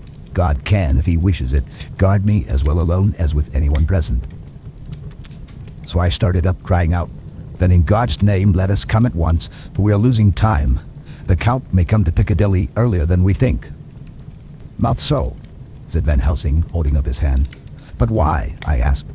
Do you forget, he said with actually a smile, that last night he banqueted heavily and will sleep late? Did I forget? Shall I ever? Can I ever? Can any of us ever forget that terrible scene? Mina struggled hard to keep her brave countenance, but the pain overmastered her, and she put her hands before her face and shuddered whilst she moaned. Van Helsing had not intended to recall her frightful experience. He had simply lost sight of her and her part in the affair in his intellectual effort. When it struck him what he said, he was horrified at his thoughtlessness and tried to comfort her. "Ah, Madam Mina," he said. "Dear, dear Madam Mina, alas, that I, of all who so reverence you, should have said anything so forgetful. These stupid old lips of mine and this stupid old head that do not deserve so. But you will forget it, will you not?" He bent low beside her as he spoke. She took his hand, and looking at him through her tears, said hoarsely, "No, I shall not forget, for it is well that I remember, and with it I have so much in memory of you that is sweet that I take it all together. Now, you must all be going soon. Breakfast is ready, and we must all eat that we may be strong." Breakfast was a strange meal to us all. We tried to be cheerful and encourage each other, and Mina was the brightest and most cheerful of us. When it was over, Van Helsing stood up and said, "Now, my dear friends, we go forth to our terrible enterprise. Are we all armed as we were on that night when first we visited our enemy's lair? Armed against ghostly as well as carnal attack?" We all assured him. "Then, it is well. Now, Madam Mina, you are in any case quite safe here until the sunset, and before then we shall return. If we shall return. But before we go, let me see you armed against personal attack. I have myself, since you came down, prepared your chamber by the placing of things of which we know, so that he may not enter. Now let me guard yourself. On your forehead I touch this piece of sacred wafer in the name of the Father, the Son," and there was a fearful scream which almost froze our hearts to hear. As he had placed the wafer on Mina's forehead, it had seared it, had burned into the flesh as though it had been a piece of white-hot metal. My poor darling's brain had told her the significance of the fact as quickly as her nerves received the pain of it, and the two so overwhelmed her that her overwrought nature had its voice in that dreadful scream. But the words to her thought came quickly. The echo of the scream had not ceased to ring on the air when there came the reaction, and she sank on her knees on the floor in an agony of abasement. Pulling her beautiful hair over her face as the leper of old his mantle, she wailed out, "Unclean! Unclean! Even the Almighty shuns my polluted flesh. I must bear this mark of shame upon my forehead until the judgment day." They all paused. I had thrown myself beside her in an agony of helpless grief, and putting my arms around her, held her tight. For a few minutes our sorrowful hearts beat together whilst the friends around us turned away their eyes that ran tears silently. Then Van Helsing turned and said gravely, so gravely that I could not help feeling that he was in some way inspired and was stating things outside himself. "It may be that you may have to bear that mark till God himself see fit, as he most surely shall on the judgment day, to redress all wrongs of the earth and of his children that he has placed there all. And oh, Madam Mina, my dear, may we who love you be there to see when that red scar, the sign of God's knowledge of what has been, shall pass away, and leave your forehead as pure as the heart we know. For so surely as we live, that scar shall pass away, then God sees right to lift the burden that is hard upon us. Till then, we bear our cross as his Son did in obedience to his will. It may be that we are chosen instruments of his good pleasure, and that we ascend to his bidding as that other through stripes and shame, through tears and blood, through doubts and fear and all that makes the difference between God and man." There was hope in his words, and comfort, and they made for resignation. Mina and I both felt so, and simultaneously we each took one of the old man's hands and bent over and kissed it. Then without a word we all knelt down together, and all holding hands swore to be true to each other. We men pledged ourselves to raise the veil of sorrow from the head of her whom each in his own way we loved, and we prayed for help and guidance in the terrible task which lay before us. It was then time to start. So I said farewell to Mina, a parting which neither of us shall forget to our dying day, and we set out. To one thing I have made up my mind. If we find out that Mina must be a vampire in the end, then she shall not go into that unknown and terrible land alone. I suppose it is thus that in old times one vampire meant many. Just as their hideous bodies could only rest in sacred earth, so the holiest love was the recruiting sergeant for their ghastly ranks.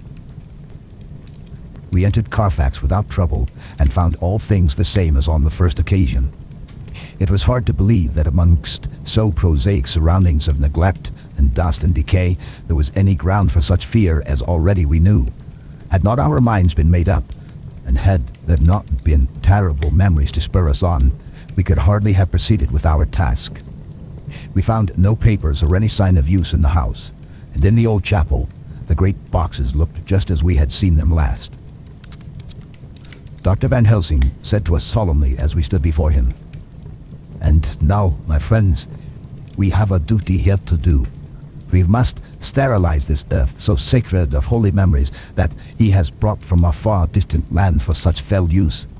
He has chosen this earth because it has been holy. Thus, we defeat him with his own weapon, for we make it more holy still. It was sanctified to such use of man, now we sanctify it to God." And as he spoke, he took from his bag a screwdriver and a wrench, and very soon the top of one of the cases was thrown open.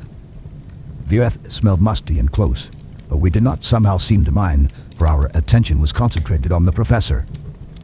Taking from his box a piece of the sacred wafer, he laid it reverently on the earth, and then, shutting down the lid, began to screw it home, we aiding him as he worked.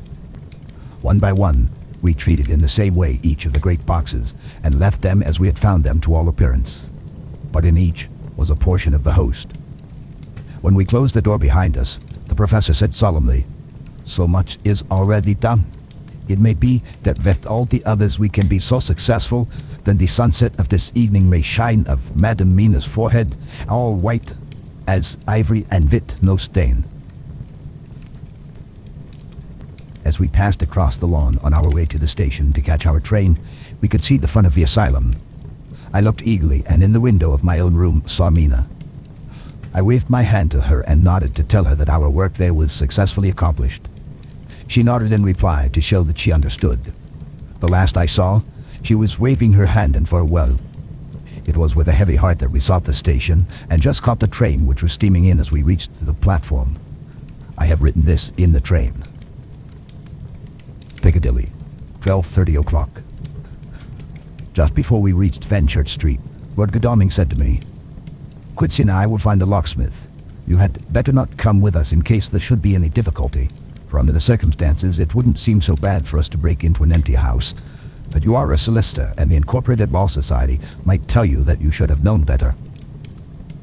I demurred as to my not sharing any danger even of odium, but he went on. "Besides, it will attract less attention if there are not too many of us.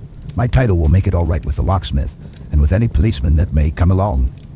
You had better go with Jack and the professor and stay in the Green Park, somewhere in sight of the house, and when you see the door opened and the smith has gone away, do you all come across. We shall be on the lookout for you and shall let you in." "The advice is good," said Van Helsing, so we said no more. Godalming and Morris hurried off in a cab, we following in another. At the corner of Arlington Street, our contingent got out and strolled into the Green Park. My heart beat as I saw the house on which so much of our hope was centered, looming up grim and silent in its deserted condition amongst its more lively and spruce-looking neighbors. We sat down on a bench within good view and began to smoke cigars so as to attract as little attention as possible. The minutes seemed to pass with leaden feet as we waited for the coming of the others. At length, we saw a four-wheeler drive up.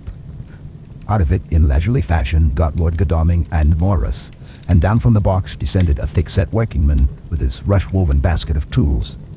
Morris paid the cabman, who touched his hat and drove away. Together, the two ascended the steps, and Lord Godalming pointed out what he wanted done. The workman took off his coat leisurely and hung it on one of the spikes of the rail, saying something to a policeman who just then sauntered along. The policeman nodded acquiescence, and the man, kneeling down, placed his bag beside him. After searching through it, he took out a selection of tools which he proceeded to lay beside him in orderly fashion. Then he stood up, looked in the keyhole, blew into it, and turning to his employers made some remark.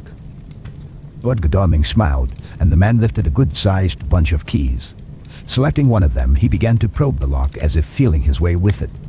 After fumbling about for a bit, he tried a second, and then a third. All at once, the door opened under a slight push from him, and he and the two others entered the hall. We sat still. My own cigar burnt furiously, but Van Helsing's went cold altogether. We waited patiently as we saw the workman come out and bring his bag. Then he held the door partly open, steadying it with his knees, whilst he fitted a key to the lock. This he finally handed to Lord Godalming, who took out his purse and gave him something. The man touched his hat, took his bag, put on his coat, and departed. Not a soul took the slightest notice of the whole transaction. When the man had fairly gone, we three crossed the street and knocked at the door. It was immediately opened by Quincy Morris, beside whom stood Lord Godalming lighting a cigar. "The place smells so vilely," said the latter as we came in. It did indeed smell vilely, like the old chapel at Carfax, and with our previous experience, it was plain to us that the Count had been using the place pretty freely. We moved to explore the house, all keeping together in case of attack, for we knew we had a strong and wily enemy to deal with, and as yet, we did not know whether the Count might not be in the house. In the dining room, which lay at the back of the hall, we found 8 boxes of earth. 8 boxes only out of the 9 which we sought. Our work was not over, and would never be until we should have found the missing box. First we opened the shutters of the window, which looked out across a narrow stone-flagged yard at the blank face of a stable, painted to look like the front of a miniature house. There were no windows in it, so we were not afraid of being overlooked. We did not lose any time in examining the chests. With the tools which we had brought with us, we opened them one by one, and treated them as we had treated those others in the old chapel. It was evident to us that the Count was not at present in the house, and we proceeded to search for any of his effects. After a cursory glance at the rest of the rooms from attic to basement, we came to the conclusion that the dining room contained any effects which might belong to the Count, and so we proceeded to minutely examine them.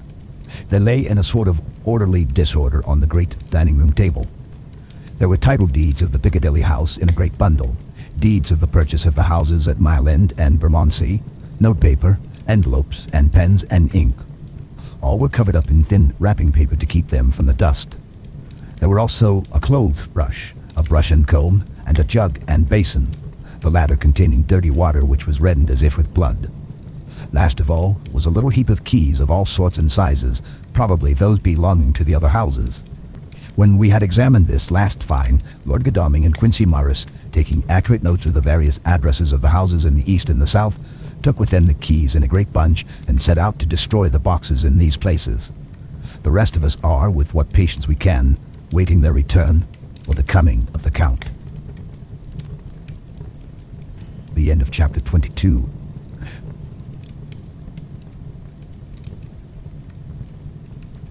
Dr. Seward's Diary. 3 October. The time seemed terribly long whilst we were waiting for the coming of Godalming and Quincy Morris.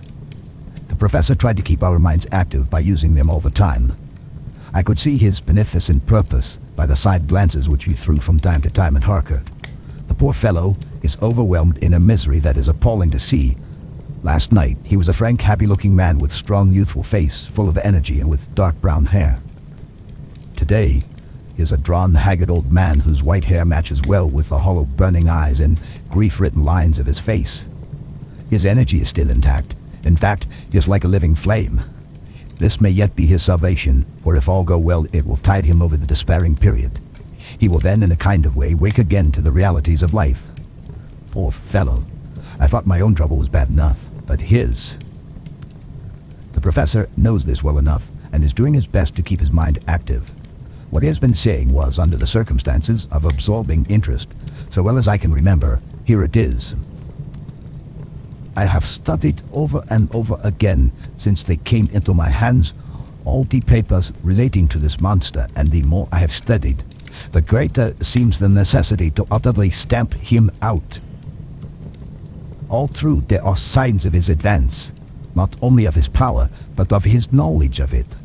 As I learned from the researches of my friend Arminius of Budapest, he was in life a most wonderful man, soldier, statesman, and alchemist, which latter was the highest development of the science knowledge of his time. He had a mighty brain, a learning beyond compare, and a heart that knew no fear and no remorse. He dared even to attend the Scholomans, and there was no branch of knowledge of his time that he did not essay. Well, in him the brain power survived the physical death, though it would seem that memory was not all complete. In some faculties of mind he has been and is only a child, but he is growing, and some things that were childish at the first are now of man's stature. He is experimenting and doing it well, and if it had not been that we had crossed his path, he may be yet if we fail, the father or furtherer of a new order of beings whose road must lead through death, not life. Harker groaned and said, "And this is all arrayed against my darling. But how is he experimenting? The knowledge may help us to defeat him.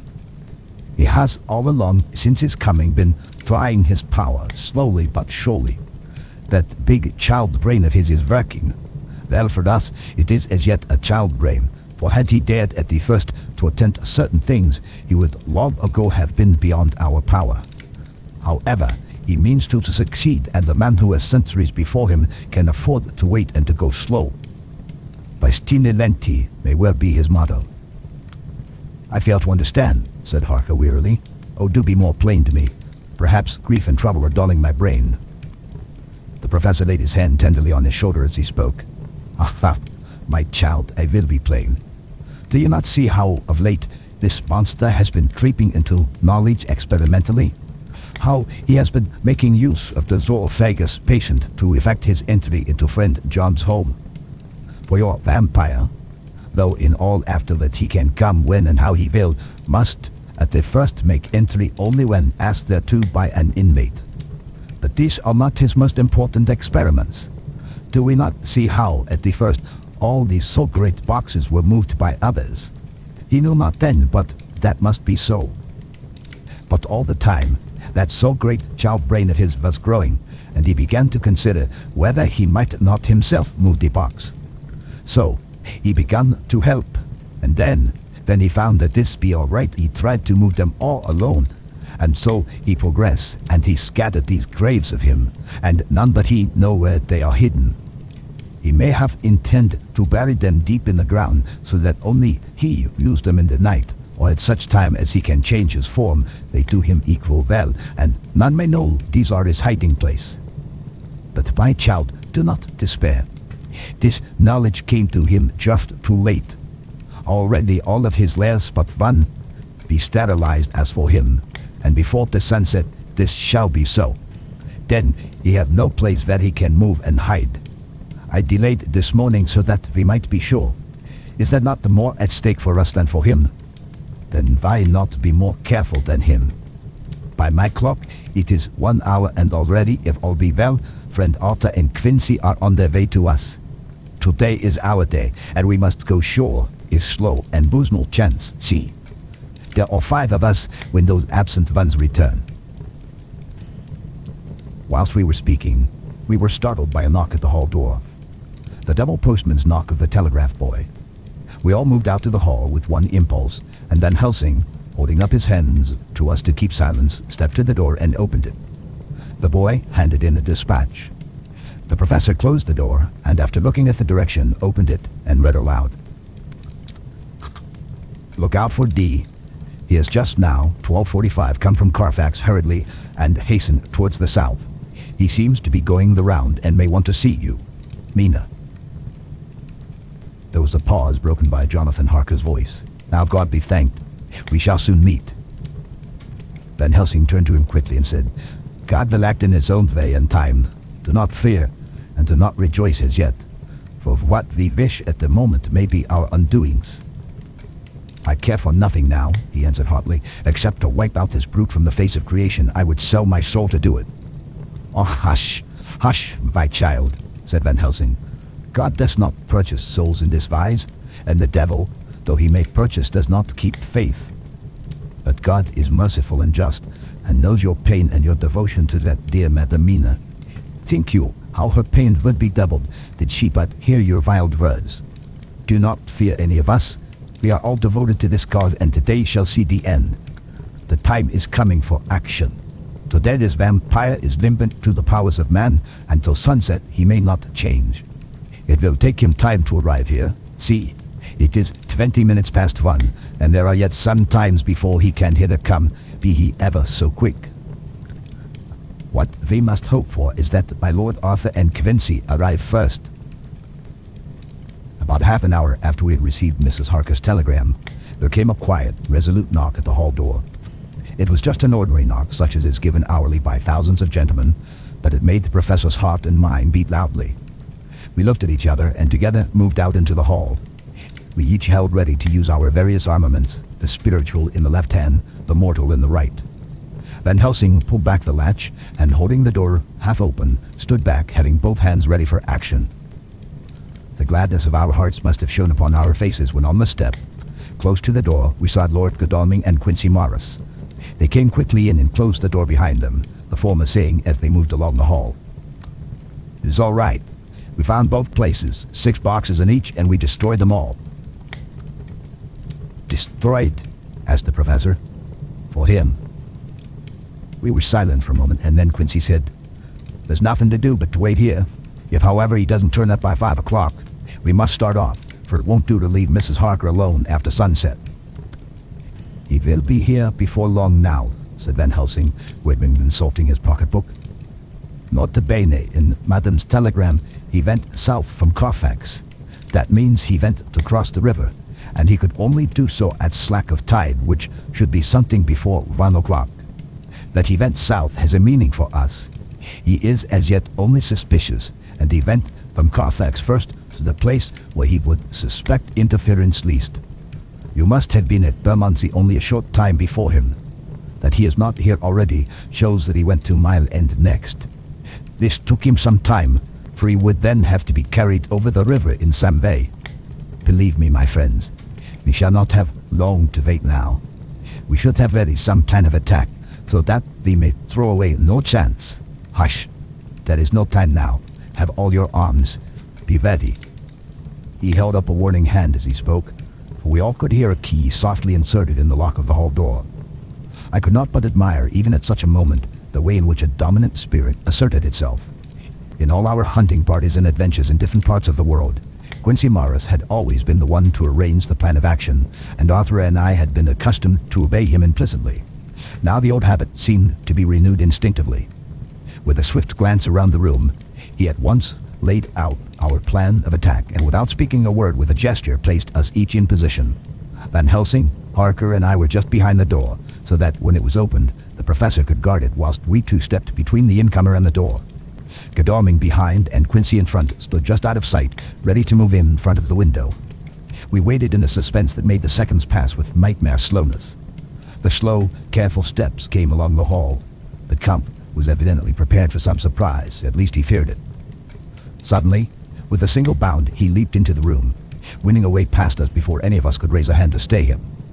There was something so panther-like in the movement, something so unhuman, that it seemed to sober us all from the shock of his coming. The first to act was Harker, who with a quick movement threw himself before the door leading into the room in front of the house. As the Count saw us, a horrible sort of snarl passed over his face, showing the eye teeth long and pointed. But the evil smile as quickly passed into a cold stare of lion-like disdain. His expression again changed as with a single impulse we all advanced upon him. It was a pity that we had not some better organized plan of attack, for even at the moment I wondered what we were going to do. I did not myself know whether our lethal weapons would avail us anything. Harker evidently meant to try the matter, for he had ready his great cookery knife and made a fierce and sudden cut at him. The blow was a powerful one. Only the diabolical quickness of the Count's leap back saved him. A second less and the trenchant blade had shorn through his coat, making a wide gap whence a bundle of banknotes and a stream of gold fell out. The expression of the Count's face was so hellish that for a moment I feared for Harker, though I saw him throw the terrible knife aloft again for another stroke. Instinctively, I moved forward with a protective impulse, holding the crucifix and wafer in my left hand. I felt a mighty power fly along my arm, and it was without surprise that I saw the monster cower back before a similar movement made spontaneously by each one of us. It would be impossible to describe the expression of hate and baffled malignity, of the anger and hellish rage which came over the Count's face. His waxen hue became greenish yellow by the contrast of his burning eyes, and the red scar on the forehead showed on the pallid skin like a palpitating wound. The next instant, with a sinuous dive, he swept under Harker's arm ere his blow could fall, and grasping a handful of the money from the floor, dashed across the room, threw himself at the window. Amid the crash and glitter of the falling glass, he tumbled into the flagged area below. Through the sound of the shivering glass, I could hear the ching of the gold as some of the sovereigns fell on the flagging. We ran over and saw him sprint unhurt from the ground. He, rushing up the steps, crossed the flagged yard and pushed open the stable door. There he turned and spoke to us. "You think to baffle me with your pale faces all in a row like sheep in a butcher's. You shall be sorry yet, each one of you. You think you have left me without a place to rest, but I have more. My revenge is just begun. I spread it over centuries, and time is on my side. Your girls that you all love are mine already, and through them, you and others shall yet be mine, my creatures, to do my bidding, and to be my jackals when I want to feed. Ah!" With a contemptuous sneer, he passed quickly through the door, and we heard the rusty bolt creak as he fastened it behind him. A door beyond opened and shut. The first of us to speak was the professor. Realizing the difficulty of following him through the stable, we moved toward the hall. "We have learnt something, much. Notwithstanding his brave words, he fears us. He fears time, he fears want. Or if not, why he hurries so? His very tone betray him, or my ears deceive. If I take that money, you follow quick. You are hunters of the wild beast and understand it so. For me, I make sure that nothing here may be of use to him, if so that he returns." As he spoke, he put the money remaining in his pocket, took the title deeds in the bundle as Harker had left them, and swept the remaining things into the open fireplace, where he set fire to them with a match. Godalming and Morris had rushed out into the yard, and Harker had lowered himself through the window to follow the Count. He had, however, bolted the stable door, and by the time they had forced it open, there was no sign of him. Van Helsing and I tried to make inquiry at the back of the house, but the mews was deserted, and no one had seen him depart. It was now late in the afternoon, and sunset was not far off. We had to recognize that our game was up. With heavy hearts, we agreed with the professor when he said, "Let us go back to Madamina. Poor dear Madamina. All we can do just now is done, and we can there at least protect her. But we need not despair. There is but one more earth box, and we must try to find it. When that is done, all may yet be well." I could see that he spoke as bravely as he could to comfort Harker. The poor fellow was quite broken down. Now and again he gave a low groan which he could not suppress. He was thinking of his wife. With sad hearts we came back to my house, where we found Mrs. Harker awaiting us with an appearance of cheerfulness which did honor to her bravery and unselfishness. When she saw our faces, her own became as pale as death. For a second or two, her eyes were closed as if she were in secret prayer. And then she said cheerfully, "I can never thank you all enough, oh my poor darling." As she spoke, she took her husband's gray head in her hands and kissed it. "Lay your poor head here and rest it. All will yet be well, dear. God will protect us, if he so will it in his good intent." The poor fellow groaned. There was no place for words in his sublime misery. We had a sort of perfunctory supper together, and I think it cheered us all up somewhat. It was perhaps the mere animal heat of food to hungry people, for none of us had eaten anything since breakfast, or the sense of companionship may have helped us, but anyhow we were all less miserable, and saw the morrow as not altogether without hope. True to our promise, we told Mrs. Harker everything which had passed, and although she grew snowy white at times when danger had seemed to threaten her husband, and red at others when his devotion to her was manifested, she listened bravely and with calmness. When we came to the part where Harker had rushed at the Count so recklessly, she clung to her husband's arm and held it tight as though her clinging could protect him from any harm that might come. She said nothing, however, till the narration was all done, and matters had been brought up to the present time. Then, without letting go of her husband's hand, she stood up amongst us and spoke. Oh, that I could give any idea of the scene, of that sweet, good woman in all the radiant beauty of her youth and animation, with the red scar on her forehead of which she was conscious, and which we saw with grinding of our teeth, remembering whence and how it came. Her loving kindness against our grim hate, her tender faith against all our fears and doubting, and we, knowing that so far as simples went, she with all her goodness and purity and faith was outcast from God. "Jonathan," she said, and the words sounded like music on her lips, it was so full of love and tenderness. "Jonathan, dear, and you all, my true friends, I want you to bear something in mind through all this dreadful time.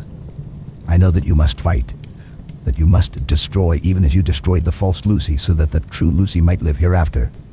But it is not a work of hate. That poor soul who has wrought all this misery is the saddest case of all. Just think what will be his joy when he, too, is destroyed in his worser part, that his better part may have spiritual immortality. You must be pitiful to him, though it may not hold your hands from his destruction." As she spoke, I could see her husband's face darken and draw together, as though the passion in him were shriveling his being to the core. Instinctively, the clasp on his wife's hand grew closer, till his knuckles looked white. She did not flinch from the pain which I knew she must have suffered, but looked at him with eyes that were more appealing than ever. As she stopped speaking, he leaped to his feet, almost tearing his hand from hers as he spoke. "May God give him into my hand just for long enough to destroy that earthly life of him which we are aiming at. If beyond it I could send his soul forever and ever to burning hell, I would do it. Oh, hush in the name of good God. Don't say such things, Jonathan, my husband, or you will crush me with fear and horror.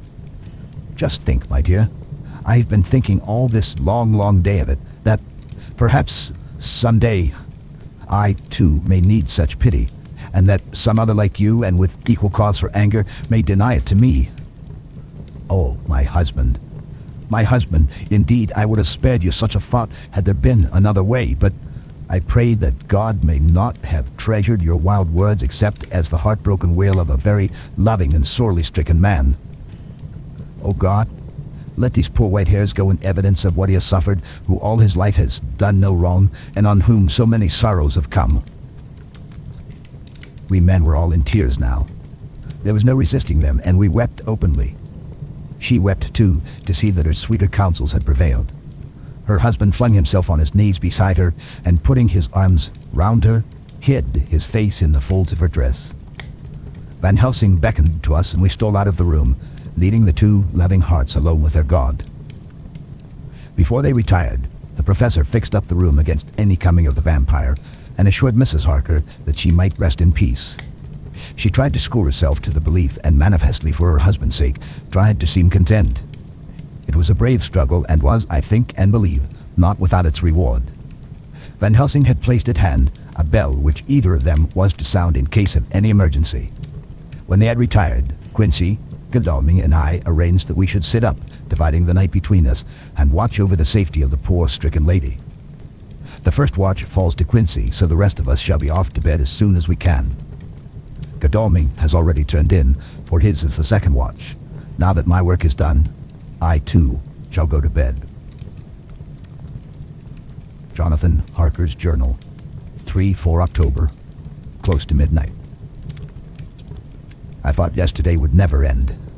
There was over me a yearning for sleep, in some sort of blind relief that to wake would be to find things changed, and that any change must now be for the better.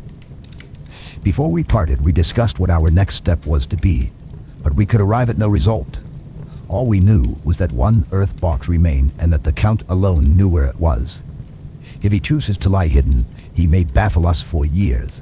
And in the meantime, the thought is too horrible. I dare not think of it even now. This I know, that if ever there was a woman who was all perfection, that one is my poor, wronged darling. I loved her 1,000 times more for her sweet pity of last night, a pity that made my own hate of the monster seem despicable. Surely God will not permit the world to be the poorer by the loss of such a creature. This is hope to me. We're all drifting reefwards now, and our faith is our only anchor. Thank God, Mina is sleeping, and sleeping without dreams. I fear what her dreams might be like with such terrible memories to ground them in.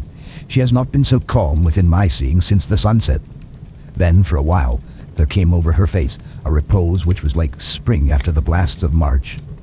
I thought at the time that it was the softness of the red sunset on her face, but somehow now I think it has a deeper meaning. I am not sleepy myself, though I am weary to death. However, I must try to sleep, for there is tomorrow to think of, and there is no rest for me until... later. I must have fallen asleep, for I was awakened by Mina, who was sitting up in bed with a startled look on her face. I could see easily, for we did not leave the room in darkness. She had placed a warning hand over my mouth, and now she whispered in my ear, "Hush, there is someone in the corridor." I got up softly, and crossing the room, gently opened the door. Just outside, stretched on the mattress, lay Mr. Morris, wide awake. He raised a warning hand for silence as he whispered to me, "Hush, go back to bed, it is all right. One of us will be here all night. We don't mean to take any chances." His look and gesture forbade discussion, so I came back and told Mina. She sighed, and positively a shadow of a smile stole over her poor pale face as she put her arms round me and said softly, "Oh, thank God for good, brave men." With a sigh, she sank back again to sleep. I write this now as I am not sleepy, though I must try again. 4 October, morning. Once again during the night, I was wakened by Mina. This time we had all had a good sleep, for the gray of the coming dawn was making the windows into sharp oblongs, and the gas flame was like a speck rather than a disk of light. She said to me hurriedly, "Go, call the professor. I want to see him at once." "Why?" I asked. "I have an idea. I suppose it must have come in the night and matured without my knowing it. He must hypnotize me before the dawn, and then I shall be able to speak. Go quick, dearest. The time is getting close." I went to the door. Dr. Seward was resting on the mattress, and seeing me, he sprang to his feet. "Is anything wrong?" he asked in alarm. "No," I replied, "but Mina wants to see Dr. Van Helsing at once." "I will go," he said, and hurried into the professor's room. 2 or 3 minutes later, Van Helsing was in the room in his dressing gown, and Mr. Morris and Lord Godalming were with Dr. Seward at the door, asking questions. When the professor saw Mina, a smile, a positive smile, ousted the anxiety of his face. He rubbed his hands as he said, "Oh, my dear Madam Mina, this is indeed a change. See, friend Jonathan, we have got our dear Madam Mina as of old back to us today." Then turning to her, he said cheerfully, "And what am I to do for you? For at this hour you do not want me for nothing." "I want you to hypnotize me," she said. "Do it before the dawn, for I feel that then I can speak and speak freely. Be quick, for the time is short." Without a word, he motioned her to sit up in bed. Looking fixedly at her, he commenced to make passes in front of her from over the top of her head downward, with each hand in turn. Mina gazed at him fixedly for a few minutes, during which my own heart beat like a trip hammer, for I felt that some crisis was at hand. Gradually, her eyes closed, and she sat stock still. Only by the gentle heaving of her bosom could one know that she was alive. The professor made a few more passes and then stopped, and I could see that his forehead was covered with great beads of perspiration. Mina opened her eyes, but she did not seem the same woman. There was a faraway look in her eyes, and her voice had a sad dreaminess which was new to me. Raising his hand to impose silence, the professor motioned to me to bring the others in. They came on tiptoe, closing the door behind them, and stood at the foot of the bed looking on. Mina appeared not to see them. The stillness was broken by Van Helsing's voice, speaking in a low, level tone which would not break the current of her thoughts. "There are you?" The answer came in a neutral way. "I do not know. Sleep has no place it can call its own." For several minutes there was silence. Mina sat rigid, and the professor stood staring at her fixedly. The rest of us hardly dared to breathe. The room was growing lighter. Without taking his eyes from Mina's face, Dr. Van Helsing motioned me to pull up the blind. I did so, and the day seemed just upon us. A red streak shot up, and a rosy light seemed to diffuse itself through the room. On the instant, the professor spoke again. "Where are you now?" The answer came dreamily, but with intention. It were as though she were interpreting something. I have heard her use the same tone when reading her shorthand notes. "I do not know. It is all strange to me." "What do you see?" "I can see nothing. It is all dark." "What do you hear?" I could detect the strain in the professor's patient voice. "The lapping of water. It is gurgling by, and little waves leap. I can hear them on the outside." "Then you are on the ship?" We all looked at each other, trying to glean something each from the other. We were afraid to think. The answer came quick. "Oh, yes." "What else do you hear?" "The sound of men stamping overhead as they run about. There is the creaking of a chain and the loud tinkle as the check of the capstan falls into the ratchet." "What are you doing?" "I am still. Oh, so still. It is like death." The voice faded away into a deep breath as of one sleeping, and the open eyes closed again. By this time the sun had risen, and we were all in the full light of day.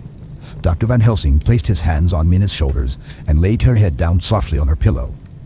She lay like a sleeping child for a few moments, and then, with a long sigh, awoke and stared in wonder to see us all around her. "Have I been talking in my sleep?" was all she said. She seemed, however, to know the situation without telling, though she was eager to know what she had told. The professor repeated the conversation, and she said, "Then there is not a moment to lose. It may not be yet too late." Mr. Morris and Lord Godalming started for the door, but the professor's calm voice called them back. "Stay, my friends. That ship, wherever it was weighing anchor at the moment in your so great port of London. Which of them is it that you seek? God be thanked that we have once again a clue, to whither it may lead us we know not.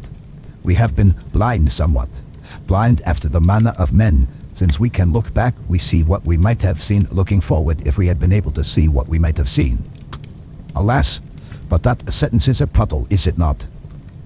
We can know now what was in the Count's mind when he seized that money, though Jonathan's so-fierce knife put him in the danger that even he dread. He meant escape. Hear me? Escape. He saw that with but one earth box left and a pack of men following like dogs after a fox, this London was no place for him. He have taken his last earth box on board the ship, and he leave the land. He think to escape, but no. We follow him. Tally-ho, as friend Arthur would say when he put on his red frock. Our old fox is wily. Oh, so wily, and we must follow with wile. I too am wily, and I think his mind in a little while. In meantime, we may rest and in peace, for there are between us which he do not want to pass, and which he could not if he would. Unless the ship were to touch the land, and then only at full or slack tide. See, and the sun is just rose, and all day to sunset is us. Let us take bath and dress and have breakfast which we all need, and which we can eat comfortably, since he be not in the same land with us." Mina looked at him appealingly as she asked, But why need we seek him further when he has gone away from us? He took her hand and patted it as he replied, "Ask me nothing as yet. When we have breakfast, then I answer all questions." He would say no more, and we separated to dress. After breakfast, Mina repeated her question. He looked at her gravely for a minute, and then said softly, "Because, my dear, dear Madam Mina, now, more than ever, we must find him, even if we have to follow him to the jaws of hell." She grew paler as she asked faintly, "Why?" "Because," he answered solemnly, "he can live for centuries, and you are but mortal woman. Time is now to be dreaded, since once he put that mark upon your throat." I was just in time to catch her as she fell forward in a faint. The end of chapter 23. Dr. Seward's phonograph diary, spoken by Van Helsing. This to Jonathan Harker. "You ought to stay, beat your dear Madam Mina. We shall go to make our search, if I can call it so, for it is not search, but knowing, and we seek confirmation only. But do you stay and take care of her today. This is your best and most holiest office. This day nothing can find him here. Let me tell you that so you will know what we four know already, for I have tell them. He, our enemy, have gone away. He have gone back to his castle in Transylvania. I know it so well as if a great hand of fire wrote it on the wall.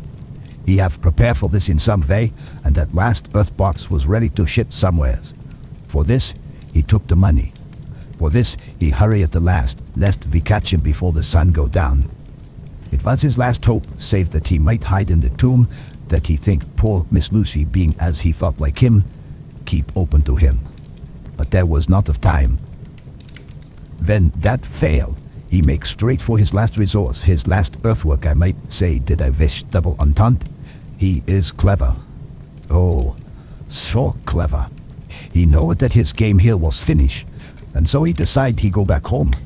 He find a ship going by the route he came, and he go in it. We go off now to find what ship and whither bound. When we have discovered that, we come back and tell you all. Then we will comfort you and poor Madam Mina with new hope. For it will be hope, when you think it over, that all is not lost. This very creature that we pursue, he take hundreds of years to get so far as London. And yet, in one day, when we know of the disposal of him, we drag him out. He is finite, though he is powerful to do much harm and suffers not as we do. But we are strong each in our purpose, and we are all more strong together. Take heart afresh, dear husband of Madam Mina. This battle is but begun, and in the end we shall win. So sure as that God sits on high to watch over his children. Therefore, be of much comfort till we return. Van Helsing. Jonathan Harker's Journal, 4 October. When I read to Mina Van Helsing's message in the phonograph, the poor girl brightened up considerably. Already the certainty that the Count is out of the country has given her comfort, and comfort is strength to her. For my own part, now that his horrible danger is not face to face with us, it seems almost impossible to believe in it. Even my own terrible experiences in Castle Dracula seem like a long-forgotten dream. Here in the crisp autumn air and the bright sunlight. Alas, how can I disbelieve? In the midst of my thought, my eye fell on the red scar on my poor darling's white forehead. Whilst that lasts, there can be no disbelief. Mina and I fear to be idle, so we have been over all the diaries again and again. Somehow, although the reality seems greater each time, the pain and the fear seem less. There is something of a guiding purpose manifest throughout which is comforting. Mina says that perhaps we are the instruments of ultimate good. It may be. I shall try to think as she does. We have never spoken to each other yet of the future. It is better to wait till we see the professor and the others after their investigations. The day is running by more quickly than I ever thought a day could run for me again. It is now 3 o'clock. Mina Harker's Journal, 5 October, 5 p.m. Our meeting for report.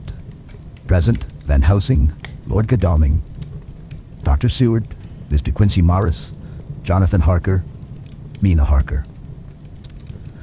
Dr. Van Helsing described what steps were taken during the day to discover on what boat and whither bound Count Dracula made his escape.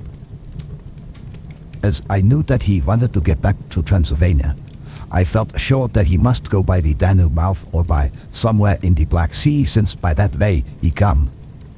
It was a dreary blank that was before us. Omni ignotum pro magnifico. And so, with heavy hearts, we start to find what ships leave for the Black Sea last night. He was in sailing ship, since Madam Mina tells of sailors being set. These not so important as to go in your list of the shipping in the Times, and so we go by suggestion of Lord Godalming to your Lloyd's, where are note of all ships that sail however so small. There we find that only one Black Sea-bound ship go out with the tide. She is the Tsarina Catherine, and she sailed from Doolittle's Wharf for Varna, and thence to other ports and up the Danube. So, said I, this is the ship whereon is the Count. So off we go to Doolittle's Wharf, and there we find a man in an office. From him, we inquire of the goings of the Tsarina Catherine. He swear much, and he red face and mild of voice, but he good fellow all the same. And when Quincy give him something from his pocket, which crackle as he roll it up, and put it in a so small bag which he have hid deep in his clothing, he still better fellow and humble servant to us. He come with us, and ask many men who are rough and hot. These be better fellows too when they have been no more thirsty. They say much of blood and bloom, and of others which I comprehend not, though I guess what they mean. But nevertheless, they tell us all things which we want to know. They make known to us among them how last afternoon at about 5 o'clock comes a man so hurry, a tall man, thin and pale, with high nose and teeth so white and eyes that seem to be burning, that he be all in black except that he have a hat of straw which suit not him all the time, that he scatter his money in making quick inquiry as to what ship sails for the Black Sea and for where. Some took him to the office and then to the ship, where he will not go aboard but halt at shore at end of gangplank and ask that the captain come to him. The captain come, when told that he will be pay well, and though he swear much at the first, he agreed to term. Then the tin man go, and someone tell him where horse and cart can be hired. He go there, and soon he come again, himself driving cart on which a great box. This he himself lift down, though it takes several to put it on truck for ship. He give much talk to captain as to how and where his box is to be placed. But the captain like it not, and swear at him in many tongues, and tell him that if he like, he can come and see where it shall be. But he say no, that he come not yet, for that he have much to do. Whereupon the captain tell him that he had better be quick with blood, or that his ship will leave the place of blood before the turn of the tide with blood. Then the tin man smile and say that of course he must go when he think fit, but he will be surprised if he go quite so soon. The captain swear again, polyglot, and the tin man make him bow and thank him, and say that he will so far intrude on his kindness as to come aboard before the sailing. Final, the captain, more red than ever, and in more tongues, tell him that he doesn't want no Frenchman with broom upon him, and also with blood in his ship, with blood on her also. And so after asking where he might purchase ship forms, he departed. No one knew where he went, or bloomin' well cared, as they said, for they had something else to think of. Well, with blood again. For it soon became apparent to all that the Tsarina Catherine would not sail as was expected. A thin mist began to creep up from the river, and it grew and grew, till soon a dense fog enveloped the ship and all around her. The captain swore polyglot, very polyglot with broom and blood, but he could do nothing. The water rose, and he began to fear that he would lose the tide altogether. He was in no friendly mood when just at full tide, the tin man came up the gangplank again and asked to see where his box had been stowed. Then the captain replied that he wished that he and his box, old and with much bloom and blood, were in hell. But the tin man did not be offended, and went down with the mate and saw where it was placed, and came up and stood a while on deck in fog. He must have come off by himself, for none noticed him. Indeed, they thought not of him, for soon the fog began to melt away, and all was clear again. My friends of the thirst and the language that was of bloom and blood laughed as they told how the captain swears exceeded even his usual polyglot, and was more than ever full of picturesque venom, questioning other mariners who were on movement up and down the river that hour. He found that few of them had seen any of fog at all, except where it lay round the Forth. However, the ship went out on the ebb tide and was doubtless by morning far down the river mouth. She was then when they told us well out to sea. And so, my dear Madamina, it is that we have to rest for a time, for our enemy is on the sea with the fog at his command on his way to the Danube mouth. To sail a ship takes time, go she never so quick, and when we start to go on land more quick, and we meet him there. Our best hope is to come on him when in the box between sunrise and sunset, for then he can make no struggle, and we may deal with him as we should. There are days for us in which we can make ready our plan. We know all about where he go, for we have seen the owner of the ship, who have shown us invoices and all papers that can be. The box we seek is to be landed in Varna and to be given to an agent, one Ristix, who will there present his credentials. And so our merchant friend will have done his part. When they ask if there can be any wrong, for that's so he can telegraph and have inquiry made at Varna, we say no, for what is to be done is not for police or the customs. It must be done by us alone and in our own way. When Dr. Van Helsing had done speaking, I asked him if he was certain that the Count had remained on board the ship. He replied, "We have the best evidence proof of that, your own evidence, when in the hypnotic trance this morning." I asked him again if it were really necessary that they should pursue the Count, for I dread Jonathan leaving me, and I know that he would surely go if the others went. He answered in growing passion, at first quietly. As he went on, however, he grew more angry and more forceful, till in the end we could not but see wherein was at least some of that personal dominance which made him so long a master amongst men. Yes, it is necessary, for your seeking the first and then for the sake of humanity. This monster has done much harm already in the narrow scope where he finds himself, and in the short time when as yet he was only as a body groping his so small measure in darkness and not knowing. All this I have told these others. You, my dear Madamina, will learn it in the phonograph of my friend John or in that of your husband. I have told them how the measure of leaving his own barren land, barren of peoples, and coming to a new land where life of man teems till they are like the multitude of standing corn, was the work of centuries, where another of the undead, like him, to try to do what he has done, perhaps not all the centuries of the world that have been or that will be could aid him. With this one, all the forces of nature that are occult and deep and strong must have worked together in some wondrous way. The very place where he have been alive, undead for all these centuries, is full of strangeness of the geologic and chemical world. There are deep caverns and fissures that reached none no whither. There had been volcanoes, some of whose openings still send out waters of strange properties and gases that kill or make to vivify.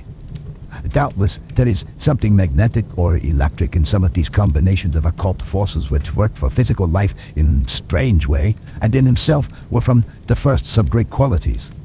In a hard and warlike time, he was celebrated. He have more iron nerve, more subtle brain, more braver heart than any man. In him, some vital principle have in strange way found their utmost. And as his body keeps strong and grow and thrive, so his brain grow too. All this without that diabolic aid which is surely to him. For it have to yield to the powers that come from and are symbolic of good. And now this is what he is to us. He have infect you, forgive me, my dear, that I must say such, but it is for good of you that I speak. He infect you in such wise that even if he do no more, you have only to live in your own old sweet way, and so in time death, which is of man's common lot and with God's sanction, shall make you like to him. This must not be. We have sworn together that it must not. Thus we are ministers of God's own wish, that the world and men for whom his son died will not be given over to monsters whose very existence would defame him. Ye have allowed us to redeem one soul already, and we go out as the old knights of the cross to redeem more. Like them, we shall travel towards the sunrise, and like them, if we fail in good cause." He paused, and I said, "But will not the Count take his rebuff wisely? Since he has been driven from England, will he not avoid it as a tiger does the village from which he has been hunted?" "Aha," he said, "your simile of the tiger good for me, and I shall adopt him. Your man-eater, as they of India call the tiger, who has once tasted blood of the human, care no more for other prey, but prowl unceasingly till he get him. This that we hunt from our village is a tiger, too, a man-eater, and he never ceased to prowl. Nay, in himself, he is not one to retire and stay afar. In his life, his living life, he go over the Turkey frontier and attack his enemy on his own ground. He be beaten back, but then he stay. No, he come again and again and again. Look at his persistence and endurance. With the child brain that was to him, he have long since conceived the idea of coming to great city. What does he do? He find out the place of all developed most of promise for him. Then he deliberately set himself down to prepare for the task. He find in patience just how is his strength and what are his powers. He study new tongues. He learn new social life, new environment of old ways, the politics, the law, the finance, the science, the habit of a new land and the new people who have come to be since he was. His glimpse that he have had whet his appetite only and keen his desire. Nay, it help him to grow as to his brain, for it all proves to him how right he was at the first in his surmises. He have done this alone, all alone, from a ruined tomb in a forgotten land. What more may he not do when the greater world of thought is open to him? He that can smile at death as we know him, who can flourish in the midst of diseases that kill off whole peoples. Oh, if such an one was to come from God and not the devil, what a force for good might he not be in this old world of ours. But we are pledged to set the world free. Our toil must be in silence and our efforts all in secret. For in this enlightened age, when men believe not even what they see, the doubting of wise men would be his greatest strength. It would be at once his sheath and his armor and his weapons to destroy us, his enemies, who are willing to peril even our own souls for the safety of one we love, for the good of mankind, and for the honor and glory of God." After a general discussion, it was determined that for tonight, nothing be definitely settled, that we should all sleep on the facts and try to think out the proper conclusions. Tomorrow at breakfast we ought to meet again, and after making our conclusions known to one another, we shall decide on some definite cause of action. I feel a wonderful peace and rest tonight. It is as if some haunting presence were removed from me. Perhaps my surmise was not finished, could not be, for I caught sight in the mirror of the red mark upon my forehead, and I knew that I was still unclean. Dr. Seward's Diary, 5 October. We all arose early, and I think that sleep did much for each and all of us. When we met at early breakfast, there was more general cheerfulness than any of us had ever expected to experience again. It is really wonderful how much resilience there is in human nature. Let any obstructing cause, no matter what, be removed in any way, even by death, and we fly back to first principles of hope and enjoyment. More than once, as we sat around the table, my eyes opened in wonder whether the whole of the past days had not been a dream. It was only when I caught sight of the red blotch on Mrs. Harker's forehead that I was brought back to reality. Even now, when I am gravely revolving the matter, it is almost impossible to realize that the cause of all our trouble is still existent. Even Mrs. Harker seems to lose sight of her trouble for whole spells. It is only now and again, when something recalls it to her mind, that she thinks of her terrible scar. We ought to meet here in my study in half an hour and decide on our course of action. I see only one immediate difficulty. I know it by instinct rather than reason. We shall all have to speak frankly, and yet I fear that in some mysterious way poor Mrs. Harker's tongue is tied. I know that she forms conclusions of her own, and from all that has been I can guess how brilliant and how true they must be. But she will not or cannot give them utterance. I have mentioned this to Van Helsing, and he and I ought to talk it over when we are alone. I suppose it is some of that horrid poison which has got into her veins beginning to work. The Count had his own purposes when he gave her what Van Helsing called the vampire's baptism of blood. Well, there may be a poison that distills itself out of good things. In an age where the existence of ptomaines is a mystery, we should not wonder at anything. One thing I know, that if my instinct be true regarding poor Mrs. Harker's silences, then there is a terrible difficulty and unknown danger in the work before us. The same power that compels her silence may compel her speech. I dare not think further, for so I should in my thoughts dishonor a noble woman. Later, when the professor came in, we talked over the state of things. I could see that he had something on his mind which he wanted to say, but felt some hesitancy about broaching the subject.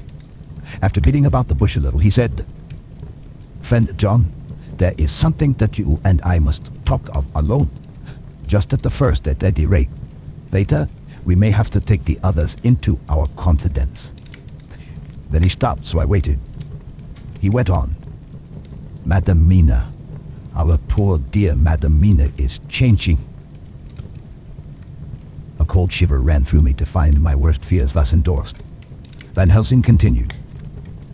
"With the sad experience of Miss Lucy, we must this time be warned before things go too far. Our task is now in reality more difficult than ever, and this no trouble makes every hour of the direst importance. I can see the characteristics of the vampire coming in her face. It is now but very, very slight, but it is to be seen if we have eyes to notice without prejudge. Her teeth are sharper, and at times her eyes are more hard. But these are not all. There is to her the silence now often, as so it was with Miss Lucy.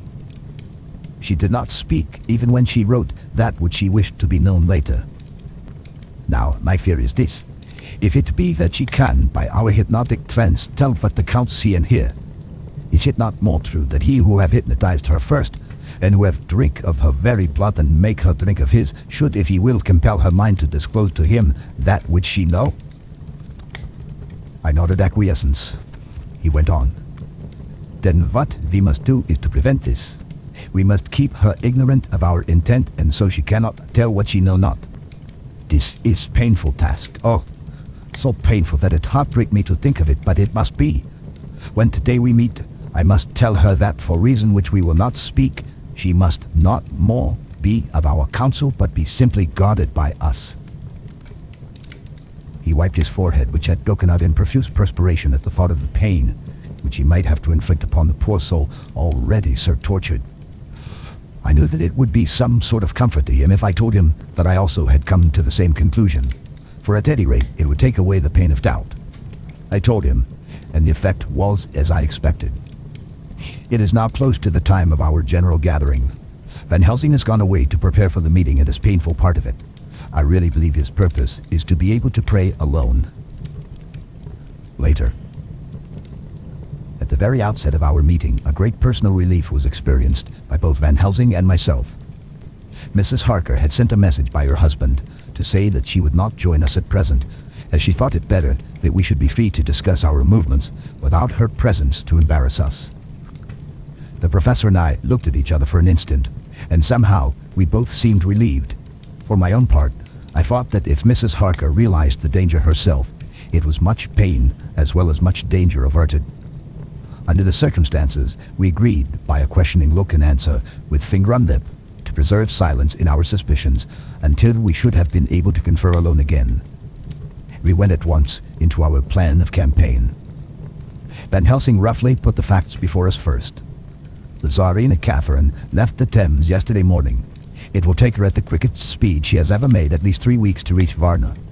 But we can travel overland to the same place in 3 days. Now, if we allow for 2 days less for the ship's voyage, owing to such weather influences as we know that the Count can bring to bear, and if we allow a whole day and night for any delays which may occur to us, then we have a margin of nearly 2 weeks. Thus, in order to be quite safe, we must leave here on the 17th at latest. Then we shall at any rate be in Varna a day before the ship arrives, and able to make such preparations as may be necessary. Of course, we shall all go armed against evil things, spiritual as well as physical. Here, Quincy Morris added, "I understand that the Count comes from a wolf country, and it may be that he shall get there before us. I propose that we add Winchesters to our armament. I have a kind of belief in a Winchester when there's any trouble of that sort around. Do you remember, Art, when we had the pack after us at Tobolsk? What wouldn't we have given then for a repeater apiece? Good, said Van Helsing. Winchesters it shall be. Quincy's head is at level at times, but most so when there is to hunt. Better for be more dishonor to science than bulls be of danger to man. In the meantime, we can do nothing here, and as I think that Varna is not familiar to any of us, why not go there more soon? It is as long to wait here as there. Tonight and tomorrow we can get ready, and then, if all be well, we four can set out on our journey. We four?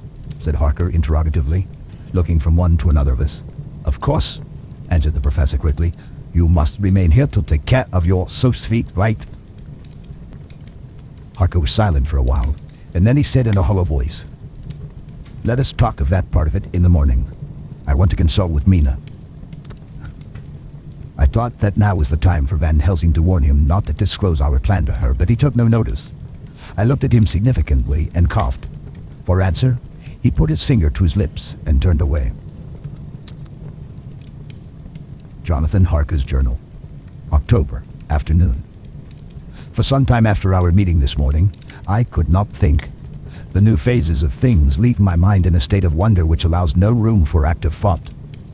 Mina's determination not to take any part in the discussion set me thinking, and as I could not argue the matter with her, I could only guess. I am as far as ever from a solution now.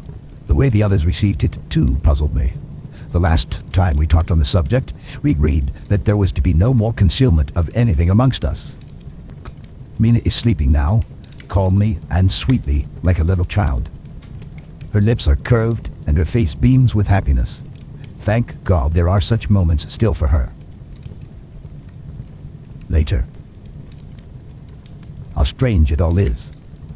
I sat watching Mina's happy sleep, and I came as near to being happy myself as I suppose I shall ever be. As the evening drew on, and the earth took its shadows from the sun sinking lower, the silence of the room grew more and more solemn to me. All at once, Mina opened her eyes, and looking at me tenderly said, Jonathan, I want you to promise me something on your word of honor. A promise made to me, but made holily in God's hearing, and not to be broken, though I should go down on my knees and implore you with bitter tears. Quick, you must make it to me at once. Mina, I said, a promise like that I cannot make at once. I may have no right to make it. But dear one, she said, with such spiritual intensity that her eyes were like pole stars, it is I who wish it, and it is not for myself. You can ask Dr. Van Helsing if I am not right. If he disagrees, you may do as you will. Nay, more, if you all agree, later you are absolved from the promise. I promise, I said, and for a moment she looked supremely happy, though to me all happiness for her was denied by the red scar on her forehead. She said, promise me that you will not tell me anything of the plans formed for the campaign against the Count, not by word, or inference, or implication, not at any time whilst this remains to me. And she solemnly pointed to the scar. I saw that she was in earnest and said solemnly, I promise. And as I said it, I felt that from that instant a door had been shut between us. Later. Midnight. Mina has been bright and cheerful all the evening, so much so that all the rest seemed to take courage, as if infected somewhat with her gaiety. As a result, even I myself felt as if the pall of gloom which weighs us down were somewhat lifted. We all retired early. Mina is now sleeping like a little child. It is wonderful that her faculty of sleep remains to her in the midst of her terrible trouble. Thank God for it, but then at least she can forget her care. Perhaps her example may affect me as her gaiety did tonight. I shall try it. Oh, for a dreamless sleep. 6 October, morning. Another surprise. Mina woke me early about the same time as yesterday and asked me to bring Dr. Van Helsing. I thought that it was another occasion for hypnotism, and without question went for the professor. He had evidently expected some such call, for I found him dressed in his room. His door was ajar, so that he could hear the opening of the door of our room. He came at once. As he passed into the room, he asked Mina if the others might come too. No, she said quite simply. It will not be necessary. You can tell them just as well. I must go with you on your journey. Dr. Van Helsing was as startled as I was. After a moment's pause, he asked, "But why?" "You must take me with you. I am safer with you, and you shall be safer too." "But why, dear Madam Mina? You know that your safety is our solemnest duty. We go into danger to which you are or may be more liable than any of us from circumstances, things that have been." He paused, embarrassed. As she replied, she raised her finger and pointed to her forehead. "I know. That is why I must go. I can tell you now, whilst the sun is coming up. I may not be able again. I know that when the Count wills me, I must go. I know that if he tells me to come in secret, I must by any device to hoodwink even Jonathan."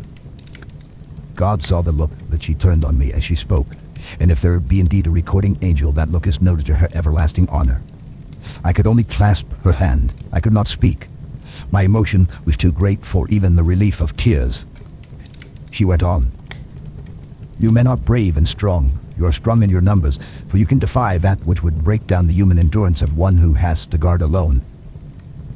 Besides, I may be of service, since you can hypnotize me, and so learn that which even I myself do not know." Dr. Van Helsing said gravely, "Madam Mina, you are, as always, most wise. You shall come with us, and together we shall do that which we can go forth to achieve." When he had spoken, Mina's long spell of silence made me look at her. She had fallen back on her pillow asleep. She did not even wake when I had pulled up the blind and let in the sunlight which flooded the room. Van Helsing motioned to me to come with him quietly. We went to his room, and within a minute, Lord Godalming, Dr. Seward, and Mr. Morris were with us also. He told them what Mina had said, and went on. "In the morning, we shall leave for Varna. We have now to deal with a new factor, Madam Mina. Oh, but her soul is true. It is to her an agony to tell us so much as she has done, but it is most right, and we are warned in time. There must be no chance lost, and in Varna, we must be ready to act the instant that ship arrives." "What shall we do exactly?" asked Mr. Morris laconically. The professor paused before replying. "We shall at the first board that ship. Then, when we have identified the box, we shall place a branch of the wild rose on it. This we shall fasten, for when it is there, none can emerge, so that at least says the superstition. And to superstition must we trust at the first. It was man's faith in the early, and it have its root in faith still. Then, when we get the opportunity that we seek, when none are near to see, we shall open the box and all will be well." "I shall not wait for any opportunity," said Morris.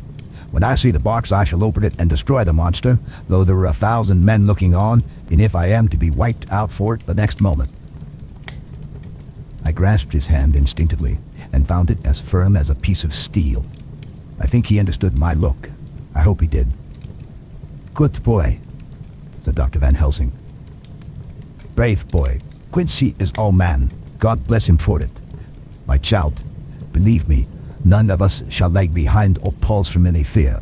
I do but say what we may do, what we must do. But indeed, we cannot say what we may do.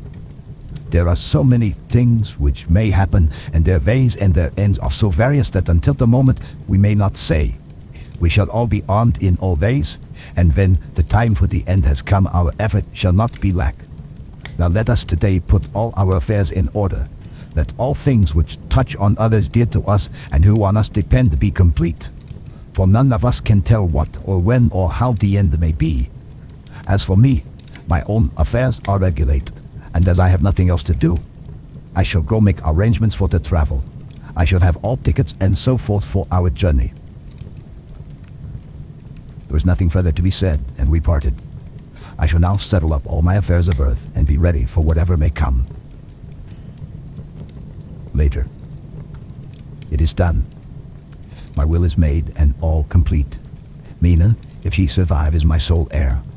If it should not be so, then the others who have been so good to us shall have remainder. It is now drawing towards the sunset. Mina's uneasiness calls my attention to it. I am sure that there is something on her mind which the time of exact sunset will reveal. These occasions are becoming harrowing times for us all. For each sunrise and sunset opens up some new danger, some new pain, which however may in God's will be means to a good end. I write all these things in the diary since my darling must not hear them now. But if it may be that she can see them again, they shall be ready. She is calling to me. The end of chapter 24. Dr. Seward's diary. 11 October, evening. Jonathan Harker has asked me to note this, as he says he is hardly equal to the task and he wants an exact record kept. I think that none of us were surprised when we were asked to see Mrs. Harker a little before the time of sunset. We have of late come to understand that sunrise and sunset are to her times of peculiar freedom, when her old self can be manifest without any controlling force subduing or restraining her or inciting her to action. This mood or condition begins some half hour or more before actual sunrise or sunset, and lasts till either the sun is high or whilst the clouds are still aglow with the rays streaming above the horizon. At first, there is a sort of negative condition, as if some tie were loosened, and then the absolute freedom quickly follows. When, however, the freedom ceases, the change back or relapse comes quickly, preceded only by a spell of warning silence. Tonight, when we met, she was somewhat constrained and bore all the signs of an internal struggle.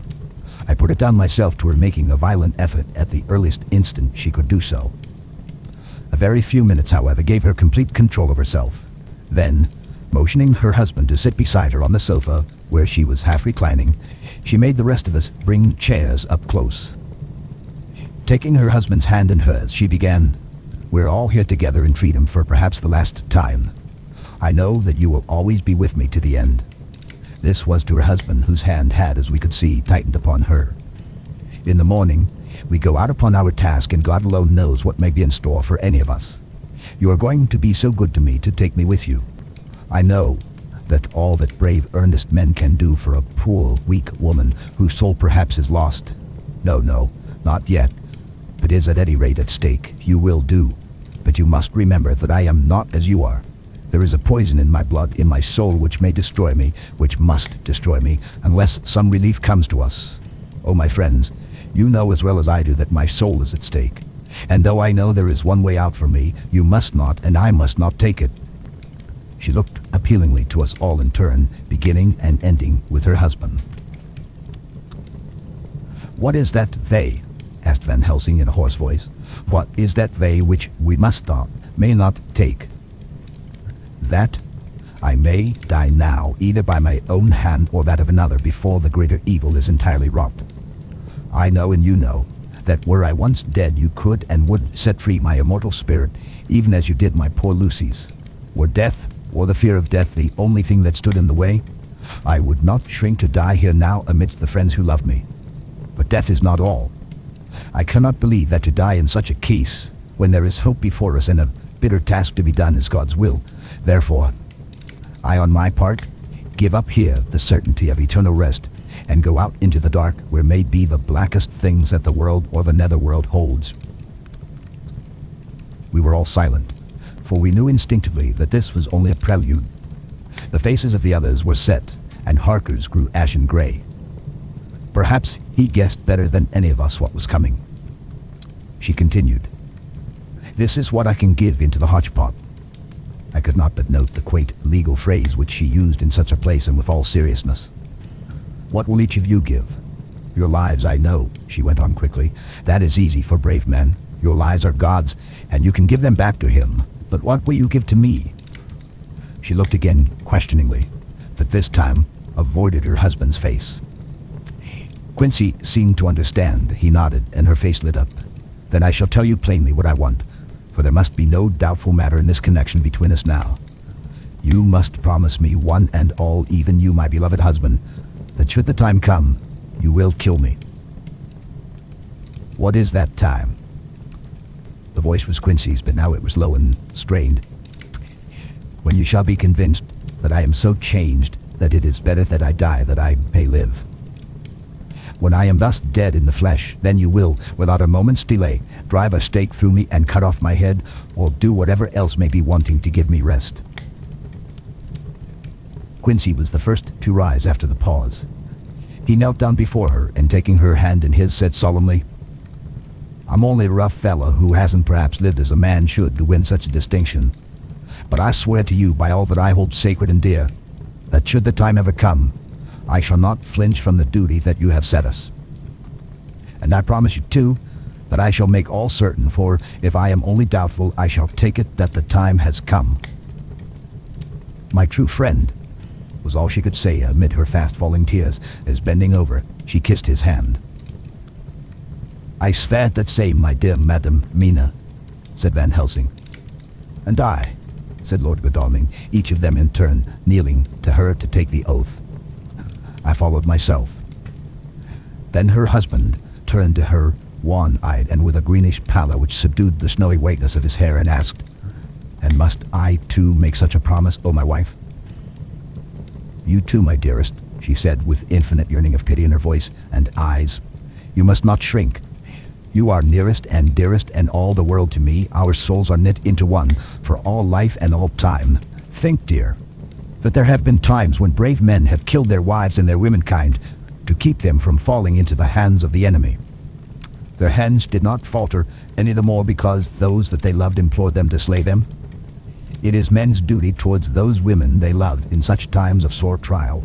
And oh, my dear, if it is to be that I must meet death at any hand, let it be at the hand of him that loves me best. Dr. Van Helsing, I have not forgotten your mercy in poor Lucy's case to him who loved." She stopped with a flying blush, and changed her phrase, "to him who had best right to give her peace. If that time shall come again, I look to you to make it a happy memory of my husband's life, that it was his loving hand which set me free from the awful thrall upon me." "Again, I swear," came the professor's resonant voice. Mrs. Harker smiled, positively smiled, as with a sigh of relief, she leaned back and said, "And now one word of warning, a warning which you must never forget. The time, if it ever come, may come quickly and unexpectedly, and in such case you must lose no time in using your opportunity. At such a time I myself might be, nay, if the time ever come shall be, lead with your enemy against you. One more request." She became very solemn as she said this. "It is not vital and necessary like the other, but I want you to do one thing for me if you will." We all acquiesced, but no one spoke. There was no need to speak. "I want you to read the burial service." She was interrupted by a deep groan from her husband. Taking his hand in hers, she held it over her heart and continued, "You must read it over me someday. Whatever may be the issue of all this fearful state of things, it will be a sweet thought to all or some of us. You, my dearest, will I hope read it, for then it will be in your voice in my memory forever, come what may." "But oh, my dear one," he pleaded, "death is afar off from you." "Nay," she said, holding up a warning hand. "I am deeper in death at this moment than if the weight of an earthly grave lay heavy upon me." "Oh, my wife, must I read it?" he said before he began. "It would comfort me, my husband," was all she said, and he began to read when she had got the book ready. How could anyone tell of that strange scene, its solemnity, its gloom, its sadness, its horror, and withal its sweetness? Even a skeptic, who can see nothing but a travesty of bitter truth in anything holy or emotional, would have been melted to the heart had he seen that little group of loving and devoted friends kneeling round that stricken and sorrowing lady, or hear the tender passion of her husband's voice, as in tones so broken and emotional that often he had to pause, he read the simple and beautiful service from the burial of the dead. I cannot go on. Words and voices fail me. She was right in her instinct. Strange as it was, bizarre as it may hereafter seem even to us who felt its potent influence at the time, it comforted us much. And the silence which showed Mrs. Harker's coming relapse from her freedom of soul did not seem so full of despair to any of us as we had dreaded. Jonathan Harker's Journal, 15 October, Varna. We left Charing Cross on the morning of the 12th, got to Paris the same night, and took the places secured for us in the Orient Express. We traveled night and day, arriving here at about 5 o'clock. Lord Godalming went to the consulate to see if any telegram had arrived for him, whilst the rest of us came on to this hotel, the Odysseus. The journey may have had incidents. I was, however, too eager to get on to care for them. Until the Tsarina Catherine comes into port, there will be no interest for me in anything in the wide world. Thank God. Mina is well and looks to be getting stronger. Her color is coming back. She sleeps a great deal. Throughout the journey, she slept nearly all the time. Before sunrise and sunset, however, she is very wakeful and alert, and it has become a habit for Van Helsing to hypnotize her at such times. At first, some effort was needed, and he had to make many passes. But now, she seems to yield at once as if by habit, and scarcely any action is needed. He seems to have power at these particular moments to simply will, and her thoughts obey him. He always asks her what she can see and hear. She answers to the first, nothing. All is dark.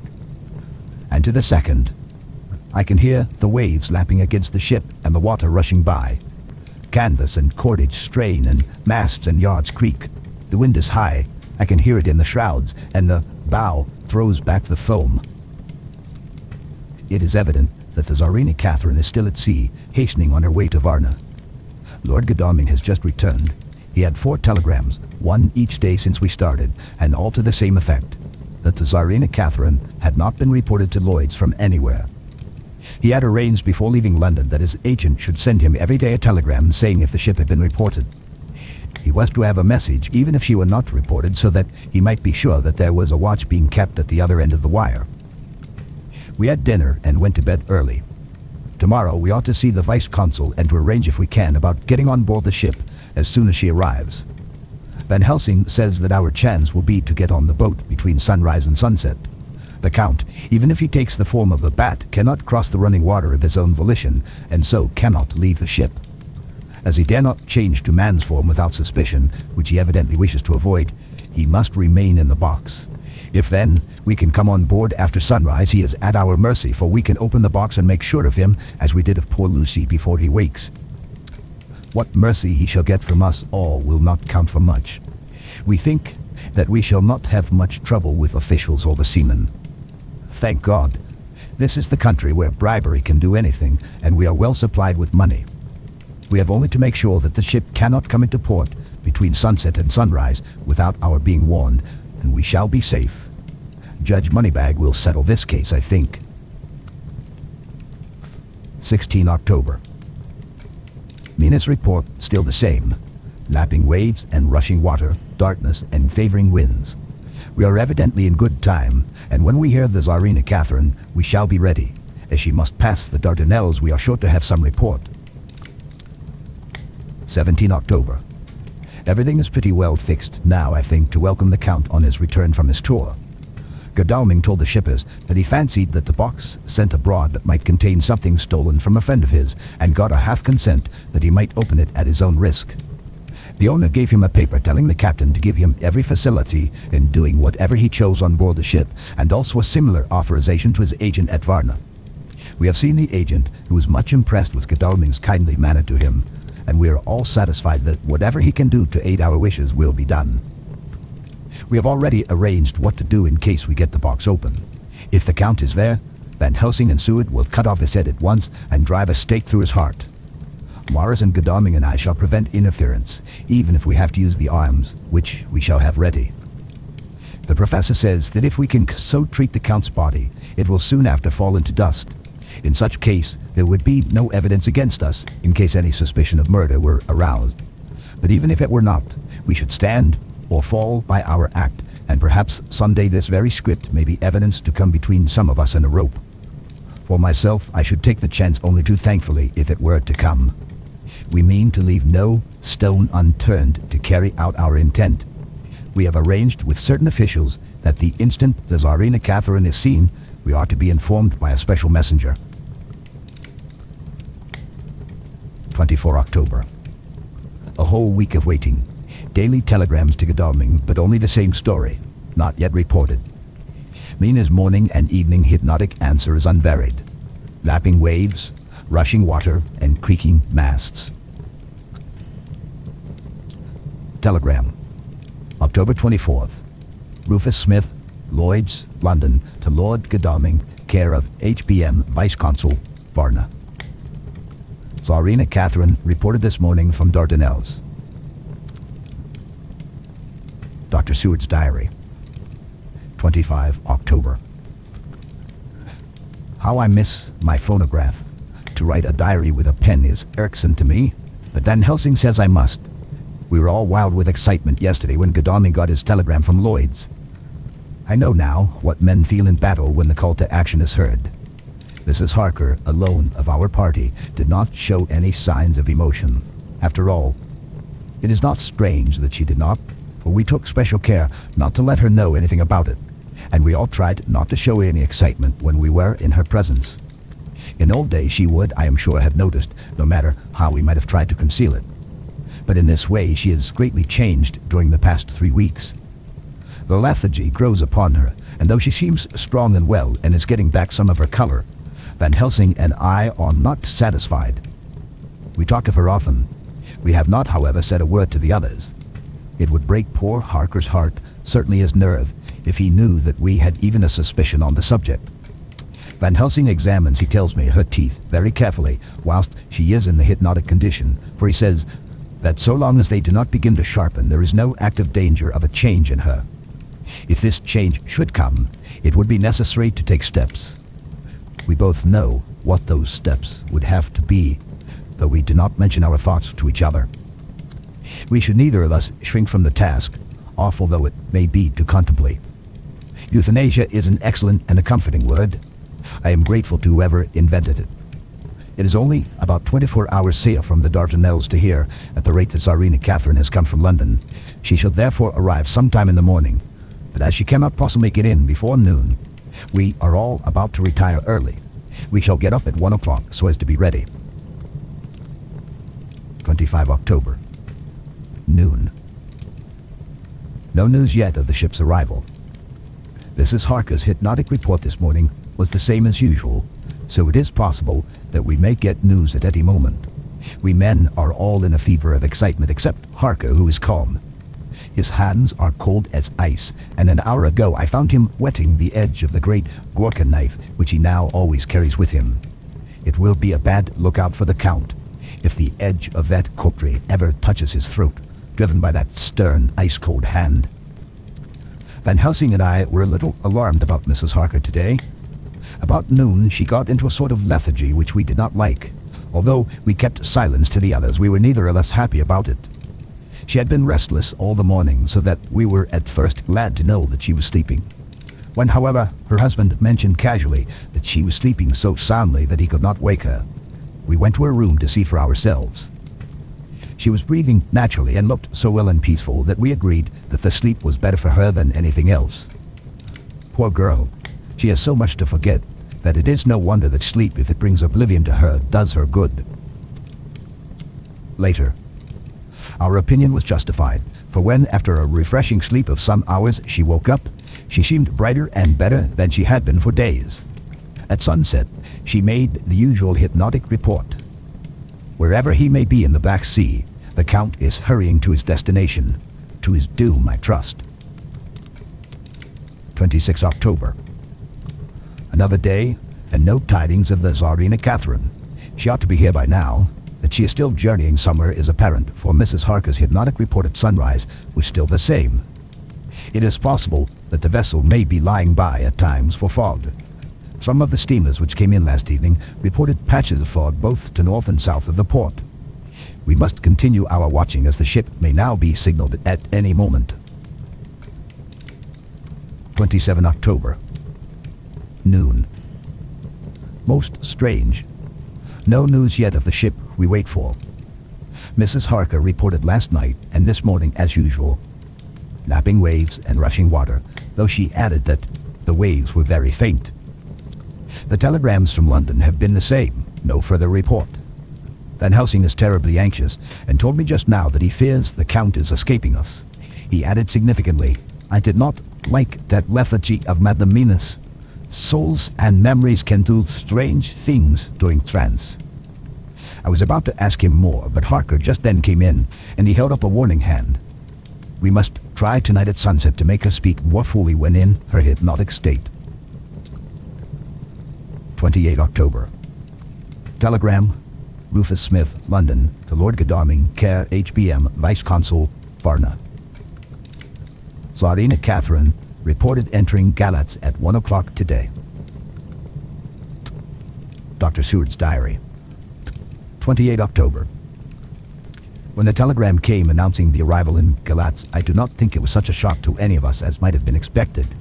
True, we did not know whence or how or when the boat would come, but I think we all expected that something strange would happen. The day of arrival at Varna made us individually satisfied that things would not be just as we had expected. We only waited to learn where the change would occur. Nonetheless, however, it was a surprise. I suppose that nature works on such a hopeful basis that we believe against ourselves that things will be as they ought to be, not as we should know that they will be.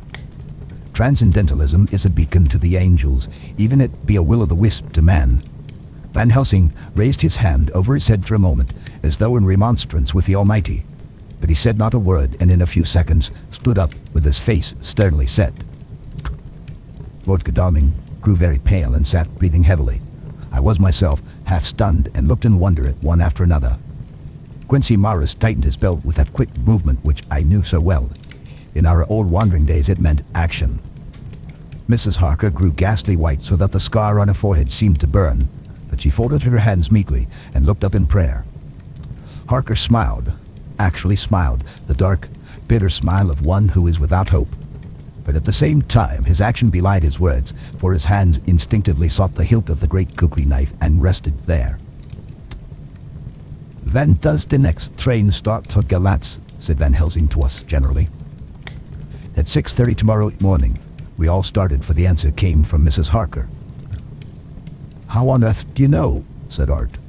"You forget, or perhaps you do not know, though Jonathan does, and so does Dr. Van Helsing, that I am the train fiend.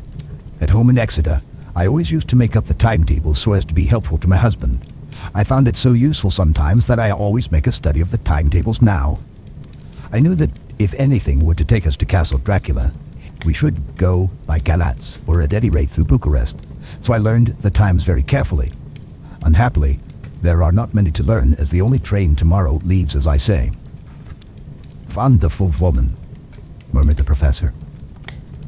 "Can't we get a special?" asked Lord Godalming. Van Helsing shook his head.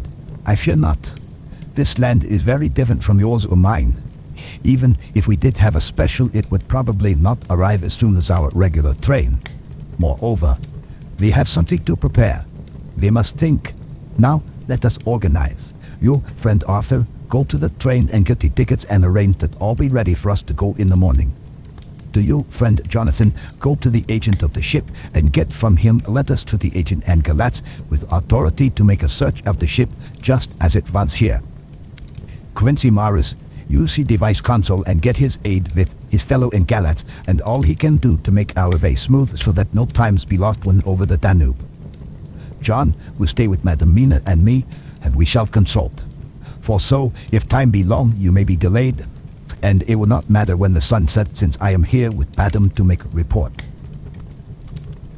"And I," said Mrs. Harker brightly, and more like her old self than she had been for many a long day, "shall try to be of use in all ways, and shall think and write for you as I used to do. Something is shifting from me in some strange way, and I feel freer than I have been of late." The three younger men looked happier at the moment, as they seemed to realize the significance of her words.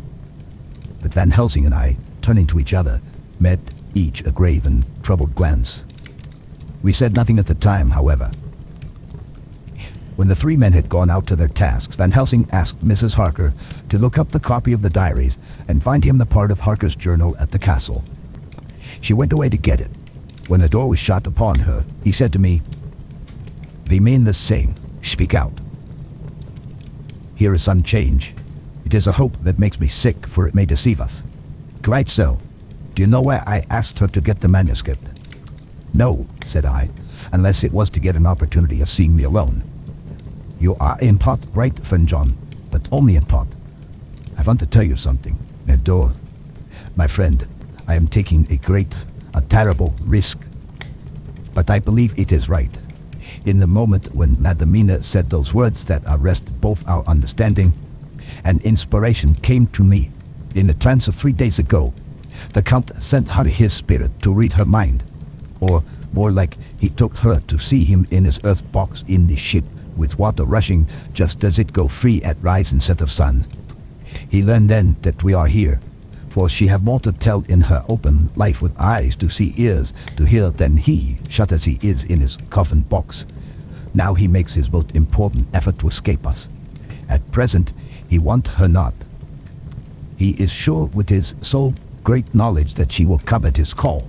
But he cut her off, take her as he can do out of his own power, that so she come not to him. Ah, then I have hope that our man brains that have been of man so long and that have not lost the grace of God will come higher than his child brain that lie in his tomb for centuries, that grow not yet to our stature, and that do only work selfish and therefore small. Yet come Madam Mina, not word to her of her trance. She knows it not, and it would overwhelm her and make despair just when we want all her hope, all her courage, when most we want all her great brain, which is trained like man's brain, but is of sweet woman, and have a special power which the Count give her, and which he may not take away altogether, though he think not so. Hush. Let me speak, and you shall learn. Oh, John, my friend, we are in awful straits. I fear as I never feared before. We can only trust the good God. Silence. Here she comes. I thought that the professor was going to break down and have hysterics just as he had when Lucy died. But with a great effort he controlled himself and was at perfect nervous poise when Mrs. Harker tripped into the room, bright and happy looking, and in the doing of work seemingly forgetful of her misery. As she came in, she handed a number of sheets of typewriting to Van Helsing. He looked over them gravely, his face brightening up as he read. Then holding the pages between his finger and thumb, he said, "Friend John, to you with so much experience already, and you too, dear Madam Mina, that are young, here is a lesson. Do not fear ever to think. A half-thought has been buzzing often in my brain, but I fear to let him lose his wings. Here now, with more knowledge, I go back to where that half-thought come from, and I find that he be no half-thought at all, that be a whole thought, though so young that he is not yet strong to use his little wings. Nay, like the ugly duck of my friend Hans Andersen, he be no duck thought at all, but a big swan thought that sailed nobly on big wings when the time come for him to try them. See, I read here what Jonathan hath written.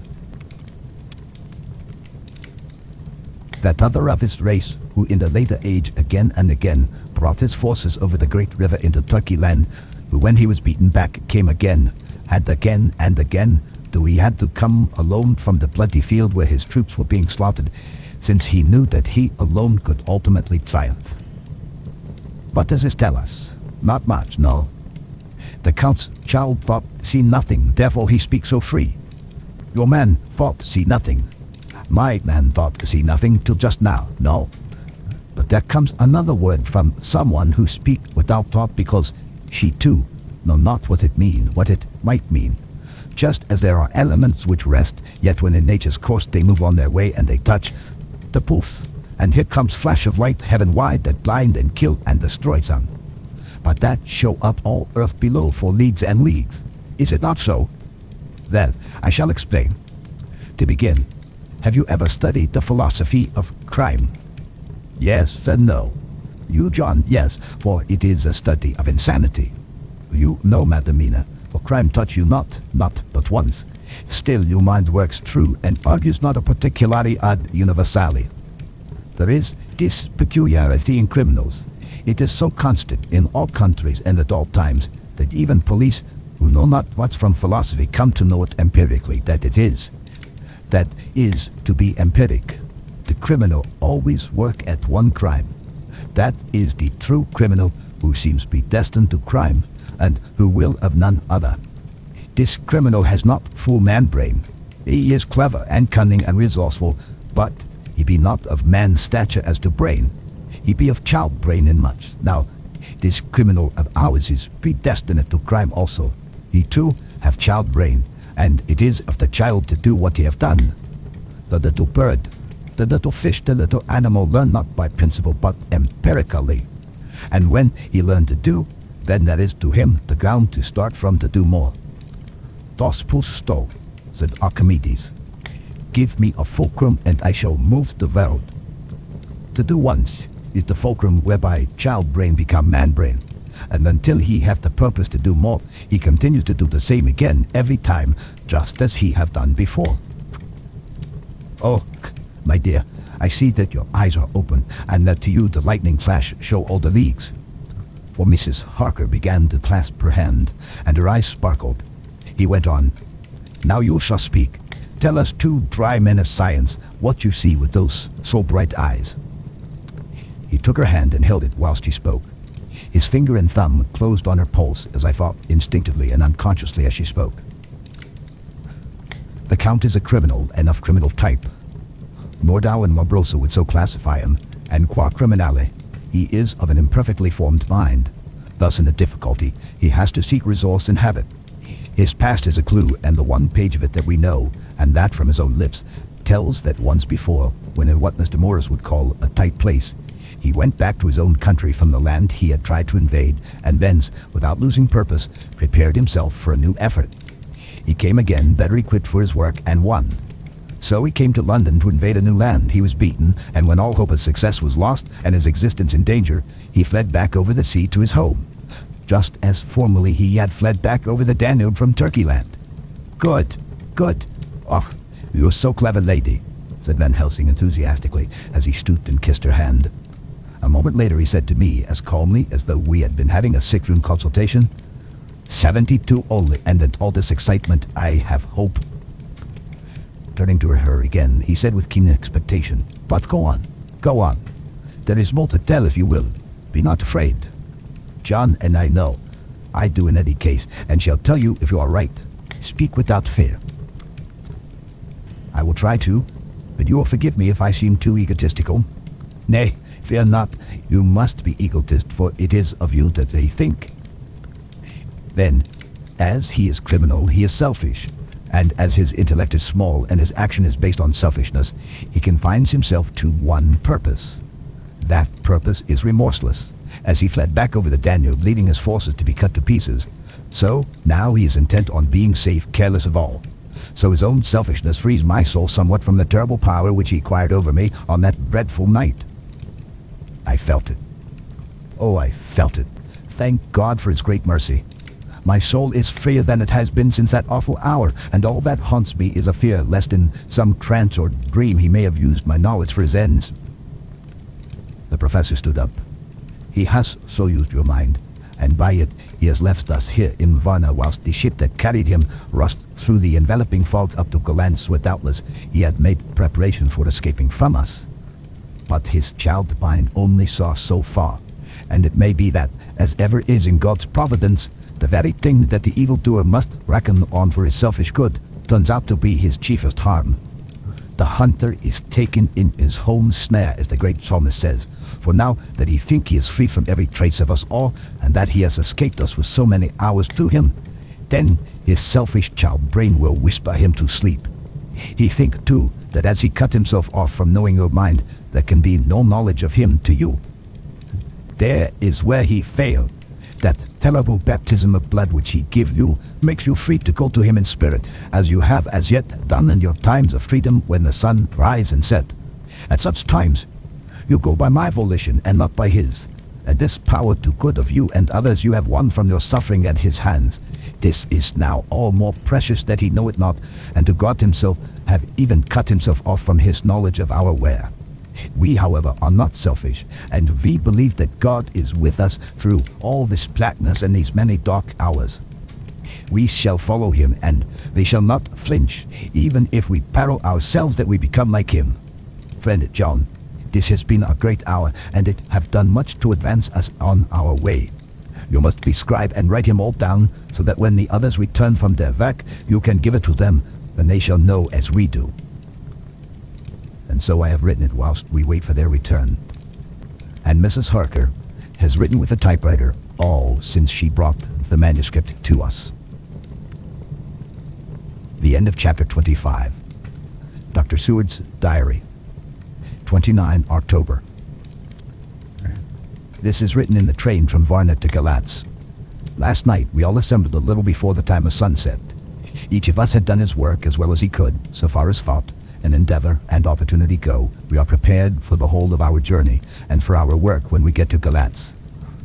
When the usual time came round, Mrs. Harker prepared herself for her hypnotic effort, and after a longer and more serious effort on the part of Van Helsing than has been usually necessary, she sank into the trance. Usually she speaks on a hint, but this time the professor had to ask her questions, and to ask them pretty resolutely before we could learn anything. At last her answer came. "I can see nothing. We are still. There are no waves lapping, but only a steady swirl of water softly running against the hawser. I can hear the men's voices calling near and far, and the roll and creak of oars in the rowlocks. A gun is fired somewhere, the echo of it seems far away. There's tramping of feet overhead, and ropes and chains are dragged along. What is this? There is a gleam of light. I can feel the air blowing upon me." Here she stopped. She had risen as if impulsively from where she lay on the sofa, and raised both her hands, palms upwards, as if lifting a weight. Van Helsing and I looked at each other with understanding. Quincy raised his eyebrows slightly and looked at her intently, whilst Harker's hand instinctively closed round the hilt of his kukri. There was a long pause. We all knew that the time when she could speak was passing, but we felt that it was useless to say anything. Suddenly she sat up, and as she opened her eyes said sweetly, "Would none of you like a cup of tea? You must all be so tired." We could only make her happy, and so acquiesced. She bustled off to get tea. When she had gone, Van Helsing said, "You see, my friends, he is close to land. He has left his earth chest, but he has yet to get on shore. In the night he may lie hidden somewhere, but if he be not carried on shore, or if the ship do not touch it, he cannot achieve the land. In such case he can, if it be in the night, change his form and jump or fly on shore. Then, unless he be carried, he cannot escape. And if he be carried, then the customs men may discover what the box contained. Thus, in Tine, if he escape not on shore tonight or before dawn, there will be the whole day lost to him. We may then arrive in time, for if he escape not at night, we shall come on him in daytime, boxed up and at our mercy, for he dare not be his true self, awake and visible, lest he be discovered." There was no more to be said, so we waited in patience until the dawn, at which time we might learn more from Mrs. Harker. Early this morning we listened with breathless anxiety for her response in her trance. The hypnotic stage was even longer in coming than before, and when it came, the time remaining until full sunrise was so short that we began to despair. Van Helsing seemed to throw his whole soul into the effort. At last, in obedience to his will, she made reply. "All is dark. I hear lapping water, level with me, and some creaking as of wood on wood." She paused, and the red sun shot up. "We must wait till tonight. And so it is that we are traveling towards Galatz in an agony of expectation. We are due to arrive between 2 and 3 in the morning, but already at Bucharest we are 3 hours late, so we possibly cannot get in till well after sunup. Thus we shall have 2 more hypnotic messages from Mrs. Harker. Either or both may possibly throw more light on what is happening." Later. Sunset has come and gone. Fortunately, it came at a time when there was no distraction, or had it occurred whilst we were at a station, we might not have secured the necessary calm and isolation. Mrs. Harker yielded to the hypnotic influence even less readily than this morning. I am in fear that her power of reading the Count's sensations may die away just when we want it most. It seems to me that her imagination is beginning to work. Whilst she has been in the trance hitherto, she has confined herself to the simplest of facts. If this goes on, it may ultimately mislead us. If I thought that the Count's power over her would die away equally with her power of knowledge, it would be a happy thought. But I am afraid that it may not be so. When she did speak, her words were enigmatical. Something is going out. I can feel it pass me like a cold wind. I can hear far-off, confused sounds, as of men talking in strange tongues, fierce falling water, and the howling of wolves. She stopped, and a shudder ran through her, increasing in intensity for a few seconds, till at the end she shook as though in a palsy. She said no more, even in answer to the professor's imperative questioning. When she woke from the trance, she was cold and exhausted and languid, but her mind was all alert. She could not remember anything, but asked what she had said. When she was told, She pondered over it deeply for a long time and in silence. 30 October, 7 a.m. We are near Galatz now, and I may not have time to write later. Sunrise this morning was anxiously looked for by us all. Knowing of the increasing difficulty of procuring the hypnotic trance, Van Helsing began his passes earlier than usual. They produced no effect, however, until the regular time, when she yielded with a still greater difficulty, only a minute before the sun rose. The professor lost no time in his questioning. Her answer came with equal quickness. All is dark.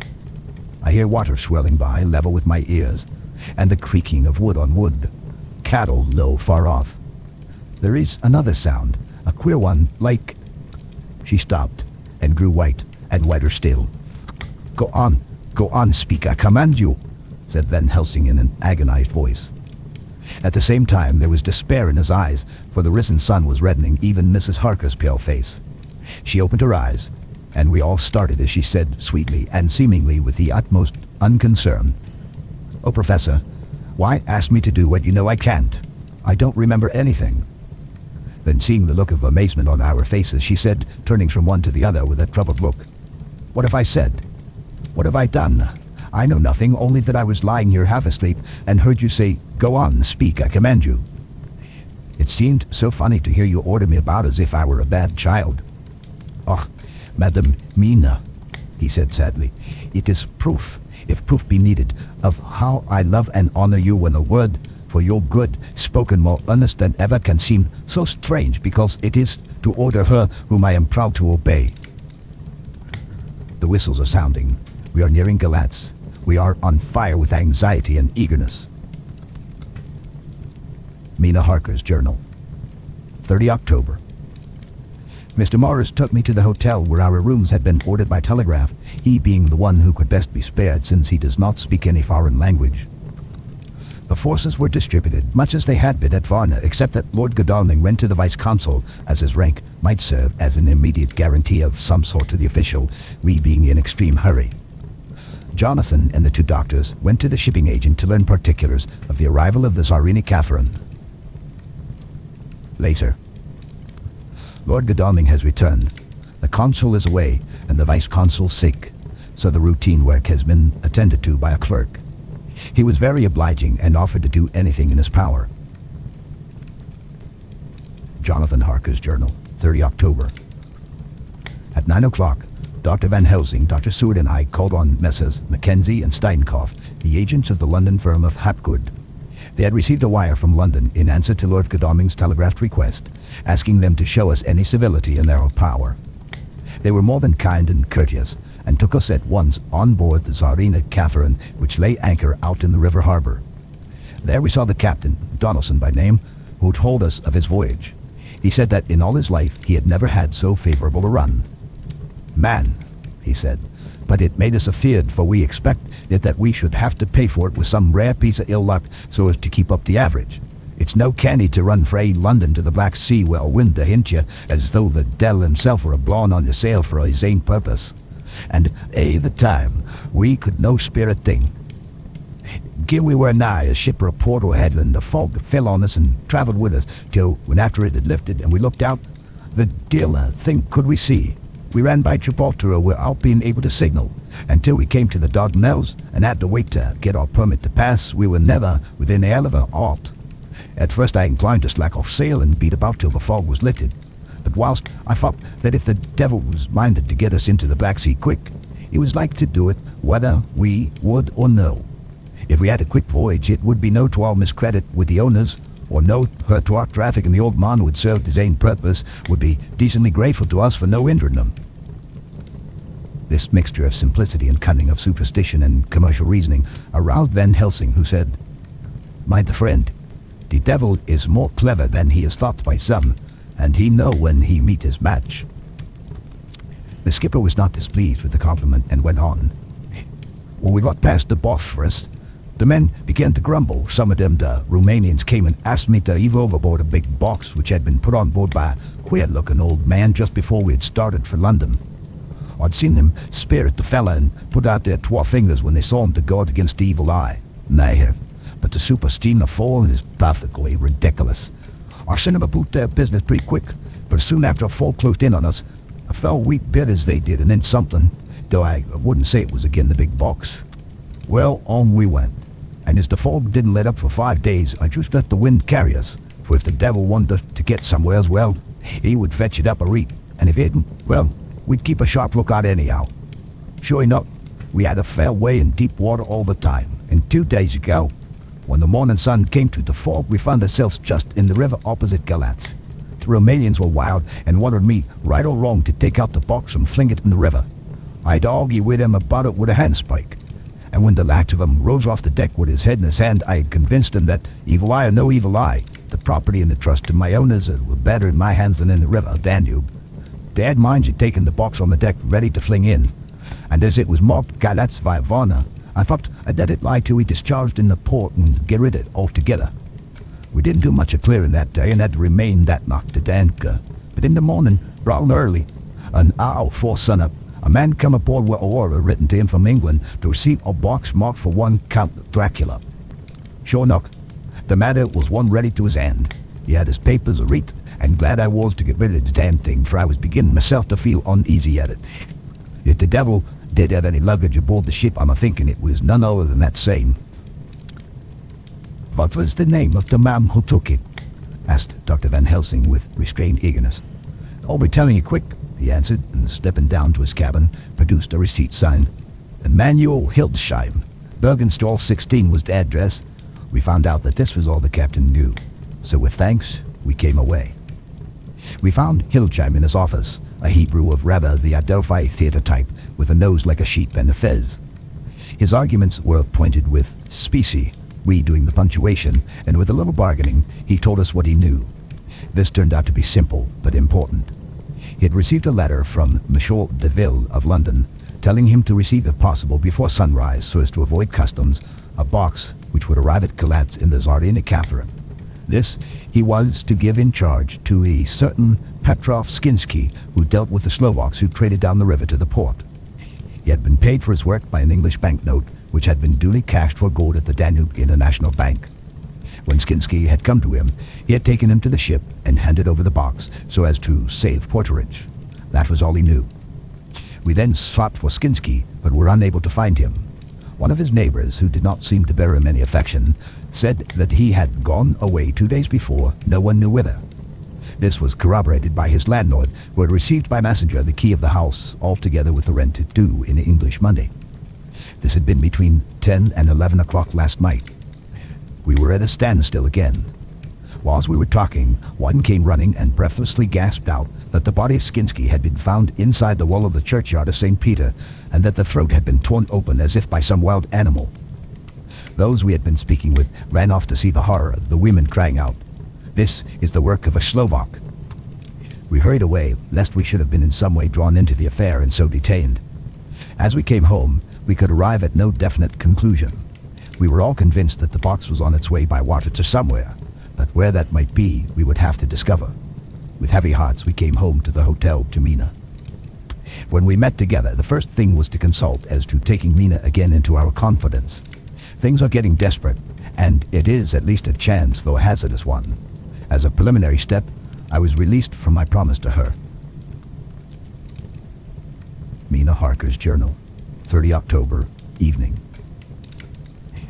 They were so tired and worn out and dispirited that there was nothing to be done till they had some rest. So I asked them all to lie down for half an hour, whilst I should enter everything up to the moment. I feel so grateful to the man who invented the traveler's typewriter, and to Mr. Morris for getting this one for me. I should have felt quite astray doing the work if I had to write with a pen. It is all done. Poor, dear Jonathan, what he must have suffered, what he must be suffering now. He lies on the sofa, hardly seeming to breathe, and his whole body appears in collapse. His brows are knit. His face is drawn with pain, poor fellow. Maybe he is thinking, and I can see his face all wrinkled up with the concentration of his thoughts. Oh, if I could only help it all, I shall do what I can. I've asked Dr. Van Helsing, and he has got me all the papers that I have not yet seen. Whilst they are resting, I shall go over all carefully, and perhaps I may arrive at some conclusion. I shall try to follow the professor's example and think without prejudice on the facts before me. I do believe that under God's providence I have made a discovery. I shall get the maps and look over them. I am more than ever sure that I am right. My new conclusion is ready, so I shall get our party together and read it. They can judge it. It is well to be accurate, and every minute is precious. Mina Harker's memorandum, entered in her journal. Ground of inquiry: Count Dracula's problem is to get back to his own place. A. He must be brought back by someone. This is evident, for had he power to move himself as he wished, he could go either as man or wolf or bat or in some other way. He evidently fears discovery or interference, in the state of helplessness in which he must be, confined as he is between dawn and sunset in his wooden box. B. How is he to be taken? Here a process of exclusions may help us. By road, by rail, by water. 1. By road. There are endless difficulties, especially in leaving the city. X. There are people, and people are curious and investigate. A hint, a surmise, a doubt as to what might be in the box would destroy him. Y. There are, or there may be, customs and octroi officers to pass. Z. His pursuers might follow. This is his highest fear, and in order to prevent his being betrayed, he has repelled, so far as he can, even his victim, me. 2. By rail. There is no one in charge of the box. It would have to take its chance of being delayed, and delay would be fatal with enemies on the track.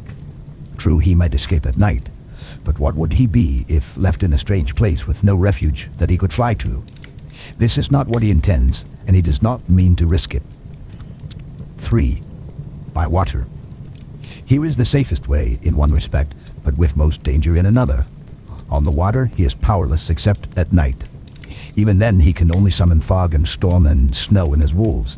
But were he wrecked, the living water would engulf him, helpless, and he would indeed be lost. He could have the vessel drive to land, but if it were unfriendly land wherein he was not free to move, his position would still be desperate. We know from the record that he was on the water, so what we have to do is ascertain what water. The first thing is to realize exactly what he has done as yet. We may then get a light on what his task is to be. Firstly, we must differentiate between what he did in London as part of his general plan of action when he was pressed for moments and had to arrange as best he could. Secondly, we must see, as well as we can surmise it from the facts we know of, what he has done here. As to the first, he evidently intended to arrive at Galatz and sent envoys to Varna to deceive us lest we should ascertain his means of exit from England. His immediate and sole purpose then was to escape. The proof of this is the letter of instructions sent to Emanuel Hildesheim to clear and take away the box before sunrise. There is also the instruction to Petrov Skinsky. These we must only guess at, but there must have been some letter or message since Skinsky came to Hildesheim. That, so far, his plans were successful, we know. The Tsarina, Catherine, made a phenomenally quick journey, so much so that Captain Donelson's suspicions were aroused. But his superstition, united with his canniness, played the Count's game for him, and he ran with his favoring wind through fogs and all till he brought up blindfolded Galatz. That the Count's arrangements were well made has been proved. Hildesheim cleared the box, took it off, and gave it to Skinsky. Skinsky took it, and here we lose the trail. We only know that the box is somewhere on the water moving along. The customs and the octroi, if there be any, have been avoided. Now we come to what the Count must have done after his arrival on land at Galatz. The box was given to Skinsky before sunrise. At sunrise, the Count could appear in his own form. Here, we ask why Skinsky was chosen at all to aid in the work. In my husband's diary, Skinsky is mentioned as dealing with the Slovaks who trade down the river to the port, and the man's remark that the murder was the work of a Slovak chilled the general feeling against his class. The Count wanted isolation. My surmise is this, that in London, the Count decided to get back to his castle by water as the most safe and secret way. He was brought from the castle by Skani, and probably they delivered their cargo to Slovaks, who took the boxes to Varna, for there they were shipped to London. Thus the Count had knowledge of the persons who could arrange this service. When the box was on land before sunrise or after sunset, he came out from his box, Metskinsky, and instructed him what to do as to arranging the carriage of the box up some river. When this was done, and he knew that all was in train, he blotted out his traces, as he thought, by murdering his agent. I have examined the map, and find that the river most suitable for the Slovaks to have ascended is either the Pruth or the Sareth. I read in the typescript that in my trance I heard cows low and water swirling level with my ears and the creaking of wood. The Count in his box, then, was on a river in an open boat, propelled probably either by oars or poles, for the banks are near and it is working against stream. There would be no such if floating downstream. Of course, it may not be either the Sareth or the Pruth, but we may possibly investigate further. Now of these two, the Pruth is the more easily navigated, but the Sareth is at Fundu, joined by the Bistritza, which runs up around the Borgo Pass. The loop it makes is manifestly as close to Dracula's castle as can be got by water. Mina Harker's journal continued. When I had done reading, Jonathan took me in his arms and kissed me. The others kept shaking me by both hands, and Dr. Van Helsing said, "Our dear Madam Mina is once more our teacher. Her eyes had been we were blinded. Now we are on the track once again, and this time we may succeed. Our enemy is at his most helpless, and if we can come on him by day on the water, our task will be over. He has us stopped, but he is powerless to hasten, as he may not leave this box, lest those who carry him may suspect. For them to suspect would be to prompt them to throw him in the stream where he perished. This he knows and will not. Now, men, to our council of war, for here and now we must plan what each and all shall do." "I shall get a steam launch and follow him," said Lord Godalming. "And I, horses to follow on the bank, lest by chance he land," said Mr. Morris. "Good," said the professor. "Both good, but neither must go alone. There must be force to overcome force if need be. The Slovak is strong and rough, and he carries rude arms." All the men smiled. From amongst them they carried a small arsenal. Said Mr. Morris, "I brought some Winchesters. They are pretty handy in a crowd, and there may be wolves. The Count, if you remember, took some other precautions. He made some requisitions on others that Mrs. Harker could not quite hear or understand. We must be ready at all points." Dr. Seward said, "I think I'd better go with Quincy. We have been accustomed to hunt together, and we two, well armed, will be a match for whatever may come along. You must not be alone, Art. It may be necessary to fight the Slovaks, and a chance thrust, for I don't suppose these fellows carry guns, would undo all our plans. There must be no chances this time. We shall not rest until the Count's head and body have been separated, and we are sure that he cannot reincarnate." He looked at Jonathan as he spoke, and Jonathan looked at me. I could see that the poor dear was torn about in his mind. Of course he wanted to be with me, but then the boat service would most likely be the one which would destroy the vampire. Why did I hesitate to write the word? He was silent a while, and during his silence Dr. Van Helsing spoke. "Friend Jonathan, this is to you for twice reasons. First, because you are young and brave and can fight, and all energies may be needed at the last. And again, that it is your right to destroy him, that which has wrought such woe to you and yours. Be not afraid for Madam Mina. She will be in my care, if I may. I am old. My legs are not so quick to run as once, and I am not used to ride so long or to pursue as need be or to fight with lethal weapons. But I can be of other service. I can fight in other way, and I can die if need be as well as younger men. Now let me say that what I would is this. While you, my Lord Godalming, and friend Jonathan go in your so swift little steamboat up the river, and whilst John and Quincy guard the bank where perchance he might be landed, I will take Madam Mina right into the heart at the end of his country. Whilst the old fox is tied in his box, floating on the running stream whence he cannot escape to land, where he dares not raise the lid of his coffin box, lest his Slovak carriers should in fear leave him to perish, we shall go in the track where Jonathan went, from Bistritz over the Borgo, and find our way to the castle of Dracula. Here, Madam Mina's hypnotic power will surely help, and we shall find our way all dark and unknown otherwise, after the first sunrise when we are near that fateful place. There is much to be done, and other places to be made sanctified, so that nest of vipers be obliterated." Here Jonathan interrupted him hotly. Do you mean to say, Professor Van Helsing, that you would bring Mina in our sad case and tainted as she is with that devil's illness right into the jaws of his death trap? Not for the world. Not for heaven or hell. He became speechless almost for a minute, and then went on. Do you know what the place is? Have you seen that awful den of hellish infamy with the very moonlight alive with grisly shapes and every speck of dust that whirls in the wind a devouring monster in embryo? Have you felt the vampire's lips upon your throat? Here he turned to me, and as his eyes lit on my forehead, he threw up his arms with a cry. Oh my God, what have we done to have this terror upon us? And he sank down on the sofa in a collapse of misery. The professor's voice, as he spoke in clear, sweet tones, which seemed to vibrate in the air, calmed us all. Oh, my friend, it is because I would save Madame Mina from that awful place that I would go.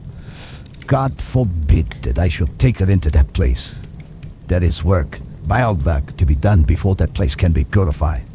Remember that we are in terrible straits, yet he can't escape us this time. And he is strong and subtle and cunning. He may choose to sleep him for a century, and then in time, our dear one, he took my hand, would come to him to keep him company, and would be as those others that you, Jonathan, saw. You have told us of their gloating lips. You heard their ribald laugh as they clutched the moving bag that the Count threw to them. You shudder, and well may be. Forgive me that I make you so much pain, but it is necessary. My friend, is it not a dire need for that which I am giving, possibly my life? If it were that anyone went into that place to stay, it is I who would have to go to keep them company.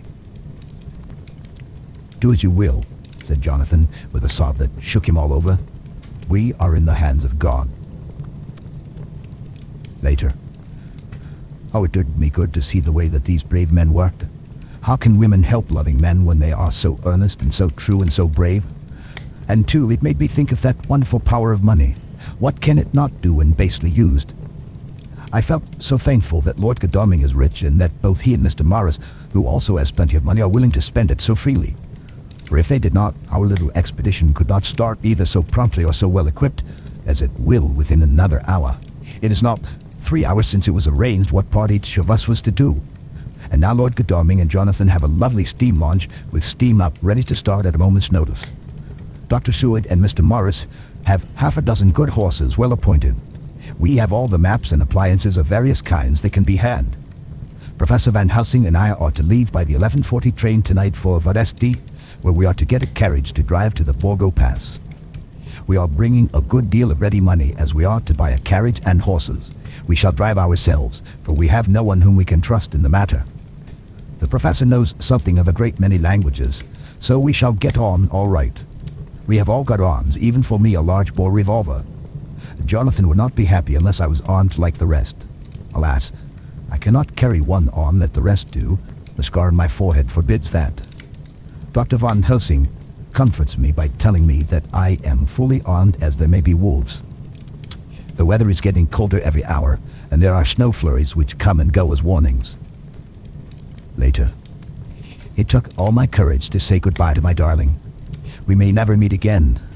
Courage, Mina. The professor is looking at you keenly. His look is a warning. There must be no tears now, unless it may be that God will let them fall in gladness. Jonathan Harker's Journal. 30 October. Night. I am writing this in the light from the furnace door of the steam launch. Lord Godalming is firing up. He is an experienced hand at the work, as he had for years a launch of his own on the Thames and another on the Norfolk Broads. Regarding our plans, we finally decided that Mina's guess was correct, and that if any waterway was chosen for the Count's escape back to his castle, the Sareth and then the Bistritza at its junction would be the one. We took it, that somewhere about the 47th degree north latitude would be the place chosen for crossing the country between the river and the Carpathians. We have no fear in running at good speed up the river at night. There's plenty of water, and the banks are wide enough apart to make steaming, even in the dark, easy enough. Lord Godalming tells me to sleep for a while, as it is enough for the present for one to be on watch. But I cannot sleep. How can I, with the terrible danger hanging over my darling, and going out into that awful place? My only comfort is that we are in the hands of God. Only for that faith it would be easier to die than to live and so be quit of all the trouble. Mr. Morris and Dr. Seward were off on their long ride before we started. They ought to keep up the right bank, far enough off to get on higher lands where they can see a good stretch of river and avoid the following of its curves. They have for the first stages 2 men to ride and lead their spare horses 4 in all, so as not to excite curiosity. When they dismiss the men, which shall be shortly, they shall themselves look after the horses. It may be necessary for us to join forces. If so, they can mount our whole party. One of the saddles has a movable horn and can be easily adapted for Mina if required. It is a wild adventure we are on. Here as we are rushing along through the darkness with the cold from the river seeming to rise up and strike at us with all the mysterious voices of the night around us, it all comes home. We seem to be drifting into unknown places and unknown ways, into a whole world of dark and dreadful things. Godalming is shutting the furnace door. 31 October. Still hurrying along. The day has come and Godalming is sleeping. I am on watch. The morning is bitterly cold. The furnace heat is grateful, though we have heavy fur coats. As yet we have passed only a few open boats, but none of them had on board any box or package of anything like the size of the one we seek. The men were scared every time we turned our electric lamp on them and fell on their knees and prayed. 1 November, evening. No news all day. We have found nothing of the kind we seek. We have now passed into the Bistritza, and if we are wrong in our surmise, our chance is gone. We have overhauled every boat, big and little. Early this morning, one crew took us for a government boat and treated us accordingly. We saw in this a way of smoothing matters, so at Fundu, when the Bistritza runs into the Sareth, we got a Romanian flag, which we now fly conspicuously. With every boat which we have overhauled since then, this trick has succeeded. We have had every deference shown to us, and not once any objection to whatever we chose to ask or do. Some of the Slovaks tell us that a big boat passed them going at more than usual speed as she had a double crew on board. This was before they came to Fundu, so they could not tell us whether the boat turned into the Bistritza or continued up the Sareth. At Fundu, we could not hear of any such boat, so she must have passed there in the night. I am feeling very sleepy. The cold is perhaps beginning to tell upon me, and nature must have rest sometime. Godalming insists that he shall keep the first watch. God bless him for all his goodness to poor dear Mina and me. 2 November, morning. It is broad daylight. That good fellow would not wake me. He says it would have been a sin to, for I slept peacefully and was forgetting my trouble. It seems brutally selfish to me to have slept so long and let him watch all night, but he was quite right. I am a new man this morning, and as I sit here and watch him sleeping, I can do all that is necessary both as to minding the engine, steering, and keeping watch. I can feel that my strength and energy are coming back to me. I wonder where Mina is now, and Van Helsing. They should have got to Foresti about noon on Wednesday. It would take them some time to get the carriage and horses, so if they had started and traveled hard, they would be now about at the Borgo Pass. God guide and help them. I am afraid to think what may happen if we could only go faster, but we cannot. The engines are throbbing and doing their utmost. I wonder how Dr. Seward and Mr. Morris are getting on. There seem to be endless streams running down the mountains into this river, but as none of them are very large at present at all events, though they are doubtless terrible in winter, and when the snow melts, the horsemen may not have met such obstruction. I hope that before we get to Strasbourg, we may see them. For if, by that time, we have not overtaken the Count, it may be necessary to take counsel together what to do next. Dr. Seward's diary, 2 November. 3 days on the road. No news, and no time to write it if there had been, for every moment is precious. We have had only the rest needful for the horses, so we are both bearing it wonderfully. Those adventurous days of ours are turning up useful. We must push on. We shall never feel happy till we get the launch in sight again. 3 November. We heard at Fundu that the launch had gone up the Bistritza. I wish it wasn't so cold. There are signs of snow coming, and if it falls heavy, it will stop us. In such case, we must get a sledge and go on, Russian fashion. 4 November. Today we heard of the launch having been detained by an accident when trying to force a way up the rapids. The Slovak boats get up all right by aid of a rope and steering with knowledge. Some went up only a few hours before. Godalming is an amateur fitter himself, and evidently it was he who put the launch in trim again. Finally, they got up the rapids all right with local help, and are off on the chase afresh. I fear that the boat is not any better for the accident. The peasantry tell us that after she got upon smooth water again, she kept stopping every now and again so long as she was in sight. We must push on harder than ever. Our help may be wanted soon. Mina Harker's Journal. 31 October. Arrived at Foresti at noon. The professor tells me that this morning at dawn he could hardly hypnotize me at all, and that all I could say was, "Dark and quiet." He is now off buying a carriage and horses. He says that he will later on try to buy additional horses so that we may be able to change them on the way. We have something more than 70 miles before us. The country is lovely and most interesting. If only we were under different conditions, how delightful it would be to see it all. If Jonathan and I were driving through it alone, what a pleasure it would be. To stop and see people and learn something of their life, and to fill our minds and memories with all the color and picturesqueness of the whole wild, beautiful country and the quaint people. But alas. Later. Dr. Van Helsing has returned. He has got the carriage and horses. We ought to have some dinner and to start in an hour. The landlady is putting us up a huge basket of provisions. It seems enough for a company of soldiers. The professor encourages her and whispers to me that it may be a week before we can get any food again. He has been shopping too and has sent home such a wonderful lot of fur coats and wraps and all sorts of warm things. There will not be any chance of our being cold. We shall soon be off. I am afraid to think what may happen to us. We are truly in the hands of God.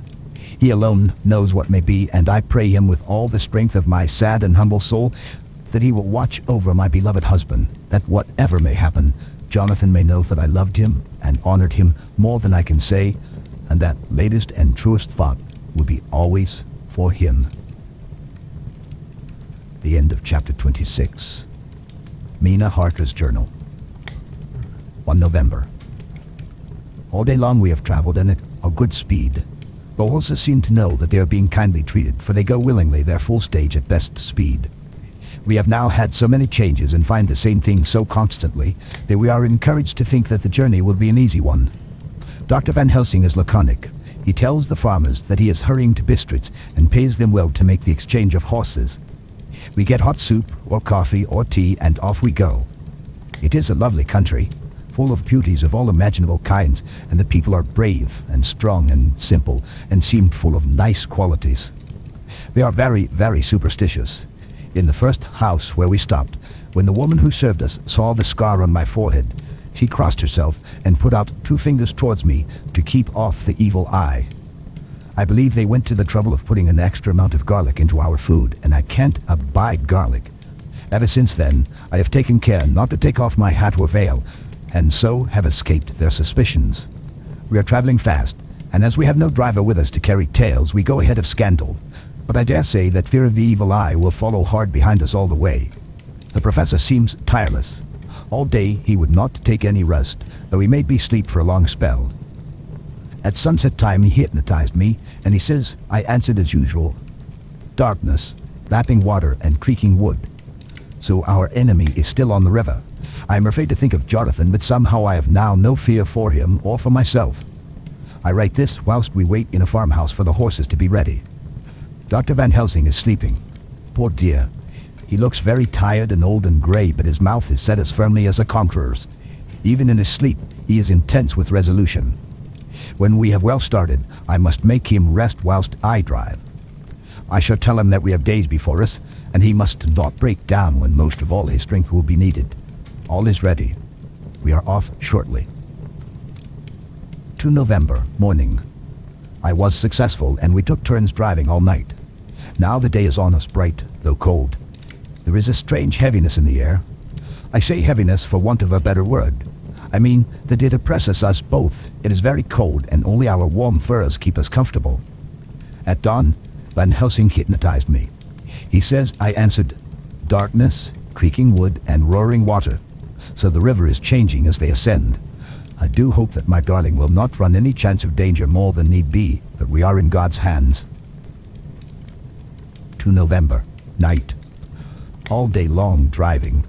The country gets wilder as we go, and the great spurs of the Carpathians, which at Varesti seemed so far from us and so low on the horizon, now seem to gather round us and tower in front. We both seem in good spirits. I think we make an effort, each to cheer the other. In the doing, so we cheer ourselves.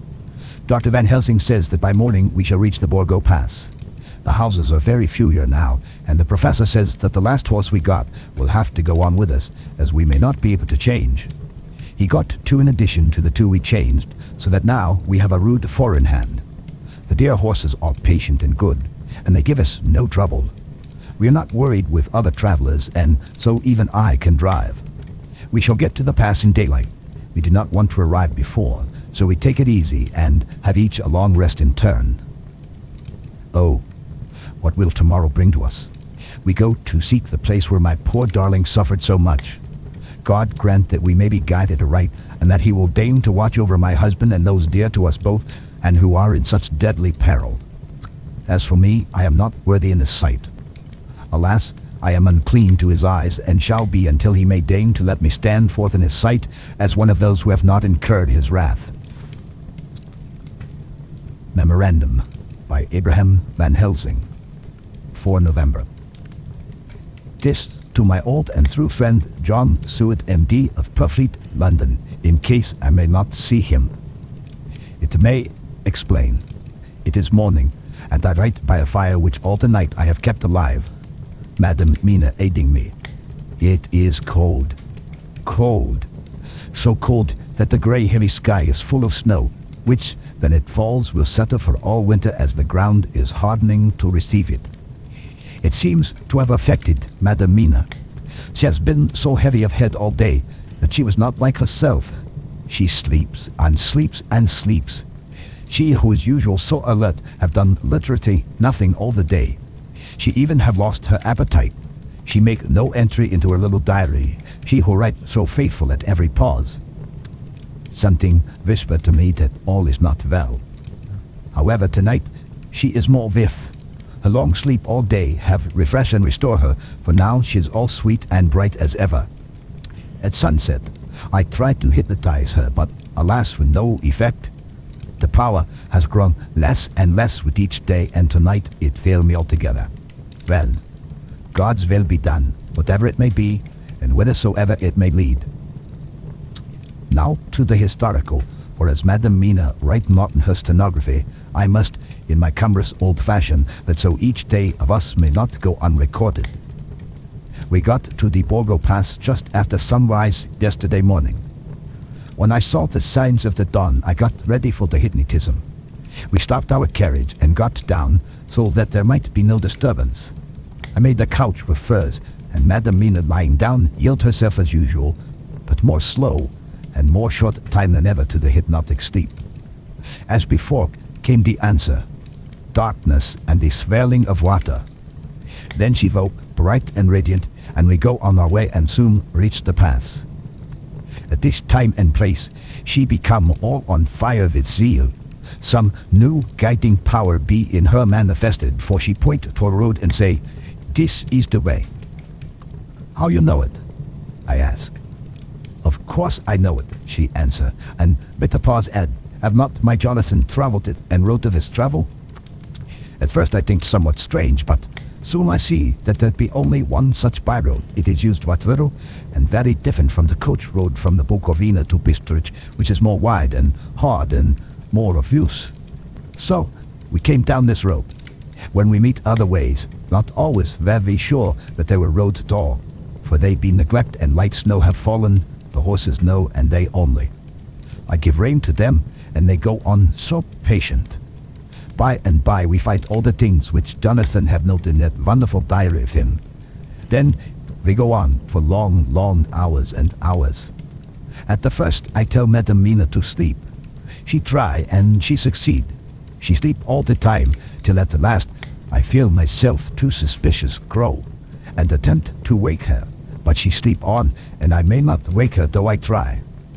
I do not wish to try too hard lest I harm her, for I know that she have suffered much, and sleep at times be all in all to her. I think I drowse myself, for all of a sudden I feel guilt, as though I have done something. I find myself bolt up with the reins in my hand, and the good horses go along jog as just as ever. I look down and find Madam Mina still asleep. It is now not far off sunset time, and over the snow the light of the sun flow in big yellow flood, so that we throw great long shadow on where the mountains rise so steep. For we are going up, and all is, oh, so wild and rocky as though it were the end of the world. Then I arouse Madam Mina. This time she wake with not much trouble, and then I tried to put her to hypnotic sleep. But she slept not, being as though I were not. Still, I try and try till at once I find her and myself in dark. So I look round and find that the sun have gone down. Madam Mina laugh, and I turn and look at her. She is now quite awake, and looks so well as I never saw her since the night at Carfax when we first entered the Count's house. I am amazed and not at ease then. But she is so bright and tender and thoughtful for me that I forget all fear. I light a fire, for we have brought a supply of wood with us, and she prepare food while I undo horses and set them tethered to shelter and feed. Then, when I return to the fire, she have my supper ready. I go to help her, but she smile and tell me that she have eat already, that she was so hungry that she would not wait. I like it not, and I have grave doubts, but I fear to affright her, and so I am silent of it. She helped me, and I eat alone, and then we wrap in fur and lie beside the fire, and I tell her to sleep while I watch. But presently I forget all of watching, and when I suddenly remember that I watch, I find her lying quiet, but awake, and looking at me with so bright eyes. Once, twice more the same occur, and I get much sleep till before morning. When I wake, I try to hypnotize her, but alas, though she shut her eyes obedient, she may not sleep. The sun rise up and up and up, and then sleep come to her too late, but so heavy that she will not wake. I have to lift her up and place her sleeping in the carriage when I have harnessed the horses and made all ready. Madam still sleep, and she look in her sleep more healthy and more redder than before, and I like it not. I am afraid. I am afraid of all things, even to think, but I must go on my way. The stake we play for is life and death, or more than these, and we must not flinch. 5 November, morning. Let me be accurate in everything, for though you and I have seen some strange things together, you may think at the first that I, Van Helsing, am mad, that the many horrors and the so long strain on nerves has at the last turned my brain. All yesterday we travel, always getting closer to the mountains and moving into a more and more wild and desert land. There are great frowning precipices and but falling water, and nature seems to have held sometime her carnival. Madam Mina still sleep, and though I did have hunger and appeased it, I could not waken her even for food. I began to fear that the fatal spell of the place was upon her, tainted as she is with that vampire baptism. Well, said I to self, if it be that she sleep all the day, it shall also be that I do not sleep at night. As we travel on the rough road, for a road of an ancient and imperfect kind there was, I held it down my head and slept. Again I waked with a sense of guilt and of time past, and found Madam Mina still sleeping and the sun low down. But all was indeed changed. The frowning mountains seemed further away, and we were near the top of a steep, rising hill, on summit of which was such a castle as Jonathan tell of in his diary. At once I exulted and feared, for now, for good or ill, the end was near. I woke Madam Mina and again tried to hypnotize her, but alas, unavailing till too late. Then, ere the great dark come upon us, for even after down sun the heavens reflected the gone sun on the snow, and all was for a time in a great twilight. I took out horses and fed them at what shelter I could. Then I make a fire, and near it I make Madam Mina, now awake and more charming than ever, sit comfortable amid her rugs. I got ready food, but she would not eat, simply saying that she had not hunger. I did not press her, knowing her unavailingness, but I myself eat, for I must needs now be strong for all. Then, with the fear on me of what might be. I drew a ring so big for her comfort round where Madamina sat, and over the ring I passed some of the wafer, and I broke it fine so that all was well guarded.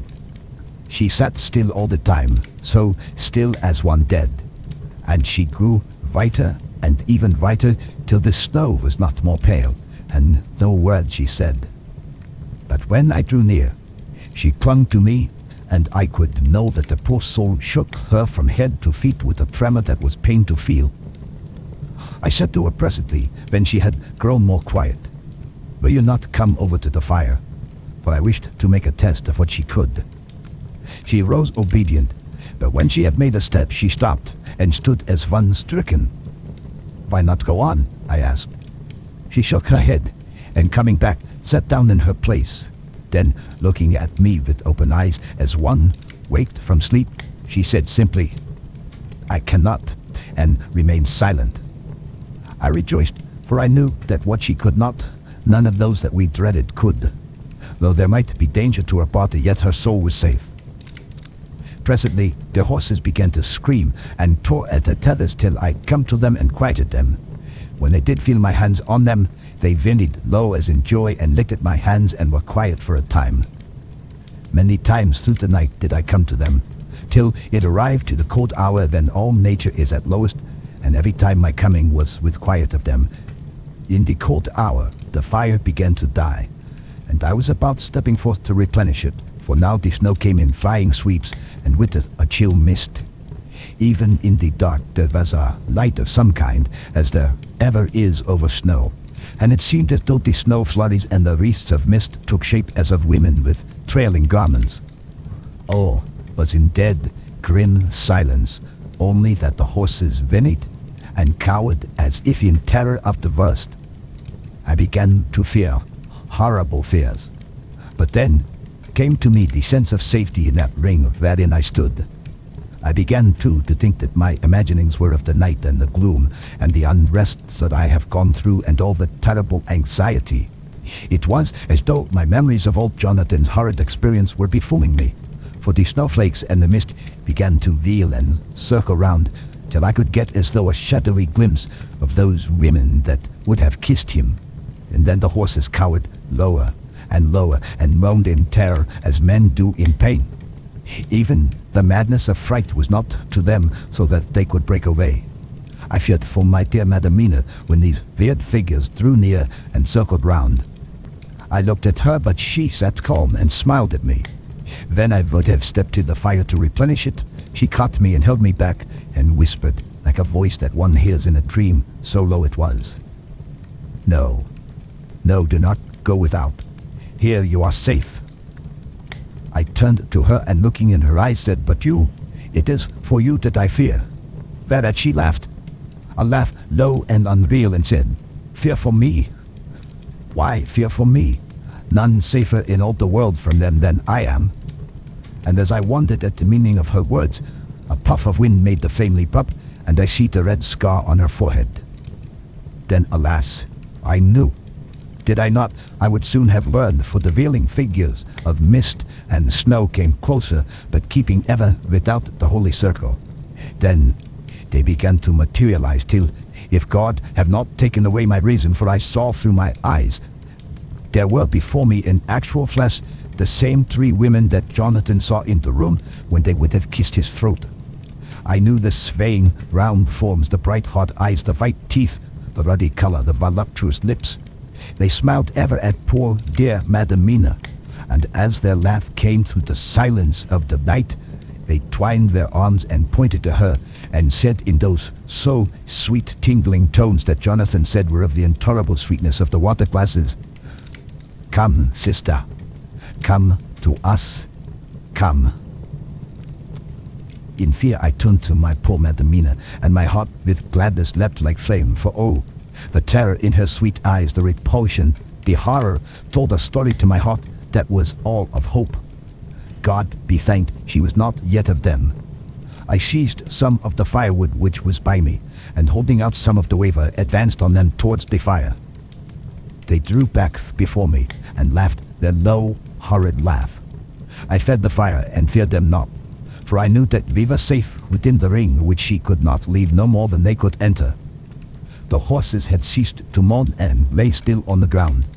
The snow fell on them softly, and they grew whiter. I knew that there was for the poor beasts no more of terror. And so we remained till the red of the dawn began to fall to the snow gloom. I was desolate and afraid, and full of woe and terror. But when that beautiful sun began to climb the horizon, life was to me again. At the first coming of the dawn, the horrid figures melted in the whirling mist and snow.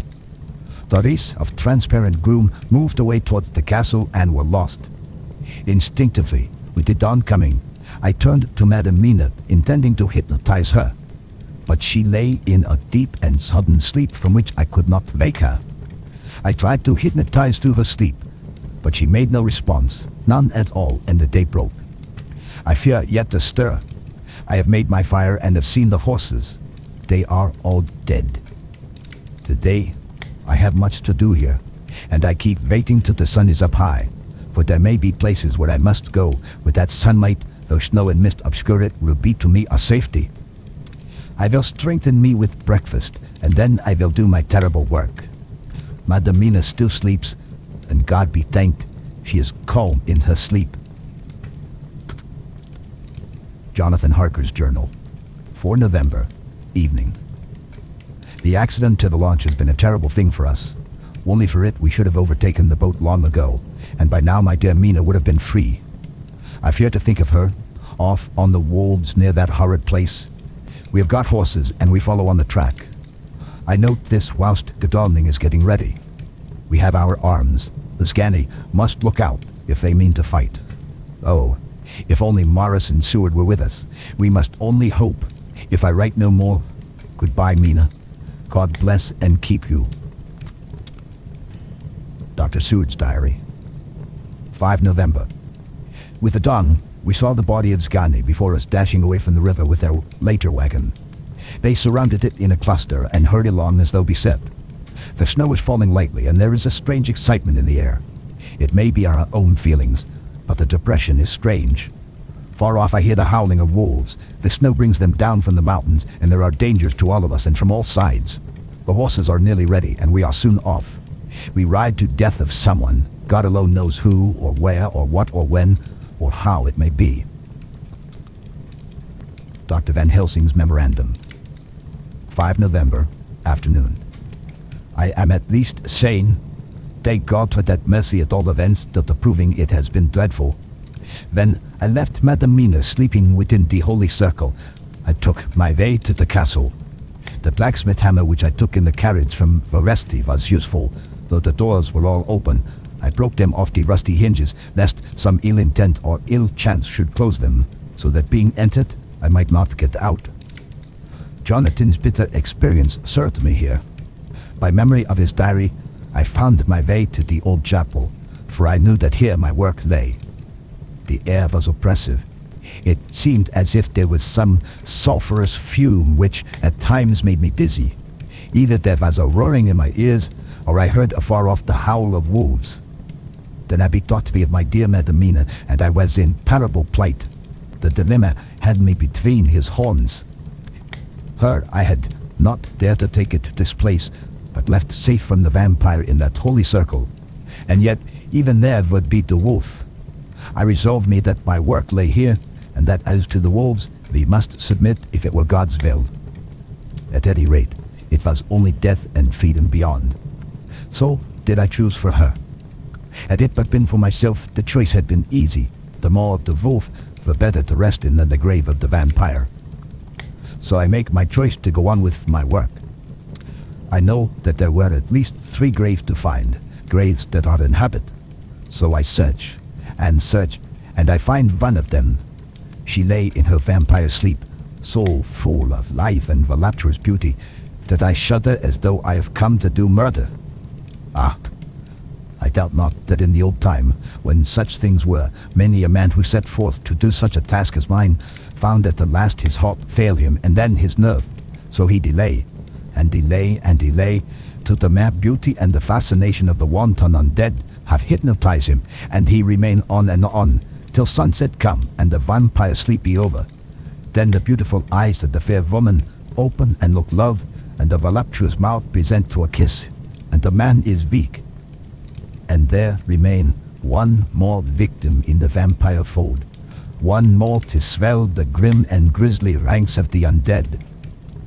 There is some fascination, surely, when I am moved by the mere presence of such an one, even lying as she lay in a tomb, fretted with age and heavy with the dust of centuries, though there be that horrid odor such as the lairs of the Count have had. Yes, I was moved.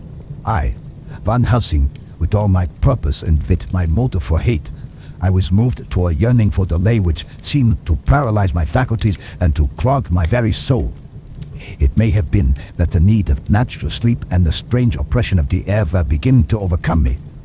Sudden it was that I was lapsing into sleep, the open-eyed sleep of one who yields to a sweet fascination, when there came through the snow-stilled air a long, low wail, so full of woe and pity that it woke me like the sound of a clarion, for it was the voice of my dear Madam Mina that I heard. Then I braced myself again to my horrid task, and found by wrenching away tomb tops one other of the sisters, the other dark one. I dared not pause to look on her as I had on her sister, lest once more I should begin to be in thrall. But I go on searching until presently I find in a high great tomb, as if made to one much beloved, that other fair sister which, like Jonathan, I had seemed to gather herself out of the atoms of the mist. She was so fair to look on, so radiantly beautiful, so exquisitely voluptuous, that the very instinct of man in me, which caused some of my sex to love and to protect one of hers, made my head whirl with new emotion.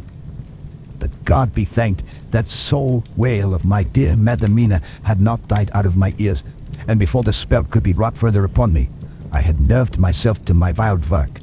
By this time, I had searched all the tombs in the chapel so far as I could tell, and as there had been only 3 of these undead phantoms around us in the night, I took it that there were no more of active undead existent.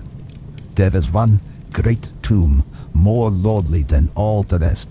Huge it was, and nobly proportioned. On it was but one word: Dracula. This, then, was the undead home of the king vampire to whom so many more would do. Its emptiness spoke eloquent to make certain what I knew. Before I began to restore these women to their dead selves through my awful work, I laid in Dracula's tomb some of the wafer, and so banished him from it undead forever. Then began my terrible task, and I dreaded it. Had it been but one, it had been easy, comparative, but 3. To begin twice more after I had been through a deed of horror, for it was terrible with the sweet Miss Lucy. What I would it not be with these strange ones who had survived through centuries and who had been strengthened by the passing of the years? Who would if they could have fought for their foul lives? Oh, my friend John, but it was butcher work. Had I not been nerved by thoughts of other dead and of the living over whom hung such a pall of fear, I could not have gone on. I tremble, and tremble even yet, though till all was over, God be thanked, my nerve did stand. Had I not seen the repose in the first place, and the gladness that stole over it just ere the final dissolution came, as realization that the soul had been won, I could not have gone further with my butchery.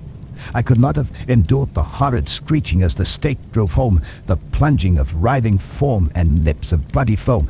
I should have fled in terror and left my work undone. But it is over. And the poor souls, I can pity them now and weep as I think of them, placid each in her full sleep of death for a short moment ere fading. For friend John, hardly had my knife severed the head of each, before the whole body began to melt away and crumble into its native dust, as though the death that should have come centuries ago had at last assert itself and say at once and loud, I am here. Before I left the castle, I so fixed its entrances that never more can the Count enter there undead. Then I stepped into the circle where Madam Mina slept. She woke from her sleep and seeing me cried out in pain that I had endured too much. Come, she said, come away from this awful place. Let us go to meet my husband who is, I know, coming towards us. She was looking thin and pale and weak, but her eyes were pure and glowed with fervor. I was glad to see her paleness and her illness, for my mind was full of the fresh horror of that ruddy vampire sleep. And so, with trust and hope, and yet full of fear, we go eastward to meet our friends, and him whom Madam Mina tell me that she know are coming to meet us. Mina Harker's journal, 6 November. It was late in the afternoon when the professor and I took our way toward the east, whence I knew Jonathan was coming. We did not go fast, the way was steeply downhill, for we had to take heavy rugs and wraps with us. We dared not face the possibility of being left without warmth in the cold and the snow. We had to take some of our provisions too, for we were in a perfect desolation, and so far as we could see through the snowfall, there was not even the sign of habitation. When we had gone about a mile, I was tired with the heavy walking and sat down to rest. Then we looked back and saw where the clear line of Dracula's castle cut the sky. For we were so deep under the hill whereon it was set that the angle of perspective of the Carpathian Mountains was far below it. We saw it in all its grandeur, perched 1,000 feet on the summit of a sheer precipice, and with seemingly a great gap between it and the steep of the adjacent mountain on any side. There was something wild and uncanny about the place. We could hear the distant howling of wolves. They were far off, but the sound, even though coming muffled through the deadening snowfall, was full of terror. I knew from the way Dr. Van Helsing was searching about that he was trying to seek some strategic point where we would be less exposed in case of attack. The rough roadway still led downwards. We could trace it through the drifted snow. In a little while the professor signaled to me, so I got up and joined him. He had found a wonderful spot, a sort of natural hollow in a rock, with an entrance like a doorway between two boulders. He took me by the hand and drew me in. "See," he said, "here you will be in shelter, and if the fools do come, I can meet them one by one." He brought in our furs and made a snug nest for me, and got out some provisions and forced them upon me. But I could not eat. To even try to do so was repulsive to me, and much as I would have liked to please him, I could not bring myself to the attempt. He looked very sad, but did not reproach me. Taking his field glasses from the case, he stood on the top of the rock and began to search the horizon. Suddenly he called out, "Look, Mina! Look, look!" I sprang up and stood beside him on the rock. He handed me his glasses and pointed. The snow was now falling more heavily and swirled about fiercely, for a high wind was beginning to blow. However, there were times when there were pauses between the snow flurries, and I could see a long way round. From the height where we were, it was possible to see at great distance, and far off, beyond the white waste of snow, I could see the river lying like a black ribbon in kinks and curls as it wound its way. Straight in front of us, and not far off, in fact, so near that I wondered we had not noticed before, came a group of mounted men hurrying along. In the midst of them was a cart, a long leader wagon, which swept from side to side like a dog's tail wagging with each stern inequality of the road. Outlined against the snow as they were, I could see from the men's clothes that they were peasants or gypsies of some kind. On the cart was a great square chest. My heart leaped as I saw it, for I felt that the end was coming. The evening was now drawing close, and well I knew that at sunset the thing which was till then imprisoned there would take new freedom, and could in any of many forms elude pursuit. In fear I turned to the professor. To my consternation, however, he was not there. An instant later, I saw him below me. Round the rock he had drawn a circle, such as we had found shelter in last night. When he had completed it, he stood beside me again, saying, "At least you shall be safe here from him." He took the glasses from me, and as the next wall of the snow swept the whole space below us. "See," he said, "they come quickly. They are flogging the horses and galloping as hard as they can." He paused and went on in a hollow voice. "They are racing for the sunset. They may be too late. God's will be done." Down came another blinding rush of driving snow, and the whole landscape was blotted out. It soon passed, however, and once more his glasses were fixed on the plain. Then came a sudden cry. "Look, look, look! See, two horsemen follow fast, coming up from the south. It must be Quincy and John. Take the glass. Look, before the snow blots it all out." I took it and looked. The two men might be Dr. Seward and Mr. Morris. I knew at all events that neither of them was Jonathan. At the same time, I knew that Jonathan was not far off. Looking around, I saw on the north side of the coming party two other men riding at breakneck speed. One of them I knew was Jonathan, and the other I took of course to be Lord Godalming. They too were pursuing the party with the cart.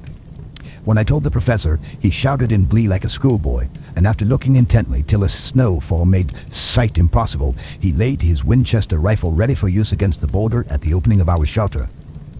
"They are all converging," he said. "When the time comes, we shall have gypsies on all sides." I got out my revolver, ready to hand, for whilst we were speaking, the howling of wolves came louder and closer. When the snowstorm abated a moment, we looked again. It was strange to see the snow falling in such heavy flakes close to us, and beyond, the sun shining more and more brightly as it sank down towards the far mountain tops.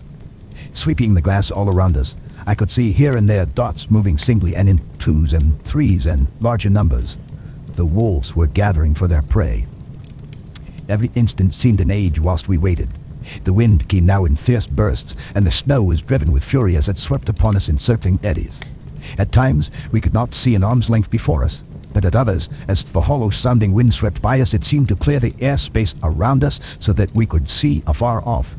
We had of late been so accustomed to watch for sunrise and sunset that we knew with fair accuracy when it would be, and we knew that before long the sun would set. It was hard to believe that by our watches it was less than an hour that we waited in that rocky shelter before the various bodies began to converge close upon us. The wind came now with fiercer and more bitter sweeps, and more steadily from the north. It seemingly had driven the snow clouds from us, for with only occasional burst the snow fell. We could distinguish clearly the individuals of each party, the pursued and the pursuers. Strangely enough, those pursued did not seem to realize, or at least to care, that they were pursued. They seemed, however, to hasten with redoubled speed as the sun dropped lower and lower on the mountain tops. Closer and closer they drew. The professor and I crouched down behind our rock and held our weapons ready. I could see that he was determined that they should not pass. One and all were quite unaware of our presence. All at once, two voices shouted out to halt. One was my Jonathan, raised in a high key of passion. The other, Mr. Morris's strong, resolute tone of quiet command. The gypsies may not have known the language, but there was no mistaking the tone, in whatever tongue the words were spoken. Instinctively they reined in, and at the instant Lord Godalming and Jonathan dashed up at one side, and Dr. Seward and Mr. Morris on the other. The leader of the gypsies, a splendid-looking fellow who sat his horse like a centaur, waved them back and in a fierce voice gave to his companions some word to proceed. They lashed the horses, which sprang forward, but the four men raised their Winchester rifles and in an unmistakable way commanded them to stop. At the same moment, Dr. Van Helsing and I rose behind the rock and pointed our weapons at them. Seeing that they were surrounded, the men tightened their reins and drew up. The leader turned to them and gave a word at which every man of the gypsy party drew what weapon he carried, knife or pistol, and held himself in readiness to attack. Issue was joined in an instant. The leader, with a quick movement of his rein, threw his horse out in front and pointed first to the sun, now close down on the hilltops, and then to the castle, said something which I did not understand. For answer, all four men of our party threw themselves from their horses and dashed towards the cart. I should have felt terrible fear at seeing Jonathan in such danger, but that the ardor of battle must have been upon me as well as the rest of them. I felt no fear, but only a wild surging desire to do something. Seeing the quick movement of our parties, the leader of the gypsies gave a command. His men instantly formed the cart in a sort of undisciplined endeavor, each one shouldering and pushing the other in his eagerness to carry out the order. In the midst of this, I could see that Jonathan on one side of the ring of men and Quincy on the other were forcing a way to the cart. It was evident that they were bent on finishing their task before the sun should set. Nothing seemed to stop or even to hinder them. Neither the leveled weapons, nor the flashing knives of the gypsies in front, nor the howling of the wolves behind appeared to even attract their attention. Jonathan's impetuosity and the manifest singleness of his purpose seemed to overawe those in front of him. Instinctively they cowered aside and let him pass. In an instant he had jumped upon the cart, and with a strength which seemed incredible, raised the great box and flung it over the wheel to the ground. In the meantime, Mr. Morris had had to use force to pass through his side of the ring of Skani. All the time I had been breathlessly watching Jonathan. I had, with the tail of my eye, seen him pressing desperately forward, and had seen the knives of the gypsies flash as he won a way through them, and they cut at him. He had parried with his great bowie knife, and at first I thought that he too had come through in safety. But as he sprang beside Jonathan, who had by now jumped from the cart, I could see that with his left hand he was clutching at his side, and that the blood was spurting through his fingers. He did not delay notwithstanding this, for as Jonathan, with desperate energy, attacked one end of the chest, attempting to pry off the lid with his great kukri knife, he attacked the other frantically with his bowie. Under the efforts of both men, the lid began to yield. The nails drew with a screeching sound, and the top of the box was thrown back. By this time the gypsies, seeing themselves covered by the Winchesters and at the mercy of Lord Godalming and of Dr. Seward, had given in and made no further resistance. The sun was almost down on the mountaintops, and the shadows of the whole group fell upon the snow. I saw the Count lying within the box upon the earth, some of which the rood falling from the cart had scattered over him. He was deathly pale, just like a waxen image, and the red eyes glared with the horrible vindictive look which I knew so well. As I looked, the eyes saw the sinking sun, and the look of hate in them turned to triumph. But on the instant came the sweep and flash of Jonathan's great knife. I shrieked as I saw it shear through the throat, whilst at the same moment Mr. Morris's bowie knife plunged into the heart. It was like a miracle, but for our very eyes, and almost in the drawing of a breath, the whole body crumbled into dust and passed from our sight. I shall be glad as long as I live that even in that moment of final dissolution, there was in the face a look of peace such as I never could have imagined might have rested there. The castle of Dracula now stood out against the red sky, and every stone of its broken battlements was articulated against the light of the setting sun. The gypsies, taking us as in some way the cause of the extraordinary disappearance of the dead man, turned without a word and rode away as if for their lives. Those who were unmounted jumped upon the later wagon and shouted to the horsemen not to desert them. The wolves, which had withdrawn to a safe distance, followed in their wake, leaving us alone. Mr. Morris, who had sunk to the ground, leaned on his elbow, holding his hand pressed to his side. The blood still gushed through his fingers. I flew to him, for the holy circle did not now keep me back. So did the two doctors. Jonathan knelt behind him, and the wounded man laid back his head on his shoulder. With a sigh, he took with a feeble effort my hand in that of his own, which was unstained. He must have seen the anguish of my heart in my face, for he smiled at me and said, "I am only too happy to have been of service." "Oh, God!" he cried suddenly, struggling to a sitting posture and pointing to me. "It was worth for this to die. Look! Look!" The sun was now right down upon the mountaintop, and the red gleams fell upon my face, so that it was bathed in rosy light. With one impulse, the men sank on their knees, and a deep and earnest amen broke from all as their eyes followed the pointing of his finger. The dying man spoke. "Now God be thanked that all has not been in vain. The snow is not more stainless than her forehead. The curse has passed away." And to our bitter grief, with a smile and in silence, he died, a gallant gentleman. Note: 7 years ago, we all went through the flames, and the happiness of some of us since then is, we think, well worth the pain we endured. It is an added joy to Mina and to me that our boy's birthday is the same day as that on which Quincy Morris died.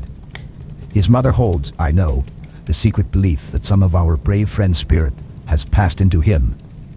His bundle of names links all our little band of men together, but we call him Quincy. In the summer of this year, we made a journey to Transylvania, and went over the old ground which was and is, to us, so full of vivid and terrible memories. It was almost impossible to believe that the things which we had seen with our own eyes and heard with our own ears were living truths.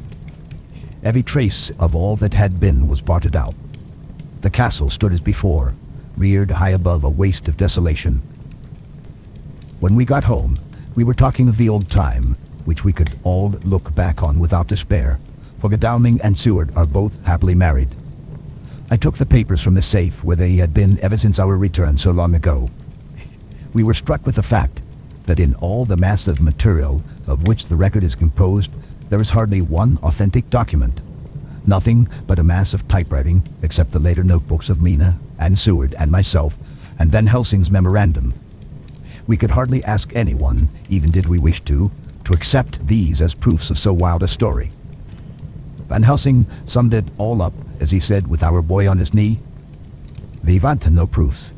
We ask none to believe us. This boy will someday know what a brave and gallant woman his mother is.